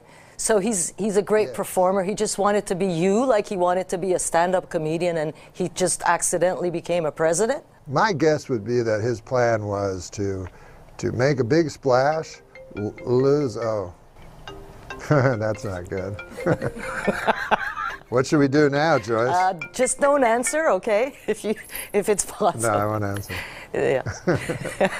So should I start answering that question again? Sure. Yeah, I think him becoming president surprised him. I think, you know, it's funny that people don't remember, but back in the debates, there was a big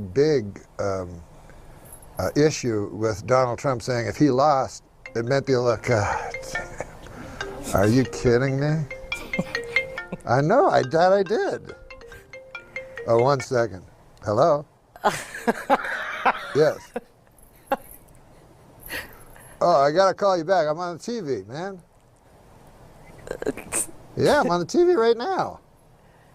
Oh my God. Oh, but I'll call you right back. Sorry. Okay, I'm not going to ask you the question again. I feel that Trump.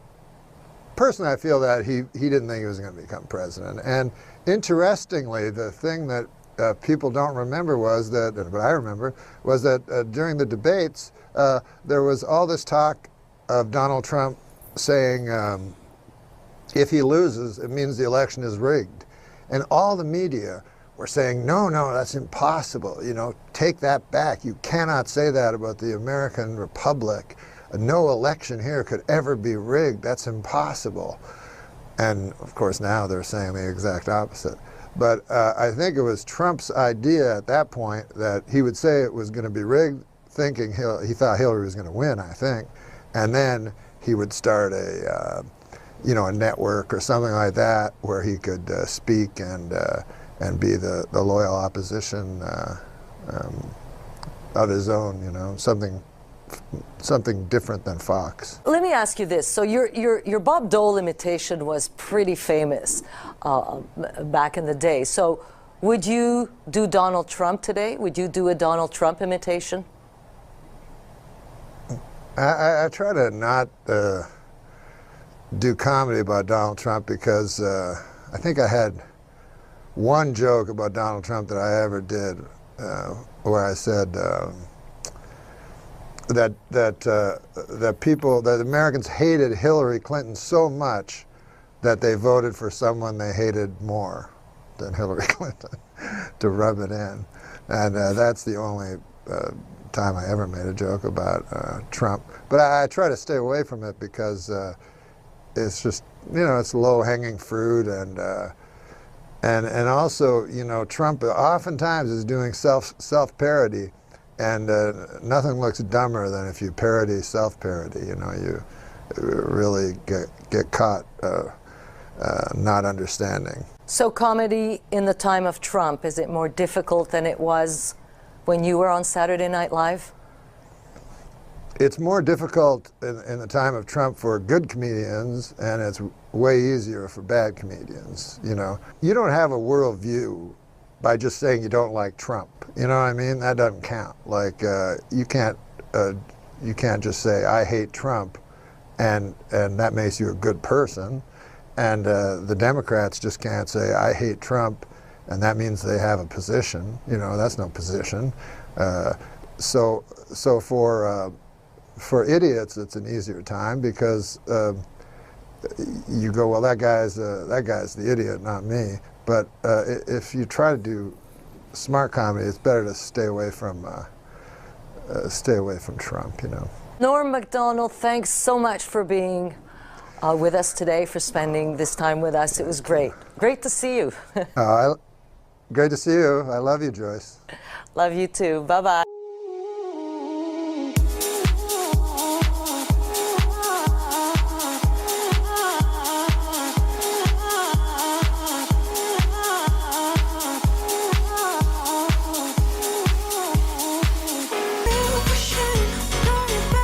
Donald short Trump. joke?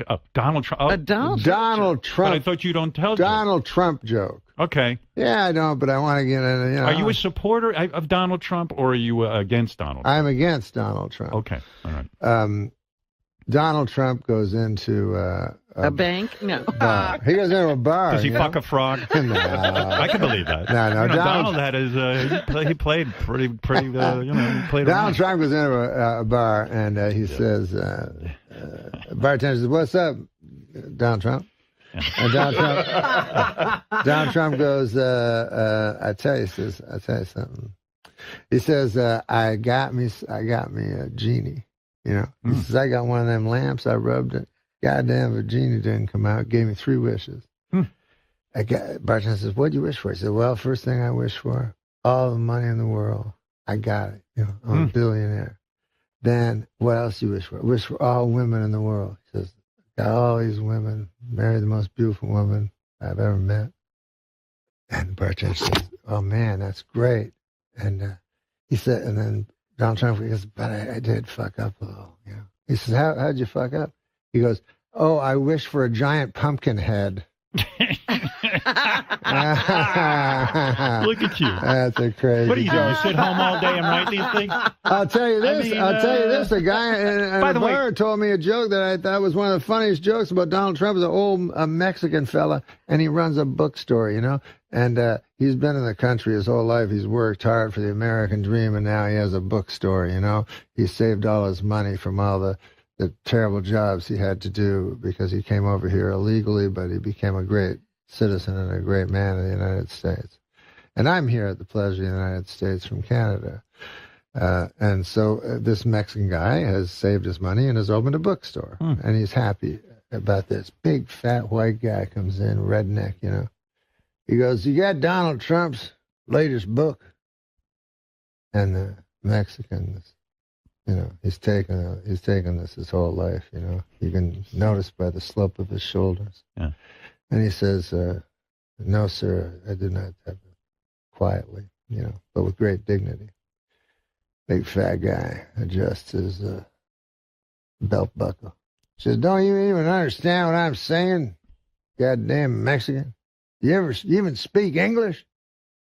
Says, "Well, sir, I believe I'm speaking fluent English to you right now." "Yeah, well, maybe not." "Anyways, you got the goddamn Donald Trump book, or don't you?" He says, "I've explained to you, sir." He says, I'm not going to ask you this again." He goes, "You got that goddamn book, or don't you?" Now, this old Mexican man has finally taken all the outrage that he has held within him throughout his whole life, being treated like a second-class citizen in a country that he pays taxes, boils over, you know. And he addresses this big fat redneck, and he goes, "Listen, pal," because "I want you the fuck out of here. I never want to see you in this fucking place again. I don't welcome you. You suck. I fucking hate you. Get out."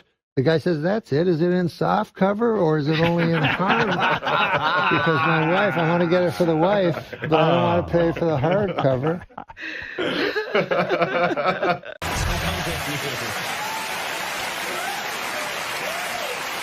Best of luck with those projects. Thank you, Conan. Norm, thanks so much. I don't know what's happened here tonight, but I thoroughly enjoyed it. I love you, baby. Norm MacDonald, they're right back. Jim Gaffigan. Comedians here. Hilarious, man. We'll see you in a second.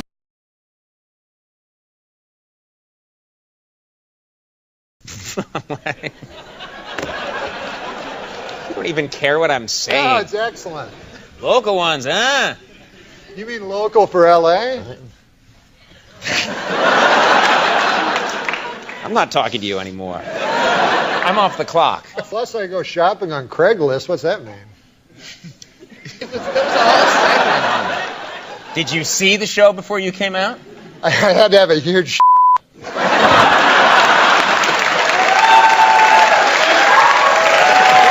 We're ready to do this? So what? This is local. Check and see.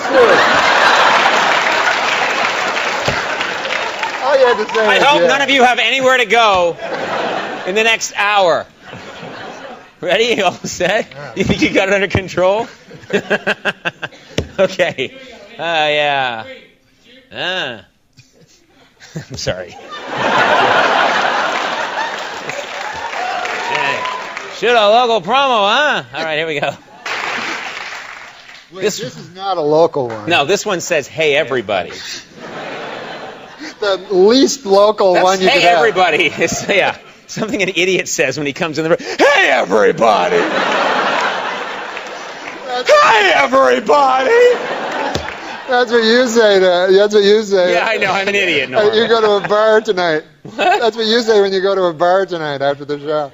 Hey, everybody, we've got a great show. What's wrong with you? Touching me for? Why are you touching me? Hey, everybody, we got a great show tonight with Norm MacDonald, comedian Jim Gaffigan, and musical guest Nico Case. Plus, I'm sorry. I couldn't. should be hugging. In my peripheral vision, it looked like you were making out, and I got distracted. That's what it looked like to me. We were trying to add something to it. Oh, okay. Yeah, let's jazz up this promo a little bit. Hey, everybody. Nah, come on, we'll do it. I'm sorry. It's like the after party. Yeah, I know. Hey, everybody, we got a great show tonight with Norm MacDonald, comedian Jim Gaffigan, and musical guest Nico Case. Plus, I go shopping on Craigslist. It's a great show coming up right after the news.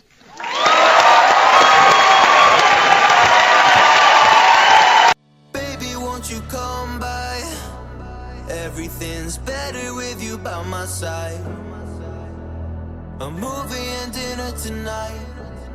Pour a couple drinks and yeah, we're feeling fine. I was thinking that the new comedians, like Jim Gaffigan, what is it called when you say a joke and then refer to it? Oh, Some sort of I don't meta. know what it's called, but yeah, everybody's just What are they doing doing? that. Kind of explain what they do. Well, what they do is they're basically saying what Jim does is he's telling you what the audience's reaction So give to an that example. joke is. So it's like you know. The joke, it's not the joke part isn't important. You can talk about the Care Bears, but you just say the... Okay, so he's like, you know, I like Samuel, something, the punchline, Samuel L. Jackson. Oh, I don't care for him. He's not a good actor. Something like that. Sometimes beauty's distracting, too. Like Halle Berry, she is so beautiful. But whenever she's in a movie, I find it hard to follow the plot.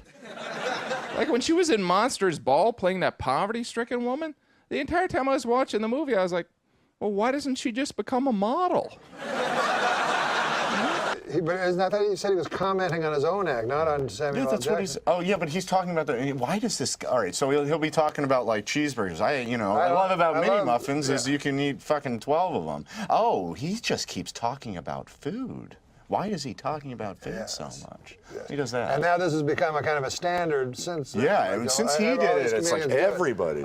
Try and be a good dad. I sat the older three down and I explained to them that the new baby does not mean I love them any less, but I will have to let one of them go. So if anyone knows of a toddler rescue, maybe we could get Sarah McLachlan to do the commercial. I don't like that joke at all. Why would he put that joke in this special? 4 kids. Bedtime is a crisis. That's why I'm here right now. I saw Gilbert do that 20 years ago, Yeah. where he was his own father watching his act. Yeah. How did that put on a go? pair of glasses. I've been doing that for years, way before they had a name for it. I had no idea. He would say a joke, and then he'd put on his glasses. He'd be his father and not care for the joke. Right? That's brilliant. What do you have to say now? I mean, I'm not a good, anything. Yeah, clearly.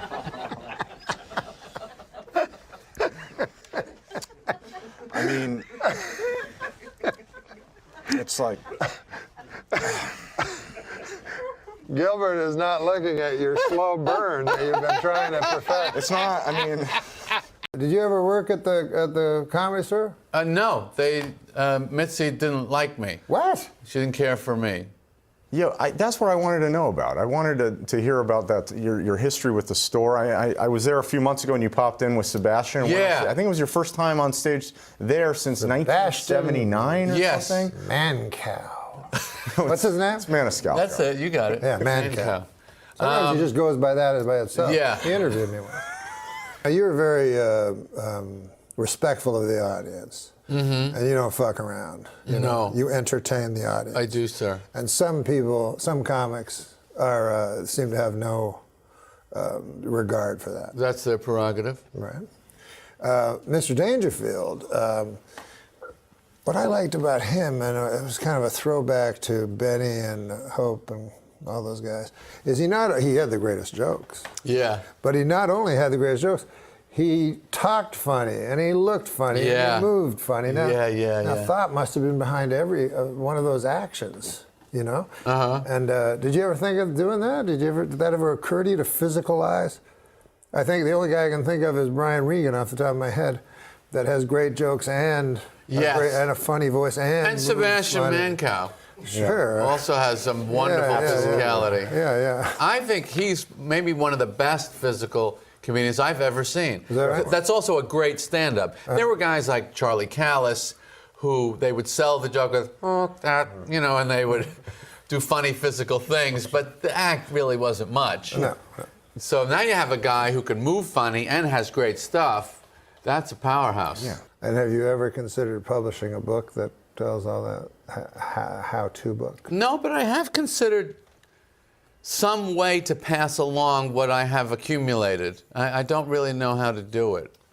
Do you have any ideas? Well, perhaps you could executive produce a show with Sebastian Mancow as the star. I could do that, yeah. And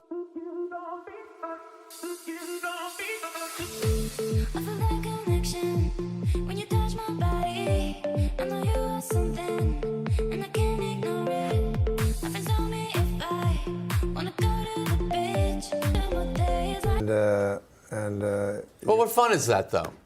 Where's the fun part for me? No, there's no fun for you. There's no fun for me. No, that's true. But what's the fun for you in giving a homeless guy spraying a handful of quarters and watching him dodge in and out of traffic? No, but I'm saying there's... that question answers itself. Well, this is not a movie, but you asked me what I like to... every morning I watch the British Office.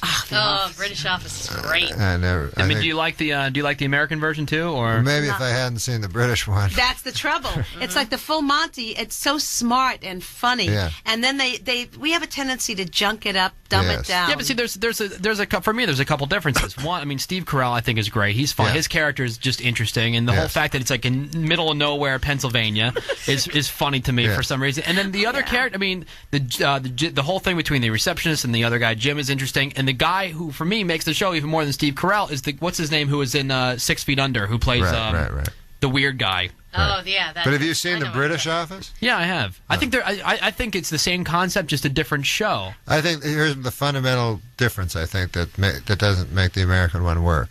Where do you see that? It's on BBC America. Faulty Towers is on there. All these great things. Yeah. But in the British Office, the idea was that a documentary crew came to this paper company, and the David Brent, the boss, had illusions that he was a entertainer. He was a star, right? And so he was giddy when this and he was trying to use it to showcase his talents. Right. In the American office, that's not true.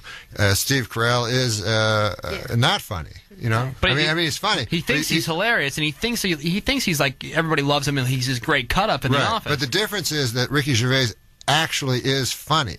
You know what I mean? Yeah. So when you're watching the British office, you're going, well, I would be laughing at Ricky Gervais. You know, even though nobody else is. Right, you'd just be annoyed by like the Steve Carell guy. Exactly, exactly. Right. All right, thanks, David. Do we want to get into it? Is this interesting or is it just It's boring? very interesting. People love The Office. Sure.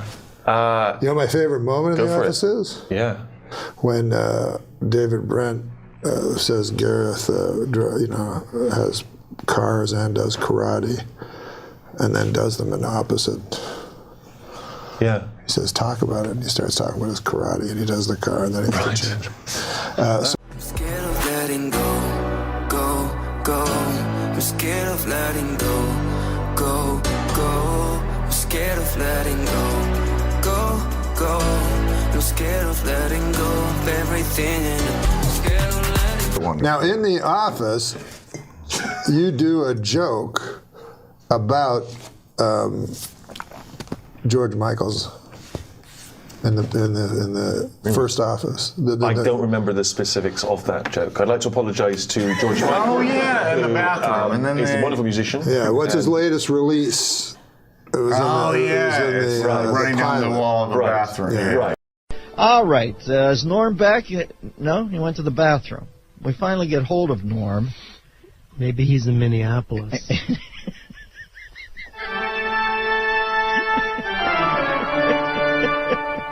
You mean with the Anglo-Nicholas brother, Larry Craig? Just saying. All right, well, let's go to our expert on the subject. This is Norm MacDonald.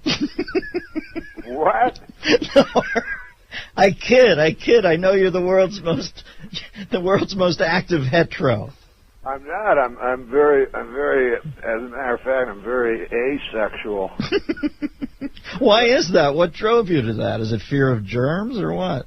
Just people. Even having a meal with them's hard enough, you know. Let alone all that filthy stuff that goes on afterwards. So you're literally talking about watching a grilled cheese go into the oral orifice repulses you. You can't But even. I know how about that Larry Craig guy, man. There's nothing to understand about that. I mean, what do you need a psychiatrist for? You know it, and I know it.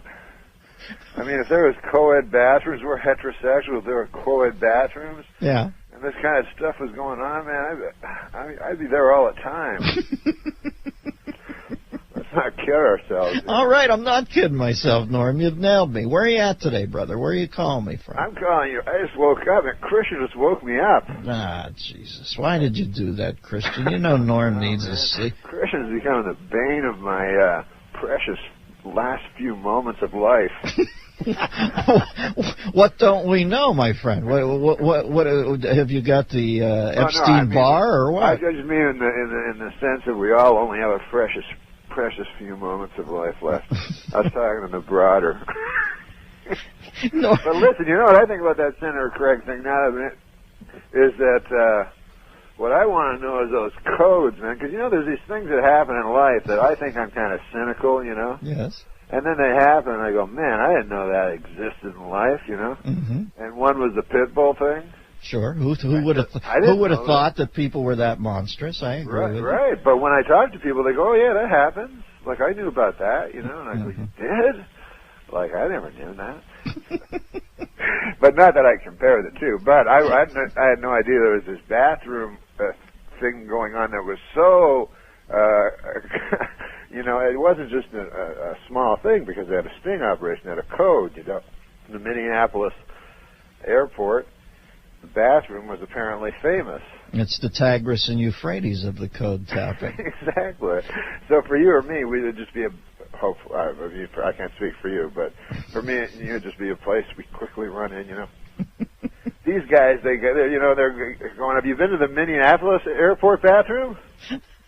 Place is the hottest joint in town. Talk about your mind-blowing sex. There's like a velvet rope, like outside Studio 54. That'd be great. With an all black gentleman allowing you in. Are you on the list? Exactly. You know, my feeling, Norm, is they ought to put in, like Grauman's Chinese Theater, put how wide Craig's footprints were in soft cement in there, so people can come in for photo ops and see how absolutely. Yeah, that's. I think they should put a list of what the code is, because I don't know codes, you know, and I don't want to do the code by mistake, because a lot of times I'll be listening to my iPod. Well, you know, the thing about the code is if you don't know it and you miss. What if I was tapping my toes to listening to my Billy Joe Shaver CD, right? And my toe tapped against an old dude's or a dude's police officer, and then he knocked on the thing, and I took off my clothes. I go, what? He goes, what time is it? I go, 7 o'clock. I look at my watch. He goes, are you sure? I go, absolutely. Next thing, he's clambering under or something. I go, no, I don't know. Misreading the whole thing. You need the code at all? Couldn't you, like, if I was doing it, I would just stand in the center of the bathroom thing and just, you know, peer at guys. I know you give off the wrong vibe. All of a sudden you got Sam Drucker. You know when you go to get your car re-lubed and they lay on that thing that has wheels on it? You look down, you got Sam Drucker coming under the stall into yours. Or if you misdo the code, the Carpathia shows up in an effort to pull people out of the lifeboats. The anonymous thing to me has always been, because I find it like it would take me probably a year before I was comfortable enough with a person, you know. Right. Show them my back of my hair on my back. But the anonymous part, like here's a guy, he's never met a guy ever, you know, in his whole life. And he's in an airport, and he's like, come on in, sir, we don't have much time. You know, I hope you like the place. I was just defecating in it. You don't want to do that. Anyways, I got an 8:40 to Chicago. I don't have much time to get this robe and get to this filthy business. I'm going to grab a slice of Sbarro and...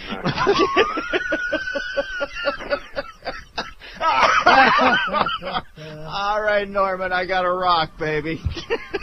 I'm up against a hard break, as was Larry Craig. This is the Dennis Miller Show.